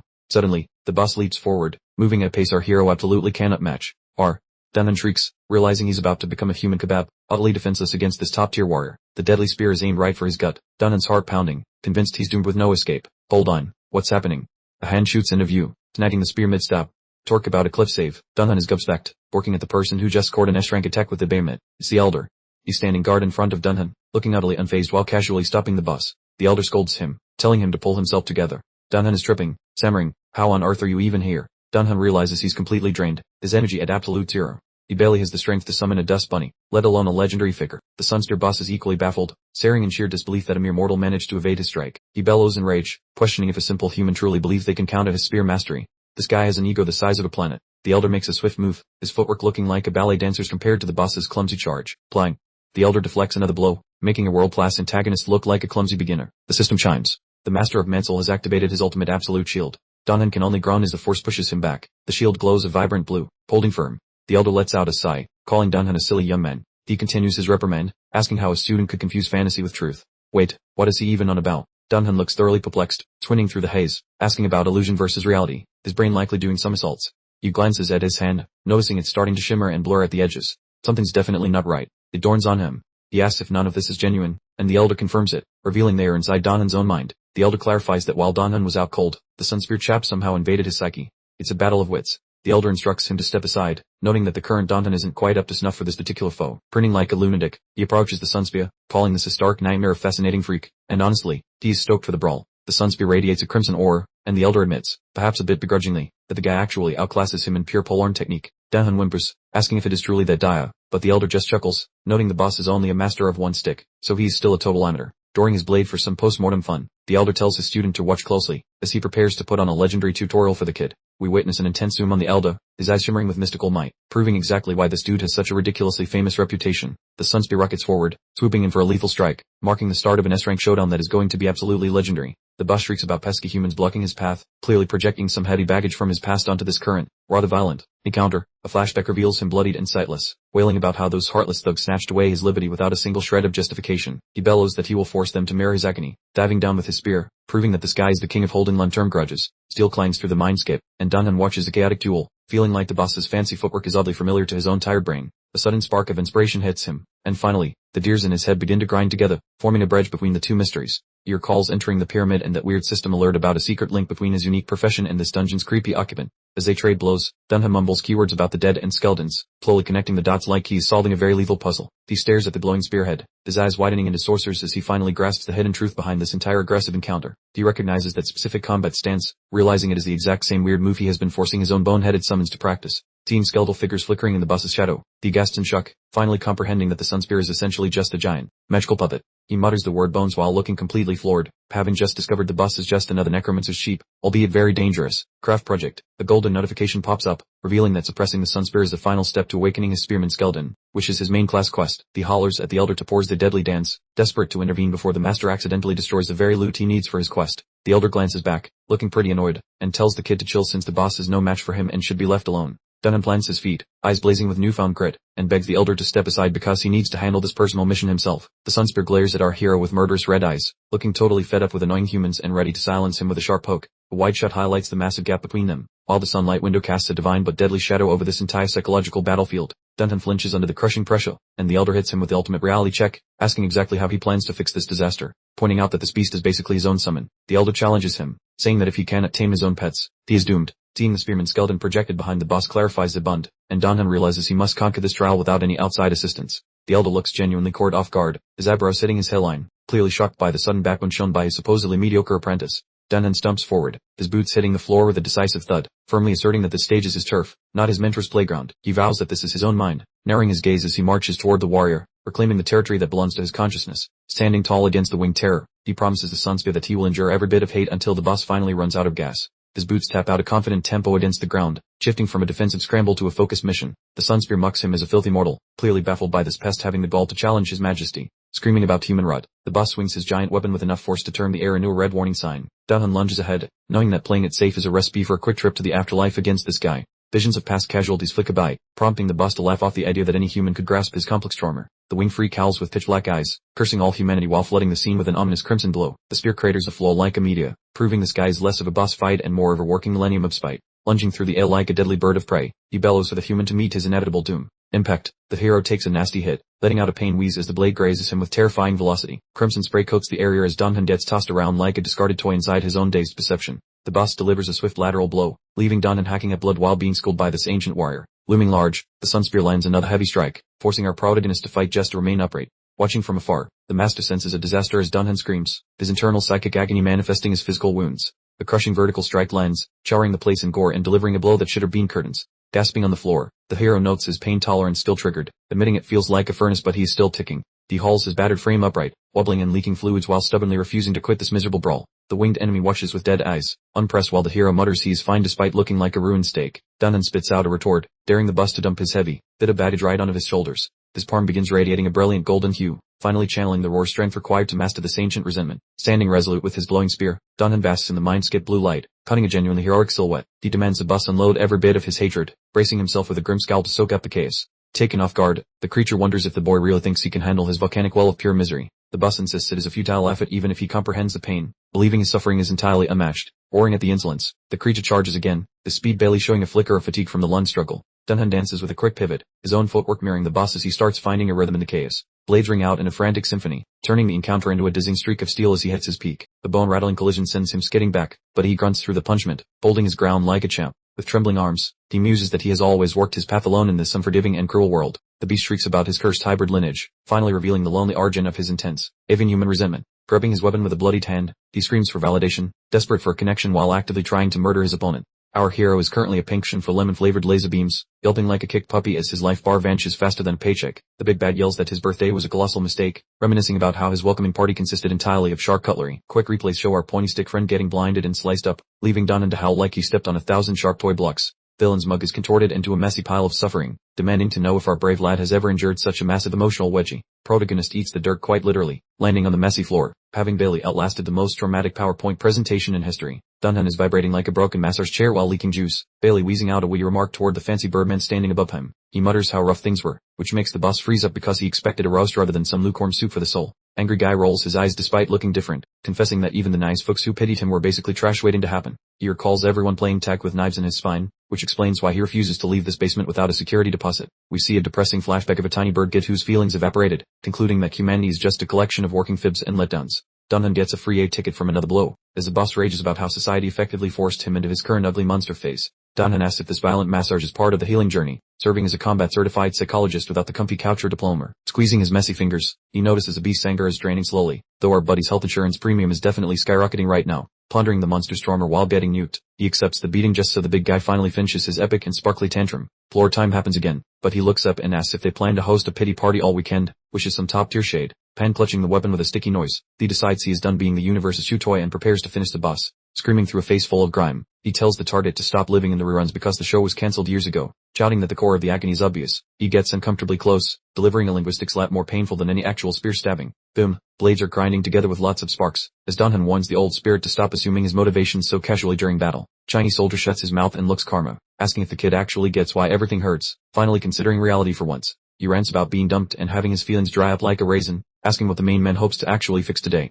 Dunhan offers a tired grin with a chin leak, acknowledging that history is set in stone while vibing perfectly with his former enemy. However, he suggests starting over from scratch, basically offering the grumpy ghost a fast-track exit from his cycle of perpetual and salty hatred. Dunhan mentions this path is just for him, gazing into those words, handing over a reason to breathe that does not involve generic murder. Golden Spear Dude is flabbergasted with his jaw dropping, whispering a bewildered what, since free do-overs are quite rare in his violent world. Piero drops a logic bomb, pointing out his bulls are already worm food because the Birdman already sent them all to the next life. Winged Warrior looks at the floor, mulling it over, beginning to see that staying mad forever is just a total waste of his time. Glancing at the ancient rocks, he sees this place as just his personal coffin from back when he went on a massive human slaying spree. Standing tall in the sand with frozen wings, he considers a fresh start, looking like a tired old myth ready for a nice long nap. Yup, Dunhan confirms with a steady face, remaining vertical despite the mess, stating he is not there to discuss old news or boring ethics. The artwork depicts the Sunspear's tragic past, a stark contrast to his present. Dunhan admits that human oppression was run, but his own vengeful slaughter was equally misguided, a vicious cycle begging for an end. Dunhan reveals his true motives, his footsteps echoing on a gore-splattered floor, cutting through the melodrama to the wounded spirit's core.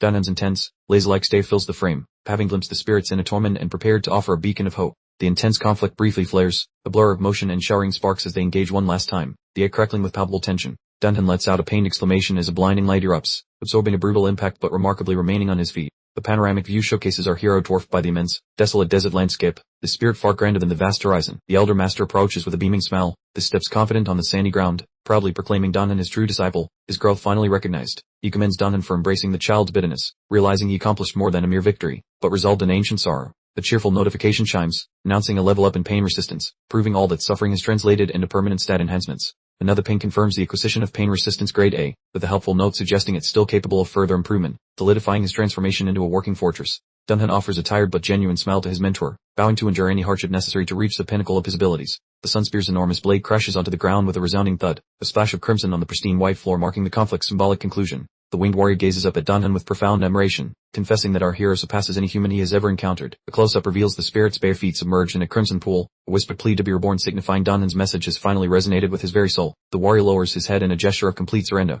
addressing Dunhan with the ultimate title of subservience and unwavering allegiance. The winged spirit reiterates his vow of fealty, formally recognizing Dunhan as his sovereign, as the Sunspear's brilliance softens into a tranquil glow, sealing the pact. A cascade of golden notifications erupts, signifying the successful completion of a secret objective and the definitive resolution of the Sunspear's lingering resentment, ushering in a wave of rewards. The scene shifts abruptly to a lavish party in an opulent ballroom, a striking transformation from the arid battlefield, filled with elegantly dressed patrons sipping champagne. The attendees are reveling in merriment, enjoying what appears to be a typical high society affair for the discerning hunter's elite. A hind cradles a glass of ruby red wine, its contents swirling as conversation flows, marking what seems to be the blue-dilled celebratory bash, though one individual is noticeably absent from the enjoyment. Soyol stands apart, emitting a languid sigh, feeling utterly unpressed despite the surrounding opulence, her thoughts consumed by the sheer tedium of the occasion. She mutters under her breath that her brother's request was the sole reason for her attendance, deeming the entire gathering an egregious waste of her precious time. A well-dressed gentleman attempts to engage her in conversation, reminiscing about the days when such events offered valuable opportunities to interact with high-ranking hunters, but she clearly finds his pleasantries dull. Her mind wanders back to the enigmatic old man encountered in the dungeon,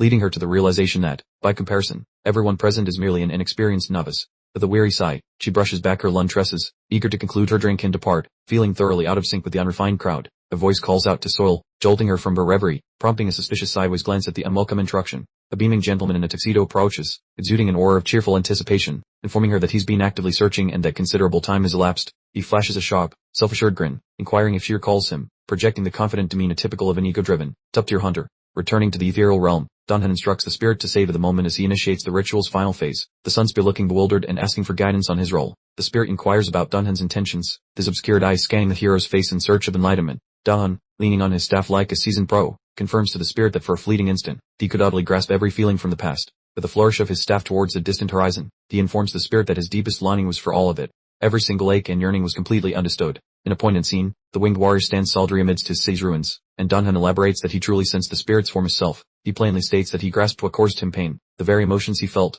and precisely what he craved. A dramatic close-up of Dunhan's determined, bloodied visage features him telling the spirit that beneath all that simmering fury, something else was definitely present. Then, a breathtaking vista of a serene desert paradise beneath an azure sky materializes, with Dunhan revealing his aspiration was simply to experience the world. The spirit is utterly flabbergasted, murmuring the word world with eyes wide as saucers while gazing at the miraculous vision. Dunhan articulates the delightful sensation of soft sand caressing one's feet, accompanied by the gentle sound of sand trickling through a hand and the accompanying visual. He further muses that the desert's wandering camels likely sparked his curiosity, as a caravan silhouette glides across the dunes at sunset. We then witness the warrior as a mere child again, his gaze filled with wonder at the world, and Dunhan gently reminds him that this was his genuine spirit before animosity consumed him. A hand stretches towards a brilliantly radiant sun, the gesture Dunhan labels an irrefutable truth that transcends human notions of good and bad. Dunhan queries if that vision isn't compelling enough, prompting the spirit to turn back, his face a picture of utter shock and dawning comprehension. Dunhan candidly confesses that while he can't perfectly relate to the spirit's profound suffering, he felt its echo momentarily, and that shared instant is what truly counts. He explains with sober gravity that he avoids placating the spirit's feelings callously, offering not mere sympathy but a chance for a fresh beginning. He urges the spirit to cast aside all burdens of rage, humanity, and lingering bitterness, essentially telling him to release the anchors that hold him down. Standing tall before the winged warrior, Dunhan simply implores him to contemplate the simple fact that he can now behold the world. A spark of hope ignites in the spirit's eyes as he looks up, his voice quivering with the question of whether this means he can indeed be shown the world. Dunhan confidently affirms, of course, signaling his readiness to serve as the conduit for the spirit's entirely new existence. He then boldly proclaims his true identity, a necromancer, a sorcerer dealing with death, albeit under a curse, as violet flames swirl around his skull-shaped, luminous staff. With the elder master observing from the background, Dunhan clarifies that his personal realm is vastly different from the ancient desert landscape. He begins to inquire, extending a gloved hand, whether the spirit still desires to witness such a world. The Sunspear is utterly dumbfounded and taken aback by this unprecedented offer, having never encountered such human kindness before. Despite the blood smearing his face, Dunhan flashes a charming grin and instructs him to grasp his hand and join him, a truly memorable recruitment pitch. The system chimes, indicating the Sunspear's profound internal turmoil and conflict, signaling a massive crisis of conscience for the boss. The spirit, gazing at the solitary necromancer amidst the mental landscape, inquires if Dunhan is somehow distinct from other humans. Dunhan simply meets his gaze with those unwavering, tranquil eyes, needing no verbal reply as his actions have eloquently spoken for him. the spirit roars of his supreme authority, declaring himself the undisputed monarch of the ancient desert empire, unwilling to relinquish his esteemed position just yet. Envisioned atop his pyramid, wings unfurled, he proclaims his past glory as the celestial body that utterly vanquished the mighty sun. Pointing his radiant weapon at Dunhan, he asserts that he doesn't pledge allegiance to just anyone, intending to test Dunhan's mettle one final time. The spirit adds, with narrowed dark eyes, that this is particularly true if that someone happens to be human, ramping up the tension to maximum capacity. Gaze fixed directly upon Dunhan, he queries whether the fellow possesses the right stuff for leadership, seeing as this represents the ultimate gatekeeper hurdle. Hold everything. A digital prompt bursts onto the screen announcing a secret objective, indicating that Dunhan somehow tripped the dungeon's last surprise toggle. Text directions specify that showing competence is mandatory, since evidence of skill triggers the transfer of legendary Pole 1 lore straight to Bone 2. Curling his lips into a wide grin while pondering the lack of options, Dunhan understands he is on the verge of a serious mechanical upgrade. Luminescence floods the immediate area during his power cycle, signaling his refusal to retreat from the concluding confrontation at hand. Upright with weapon in hand, he inquires about the validation process, currently presenting the posture expected of a seasoned professional. Offering a frozen smell, the entity suggests grabbing the shaft is easy,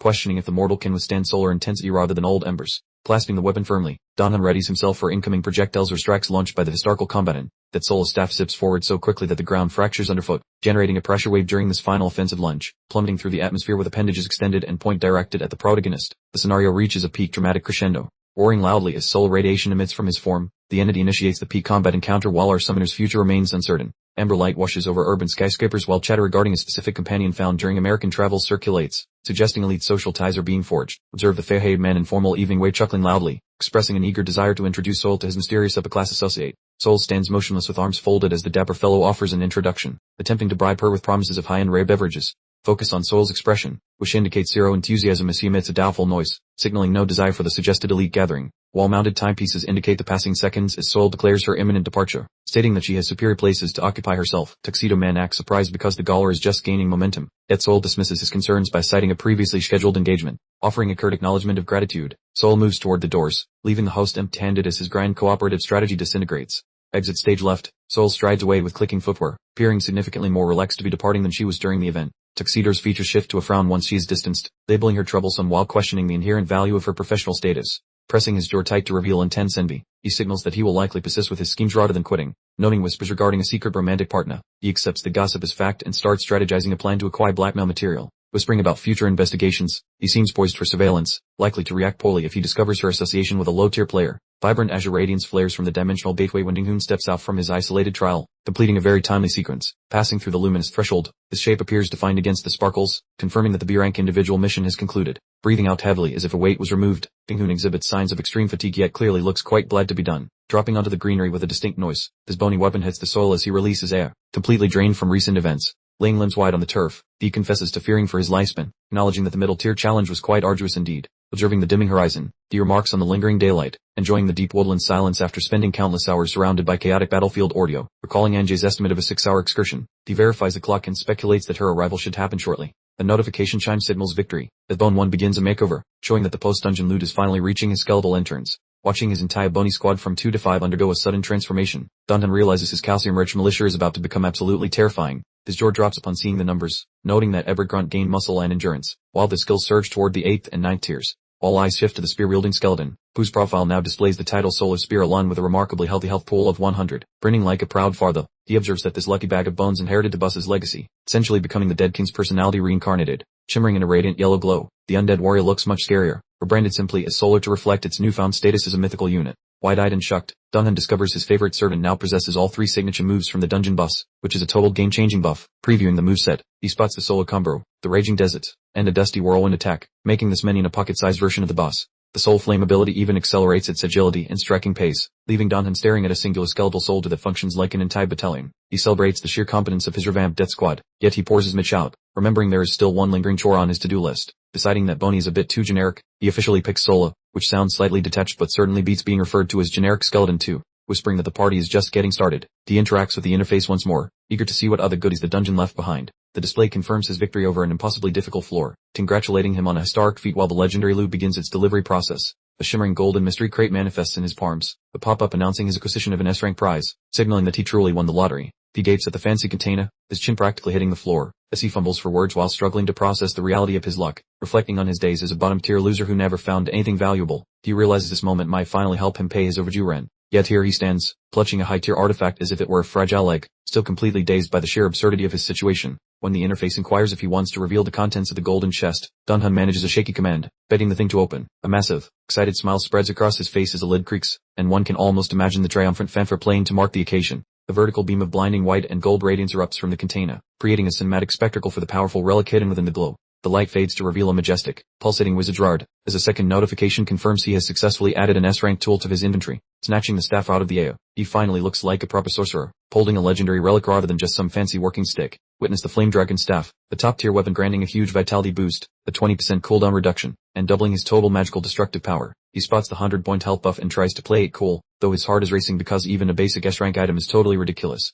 Rhythmic waves of heat emanate from the wood, which resembles a dragon's bone, and the notes suggest the staff scales endlessly with the wielder's own strength. Calculating the potential resale value, he whips out his smartphone, eager to count exactly how many zeros will soon be appearing in his bank balance. Swiping through the professional Honda forums with focused intensity, he prepares to solicit some professional appraisals regarding his shiny new piece of high-end equipment. After uploading the staff statistics to a public chat room, he waits to see how people react to a lowly mercenary stumbling upon such a godly drop. Predictably, the online trolls immediately accuse him of clout chasing and lying about his rank, leaving Dunhan annoyed and cursing at the toxic behavior of digital strangers. Muttering about whether he needs to post a video to shut them up, he looks ready for a digital brawl while actually typing out replies to the doubters. Dragging out his phone yet again, he resolves to demand their judgment, preparing to record some footage just in case those doubters still refuse to believe his claims. Posting the clip causes an immediate frenzy on the forum, where folks are debating its authenticity while losing their minds over the absurdity of such an S-rank treasure. The online community is spiraling, demanding to know how those stats are possible and calling the item completely broken, leaving him as the torque of the town. Ding-Hoon jumps as his phone starts pinging incessantly, the constant notifications creating a symphony of digital noise echoing throughout the woods as his post goes viral.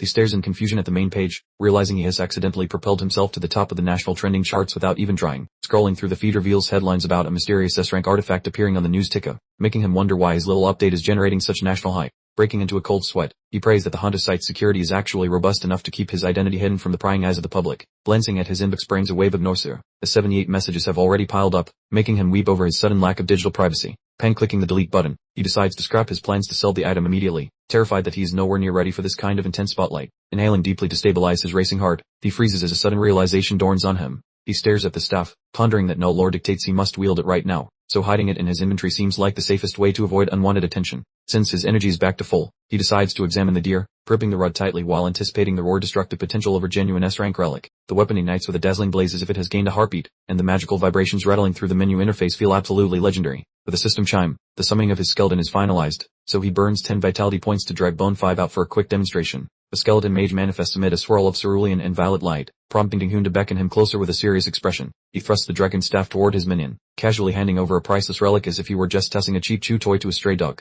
The creature snatches the rod and its eye sockets instantly ignite with a fierce, burning heat, clearly acting like it just hit the jackpot of the undead world. Watching the mage emit a raspy, wicked cackle while the staff thuds against its bony grip, he realizes this guy is definitely going to ruin some expensive scenery. Ding-Hoon offers the artifact to his mage once more, an absurdly generous gesture to bestow upon a lowly summon that clearly does not know its place. Without a second thought, the skeleton snatches the legendary rod right out of his master's grip, proving that gratitude is not exactly a feature of the afterlife. The system confirms Bone 5 has equipped the flaming deer, causing the weapon to flare with an intense, fiery aura that perfectly complements his undead companion. His jaw nearly hits the floor watching his minion wield the relic, bewildered that such a scrawny bag of bones possesses the stats to use high-tier equipment. The other skeletons stand around scratching their heads, but he recalls that necromancy rules usually forbid undead from equipping items, making his glitched class quite the anomaly. Rubbing his chin in deep thought, he worries that letting a skeleton play with his first S-rank find might be a massive waste of potential profit. He weighs the benefits of keeping a buffed-up pet against the massive payday, wondering if he should let the creature keep its shiny new toy permanently. Breath starts bubbling up as he considers the mountain of gold that selling this rare prize could fetch, making it hard to ignore the potential fortune. The mage lets out a rattling, triumphant laugh while clutching the staff, appearing entirely unwilling to surrender its newfound source of power. Deciding that cold hard cash wins over loyalty, he demands that his minion hand over the artifact immediately, reaching out to reclaim the pricey equipment. To his utter shock, the skeleton steps back and rattles in defiance, making him wonder if his own summon has decided to start a full-blown labor union. He sighs in defeat, concluding that a high-performing summon might be more useful than gold, especially if it helps him crush those tougher dungeons later. He sighed, telling them to simply claim their prize. The skeletal crew then rattled the bony jaws in a triumphant fanfare, practically beaming with an almost comical self-satisfaction. A slight, knowing smile played on Dunhan's lips, as he mused on the possibility of this particular bony recruit someday reaching a genuine enlightenment, much like his star performer, Sun Yang. He was finally grasping the impressive, long-term prospects of his growing undead legion. Right, time for serious matters. Dunhan gleefully slammed the reward claim button on his system interface, bellowing with unbridled joy that the spoils of victory were finally here. The blinding explosion of golden radiance engulfed the display, ushering in the arrival of a brand new artifact. A triumphant notification then declared that he had successfully acquired the legendary, and rather ominously named, Root of Racial Conflict. Despite its grand title, the item was just a small, faintly glowing chunk of timber. Dan, intrigued, wondered if it was another potent catalyst, much like his past encounter with the Golden Key. The system then obligingly displayed the full specifications for the Root of Racial Conflict. Apparently, this A-rank catalyst held the power to unveil the long-lost chambers of an elusive desert expedition, and rather conveniently, it was exclusively tethered to Dunhan himself. As he clutched the faintly pulsating root, a sudden realization hit him. He had stumbled upon an entirely novel pathway to an uncharted dungeon. What a day, truly. Things just continued to escalate gloriously for our wonderfully fortunate protagonist. Do you recall Soyul's insightful guidance concerning how catalysts invariably pave the way for intricate link quests and singular opportunities? He was finally beginning to grasp the grand tapestry of his unfolding destiny, or at least, his very unusual career path. His mind's eye flickered through a rapid-fire sequence of glittering S-rank emblems and shimmering heaps of legendary treasure, as Dunhan deeply contemplated his imminent future.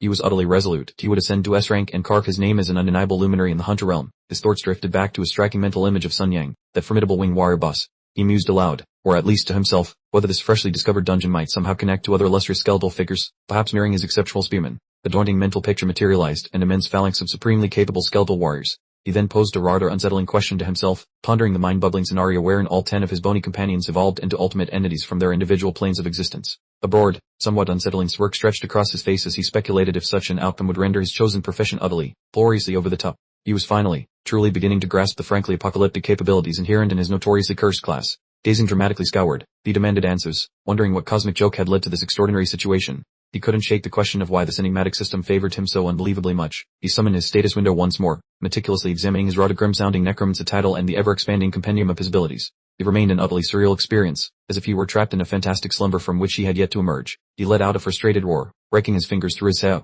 admonishing himself not to intellectualize this absurd fortune. He wisely resolved to simply surf the magnificent tsunami of good luck, rather than question its perplexing origins. His gaze then shifted to a prominent leaderboard, displaying the creme de la creme of global rankers. His objective, now crystal clear, was to ascend that formidable hierarchy and etch his moniker into humanity's collective consciousness. He determined that regardless of the underlying mysteries, he would simply leverage the system to his own advantage, clenching his hand into a resolute fist. He was undeniably prepared to fully engage in this grand cosmic game, and unequivocally, to emerge victorious. Just then, an ominous, shadowy outline of a skeleton materialized, serving as a stark reminder of the sinister capabilities he commanded. He wasn't merely a hunter. No, he was a genuine maestro of the departed, conducting a symphony of bone. The narration clarified that a skeleton was also known as a skullhead. These undead beings possessed nothing but their bony frameworks, comprising their entire, charmingly skeletal forms. A solitary skeletal archer stood silently amidst the trees, radiating an unexpectedly serene aura for a being typically associated with doom and gloom. It was a fleeting, tranquil scene, subtly underscoring the remarkably peculiar essence of Dunhan's reanimated companions. A particular skeleton, armed with a formidable halberd, inclined its skull respectfully and addressed him as my esteemed lord, unequivocally demonstrating its unwavering fealty. This unsettling yet undeniably impressive spectacle truly highlighted the considerable advancements these bony recruits had achieved. Dunhan's jaw practically hit the floor as the skeletal construct astonishingly articulated words directly to him. Its empty eye sockets blazed with an eerie, potent yellow luminescence as it relayed its unexpected communique. The bony messenger straightened to its full, impressive height, its joints clattering faintly as it declared its startling capacity to peer into tomorrow and perceive forthcoming events. Dunhan was utterly dumbfounded, positively shell-shocked by this unprecedented aptitude. He fixed his summoned companion with an expression of unadulterated bewilderment. He mumbled incredulously that it defied all biological logic for a being devoid of nerves or musculature to even perambulate, much less engage in articulate conversation. A close-up dramatically revealed Soyul's polished boots as he strode silently behind him. The sun had vanished, and the atmosphere instantly adopted a far more summer tone. She halted abruptly, her eyes widening dramatically as she fixated upon the disconcertingly articulate, clattering skeleton. A breathless gasp escaped her lips, as she declared it genuinely captivating, her finely tuned ranker senses unmistakably detecting an extraordinary anomaly. She remarked that encountering a conversing skeleton was such an unparalleled rarity, that would undeniably render all other necromancers utterly flabbergasted. Once more, she found herself thoroughly captivated by his ostensibly faulty yet astonishingly capable reanimated companions. Dahan, with a slight huff, challenged her casual reference to it as merely a skeleton, promptly interjecting to amend her terminology. He insisted she ought to address it as Sunyan, explaining that this particular bony sussate was a singular, most cherished companion. Sunyan, with comical decorum, executed a polite bow towards Soyul. She, surprised, returned the gesture, acknowledging the summon as a distinct personage, not merely a tool. Dunhan then inquired if she was genuinely comfortable remaining in such peculiar circumstances, perched here.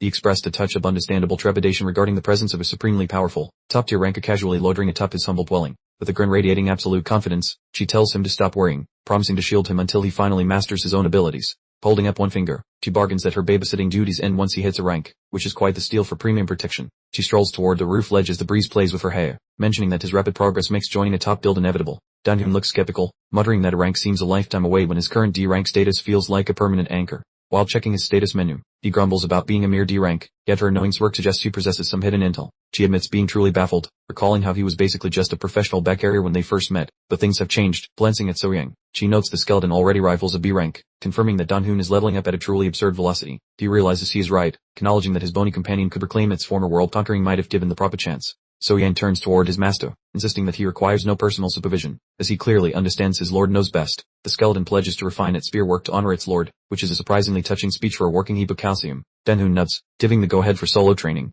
and the skeleton offers a stiff, obedient salute before marching off to practice. Watching from afar, he observes the skeleton executing a horizontal slash that kicks up a shockwave, proving it is putting in real effort. Dan-hoon sits alone on the roof pondering his palms, getting slightly twitchy about why his rank upgrade is taking such an eternity. Examining his rank catalyst, he figures the system would not toss him a C rank quest unless a rank boost was actually plausible. He bellows that C rank is the immediate objective, his eyes igniting with a fresh intensity as he prepares for his next big leap. Back home, Dan-hoon is busy stacking cardboard boxes, constructing a makeshift fortress right in the middle of his living quarters. Lee So-yeol peers over the wall looking suspicious, while Dan-hoon insists he really does not have to go to such extremes for his sake. Feeling slightly sheepish, he explains that letting her crash on the roof feels wrong, so he's trying to be a decent, civilized host. He raises his hands defensively, swearing on his life that he will never cross this boundary, desperate to prove he is a gentleman. Pointing to a rolled-up sleeping bag, he tells her she is welcome to set up camp in that corner just like she did yesterday. He chuckles nervously, admitting that even with a high-profile guest, he refuses to surrender his own mattress. Peak E-rank selfishness. Flashing a swug grin, he claims that quality sleep is essential for his health, desperately spinning his stinginess as pure wisdom.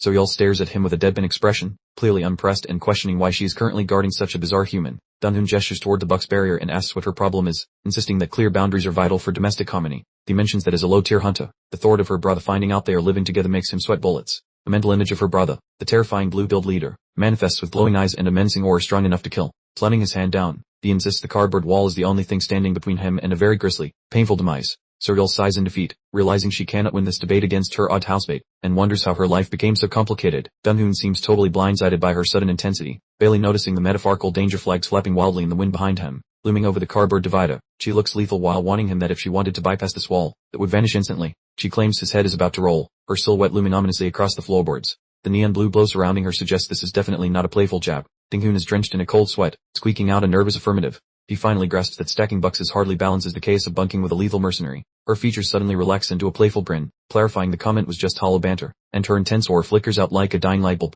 Dan-hoon is panting like a marathon runner after that brush with a rebo, wondering if his roommate considers homicide her only meaningful extracurricular activity. He worries about her fractured psyche, realizing having a professional assassin as a roommate is equal parts hilarious and a total nightmare. The thunderous pounding on the entrance shatters the stillness, signaling that the mysterious visitor definitely never learned how to use a doorbell. Dan-hoon and So-Yeon whip their heads toward the portal with suspicious glares, both baffled by who would drop by during such an ungodly hour. A desperate voice rings out from the hallway, the frantic banging making the situation feel like a genuine life or death emergency. Dan-hoon looks completely bewildered, questioning who would dare visit his dumpy apartment at this time. Since he certainly lacks any social life, he figures it is safe to peek since So-Yeon would have surely sniffed out any high-level hunters lurking nearby long before they reached his doorstep. He cracks the door open with a cautious squint, braced for some shady guild thug to be waiting on his welcome mat. Expecting a ninja, he is stunned to find a trembling young woman who looks more like a lust tourist than a professional hitman. Her voice wobbles as she asks if he is Ju Dan-hoon, leaving him totally flustered and wondering if they have ever even met. The poor girl is sobbing uncontrollably, begging him to rescue her kidnapped sibling while looking absolutely shattered by her current predicament. Dan-hoon is completely blindsided, stammering in confusion because this total stranger somehow knows his identity and expects him to be a hero. Her hands shake violently as she hands him a crumpled note, and he realizes instantly that this delivery spells nothing but massive trouble. MC studies the paper with mounting dread, this confusion evaporating as the gravity of this dark situation finally begins to sink in. The note contains a snapshot of a man tied up like a turkey, confirming this is a textbook ransom case that just raised the stakes. He scans the demand to drop off the brother by 8 or face the consequences, chuckling at the classic villainy of this tired kidnapping trope. The truth slams into Dan-hoon like a freight train, and his eyes turn icy as he realizes those pathetic shadow group goons are clearly behind this. MC grunts when So-Yeon materializes behind him to inspect the evidence, clearly peeved that someone has the audacity to cause drama under her nose. The girl gasps in shock, clearly recognizing the legendary Carnage bringer standing right there in the middle of a kitchen. So-Yeon notes their amateur kidnapping tactics are a desperate move, likely because her constant presence has forced the shadow group into a corner. His phone suddenly vibrates with a fresh notification, and his expression hardens into a mask of pure, concentrated fury as he reads it. He glances at a message from Nick checking himself, who claims he is currently causing massive headaches for the pairing guild as well. Dan-hoon mutters that the trap is perfectly set, as the Shadow Syndicate launches a multi-pronged assault to distract all the heavy hitters. So-Yeon is grinding her teeth so hard it echoes, her aura flaring with rage at the thought of anyone messing with her beloved guild. Dan-hoon watches her, realizing she is genuinely panicked for her comrades despite sticking to her promise to protect him, which is surprisingly sweet. He suggests she rush back to help Pairing since they have no other options, leaving her looking completely blindsided by his unexpected command. She shuts down that idea immediately, insisting her brother is far too talented to be easily snagged by some bottom-feeding shadow losers. We get a fantastic shot of her brother, the Blue Guild Master, practically radiating power, and she's utterly confident in his immense strength. Suddenly, her face clouds with worry,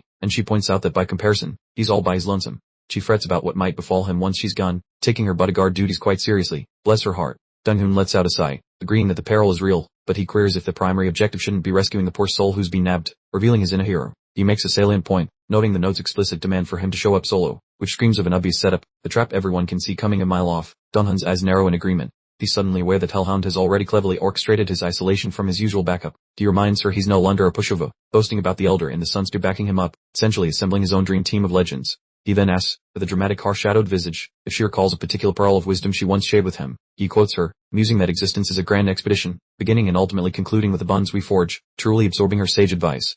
A visual of the abducted individual flickers into existence, and Dong-hoon grasps that someone dear to him is suffering because of his predicament, a burden he simply cannot bear. He firmly declares he cannot passively observe this injustice, his resolve hardening to its absolute zenith, signaling his official decision to step into the fray. Standing tall, he informs her he refuses to be a spineless protector, finally adopting the genuine heroic mindset he's been cultivating. With a sharp, determined grin, he asserts his need to reciprocate what he's being given, ready to dispense some well-deserved retribution upon the Shattery Syndicate. So, after a prolonged, pensive gaze, she relents with a weary sigh, understanding that his mind is made up when that particular glint appears in his eyes. She informs him she'll first make tracks for Pairing, swiftly resolve matters there, and then rendezvous with him afterward, though she sternly cautions him to tread carefully, as it's undoubtedly a booby trap. Glancing back, she poses a question. Does he recall her prior offer?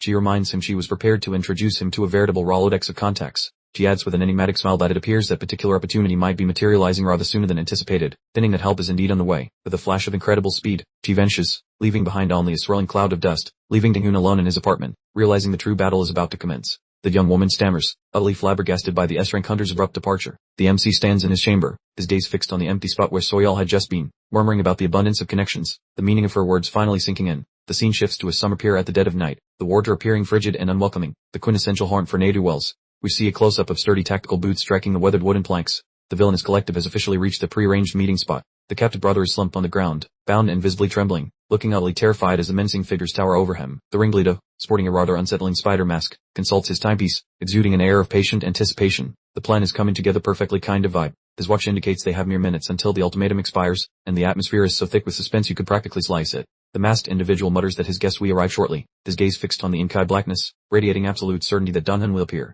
The steady beat of approaching footsteps reverberates through the nocturnal stillness, signaling someone's arrival with a remarkably composed and unhurried stride. Dong-hoon materializes from the gloom, his countenance set in an expression of unwavering concentration, looking every bit the determined individual on a singular, vengeful quest. The masked adversaries whip the heads around in unison, their eyes widening in sheer astonishment, one of them blurting out that their target is heading their way. The ringleader roughly yanks the abducted man upwards by his collar, cynically employing him as a human barricade, a truly despicable maneuver, if ever there was one. Dong-hoon remains utterly silent, his latent power erupting like a volcano as he strides onto the pier, enveloped in a captivating azure luminescence. The poor fellow grunts, violently slammed back into the grime, the sorry shadow of the fearless hunter he once must have been. The arachnomasked chieftain chuckles softly, thoroughly entertained by the unfolding theatrics, then sneers, querying Dong-hoon's actual presence.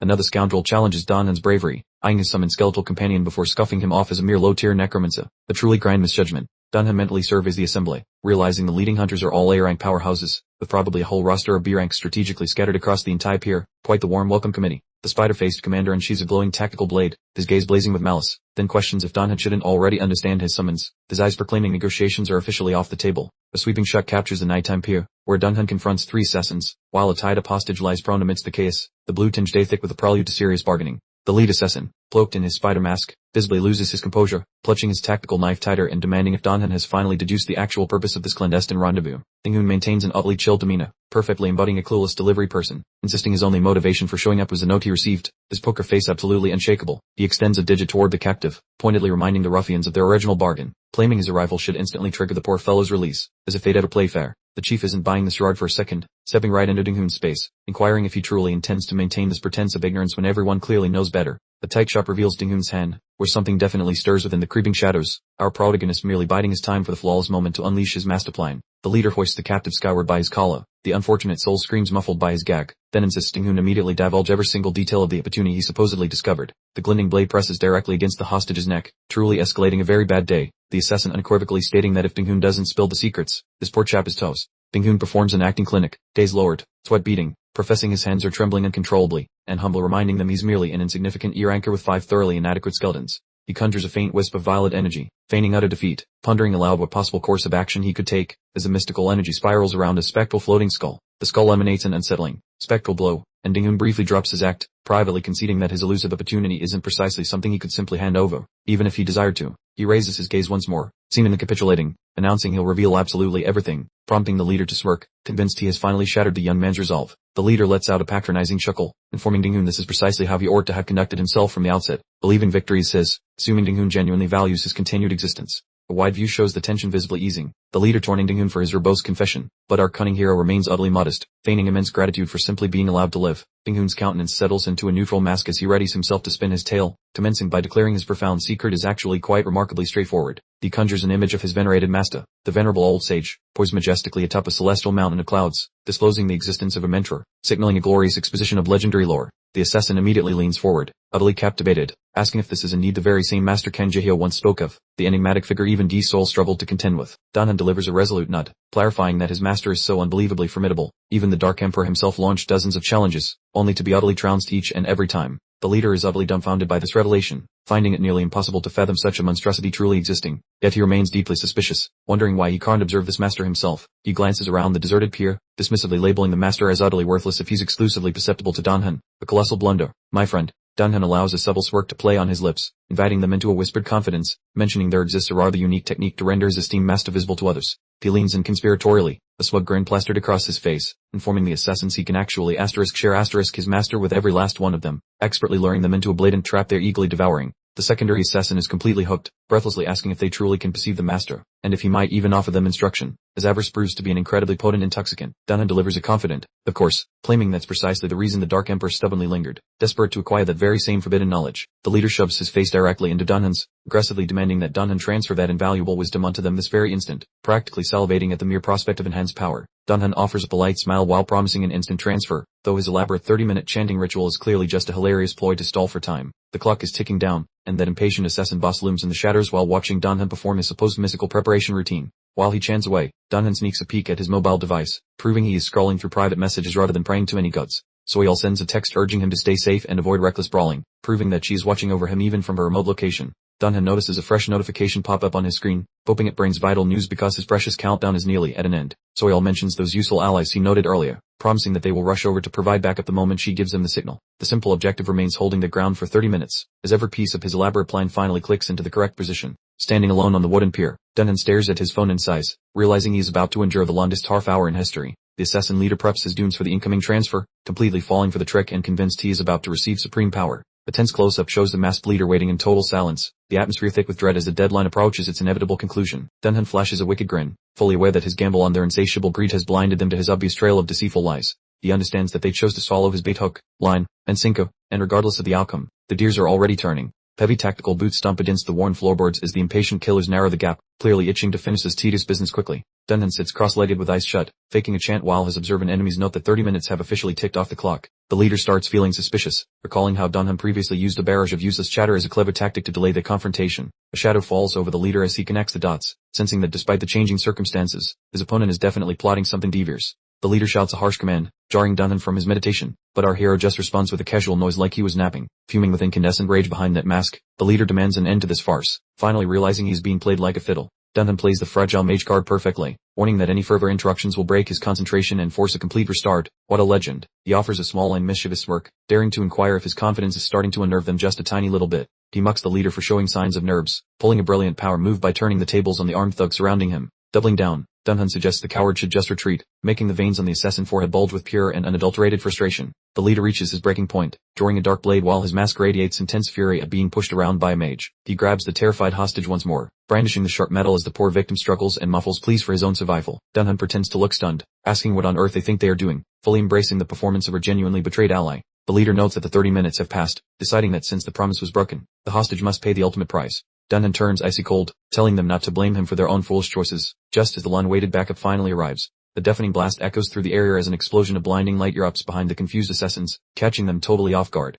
The leader spins around in complete disbelief, eyes widening as he realizes the hunter has suddenly become the hunted in this sudden ambush. The jagged bone spear smashes into the pier before the leader, splintering the aged wood and sending a massive cloud of debris into the air. That top dog gets eaten by pure force, suddenly realizing his game plan just went up in literal smoke. His head pivots like a broken fan through the grime, hollering about whose bright idea it was to start blasting. A spooky bony silhouette towers across the docks, leaving the hired knives absolutely shook at such an overpowered calcium pal. Number 3 stands tall while oozing radiant lemon vibes, appearing quite ready to solo this entire team of Amidon ninjas. Some low-level lackeys stunned that a basic bag of bones almost successfully decapitated their entire miserable payroll department. Dunham rises and wipes his trousers, teasing that while dodging was cowardly, their reflexes were surprisingly not completely trashed today. With the toothless work, he expresses gratitude for their patience, while it finally dawns on those dunes that they got bamboozled. The head honcho shakes with absolute fury while mumbling naughty words, his spicy scarlet vibe beginning to sizzle quite intensely. He howls while questioning if this joker expected easy mockery, spiraling inside a tornado of maroon sparkles at his breaking point. He roars for the squad to converge, demanding they off the prisoner and snatch the brat, turning the dock into total chaos. Dunham maintains an icy unbothered gaze, promising those clowns an expensive invoice for their failed attempts at being sneaky little liars. A calcified heel stomps the pavement with a heavy boom, making the concrete crumble beneath the power of the bony boar. Those rattling frames zoom ahead, resembling ivory streaks diving into battle, shattering the jaws in anticipation of an all-you-can-eat buffet. One dead guy parries a fancy sword with his own steel, making like shows happen as both teams dive into melee madness. Dunham lifts his magical stick, causing a giant grape-flavored beam to shoot skyward as he stops holding back his inner menace. His evil smirk fills the screen, ordering his horde to delete the opposition, which basically guarantees a total cleanup of these rejects.